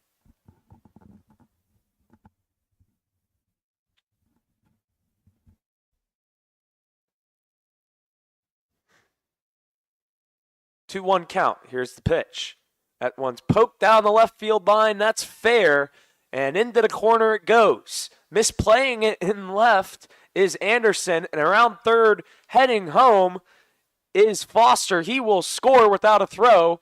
And in the second base goes Stewart with an RBI double. And Ashton Horsham now due up. So now it's a 7-run game. After the double from Stewart, single from Foster started the inning. Now a double. And now the lineup card flips over, and Horsham is now up. He singled back in the first inning. First pitch that he sees is a slider. Backdoor for strike one. The ball's one strike. Stewart off a second, being held on by Weller. 0-1. That's going to be grounded foul to the right side.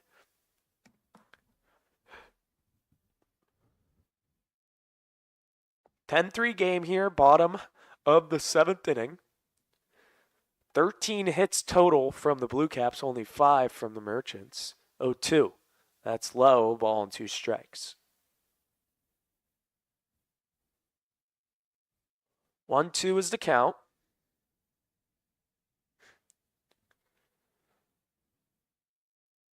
Here's the 1-2 from McDonald. Just a bit outside. 2 balls, 2 strikes.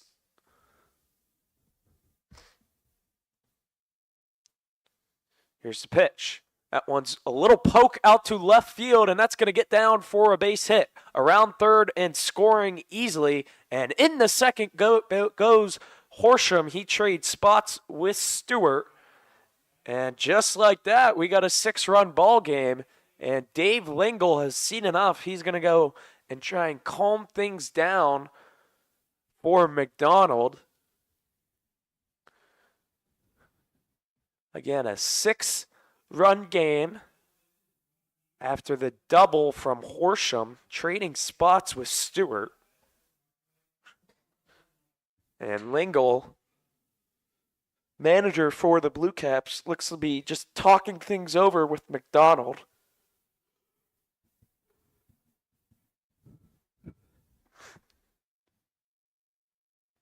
And they're going to keep him in here.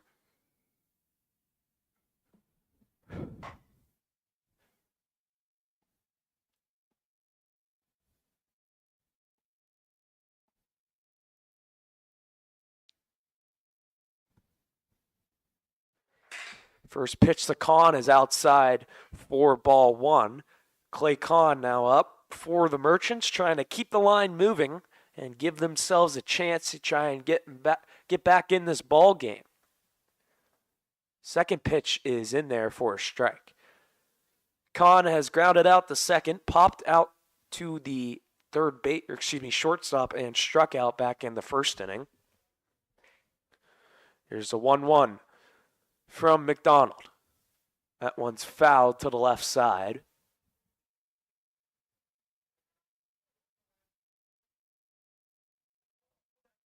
A ball and 2 strikes, the count on Clay Kahn. Here's the pitch. That one's grounded foul to the right side over by the Merchants dugout. Kahn trying to keep the line moving here. In the bottom of the 7th.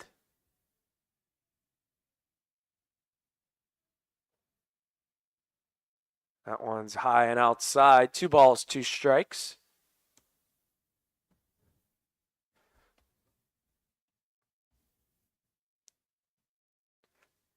Here's the 2-2. Swung on and missed, strike 3 on the slider. A beautiful pitch there from McDonald for out number 1. And with 1 away here in the bottom half of the 7th, in steps Cody Morton. He struck out looking, lined out to left, and grounded out to third. Trying to keep the line moving for the Merchants and keep them alive in this game. First pitch is outside for ball 1.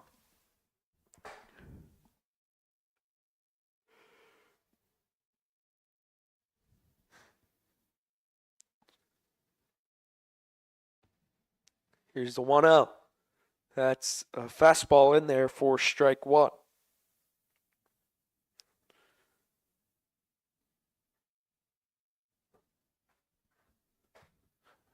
One. A cross up, it looked like, with the catcher, Bowles. 2 balls, 1 strike.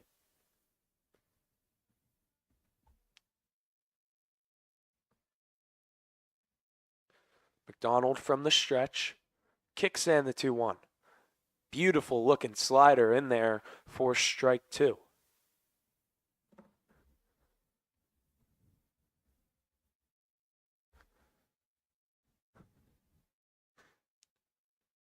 Here's a 2-2. That's outside.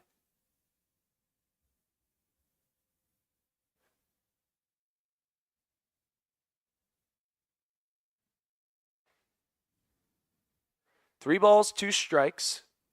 Here's the pitch. Did he go? No, he did not. And a walk here for Morton. There's 2 on with only 1 out. And Dave Lingle is going to have to go to his bullpen here. That's going to be it for McDonald.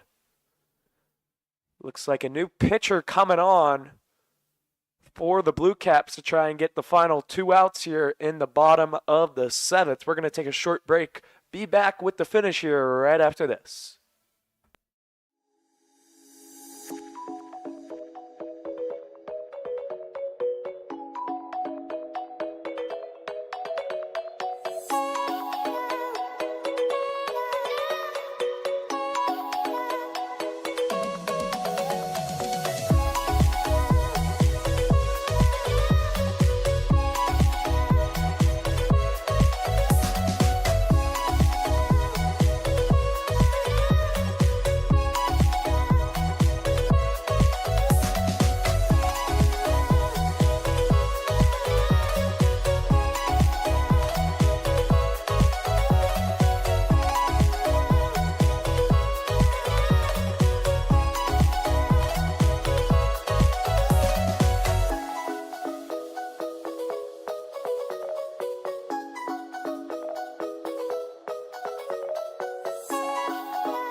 New pitcher on the mound for the Blue Caps to try and get the final 2 outs is number 4, Jack Robertson. Robertson out of Parkland Community College. Has to get the final 2 out here. This past season at Parkland appeared in 4 games. 2 of them were starts. 2 innings pitched, 4 hits, 5 runs, 2 of those earned, 3 walks, 4 strikeouts, faced 15 batters. Opponents hit .364 off of Robertson. And here we go. Daniel Bastidas is due up for the Merchants. 2 on, 1 out. Horsham at second, Morton over at first. Sidearm thrower. First pitch is outside for ball 1. Funky delivery is Robertson. Runner goes and throw not in time. A stolen base for Horsham. He goes to third. Remaining at first is Morton. A called ball on the play. 2 balls, no strikes. Here's the pitch. That's fouled back. Getting a piece of it was Castidas.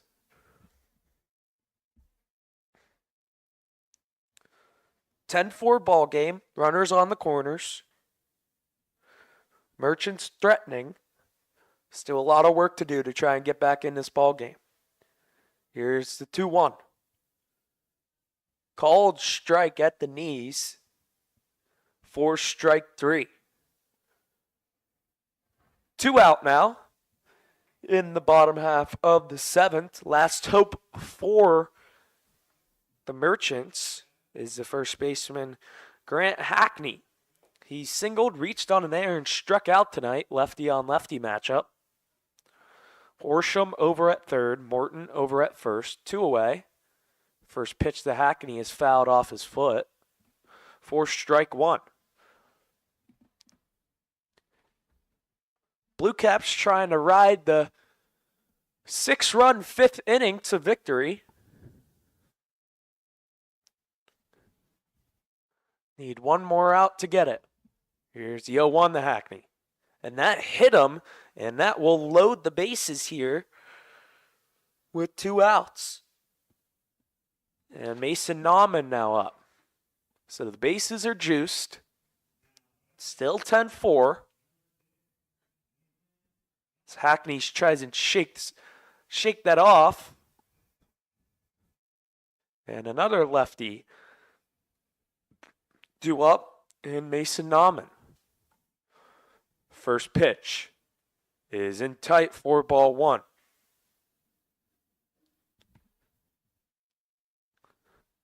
Robertson asks to try and get the final 2 outs of the ball game. He struck out Costillas and then hit Hackney. And here he is to Nauman. That one's inside. 2 balls, no strikes.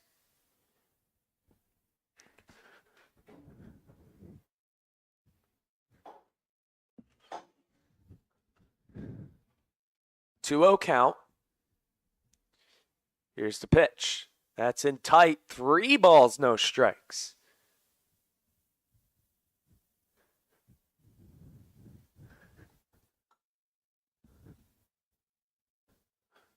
Here's a 3-0. Taking all the way and called strike as Nauman was walking the first base, it looked like. Robertson trying to end it. Here's the 3-1. Swung on and missed. Strike 2, and the count runs full. 10-4 ball game, bottom of the 7th inning. Bases juiced, 2 out. Robertson, the pitch. And that one, just getting a piece of it, was Nauman.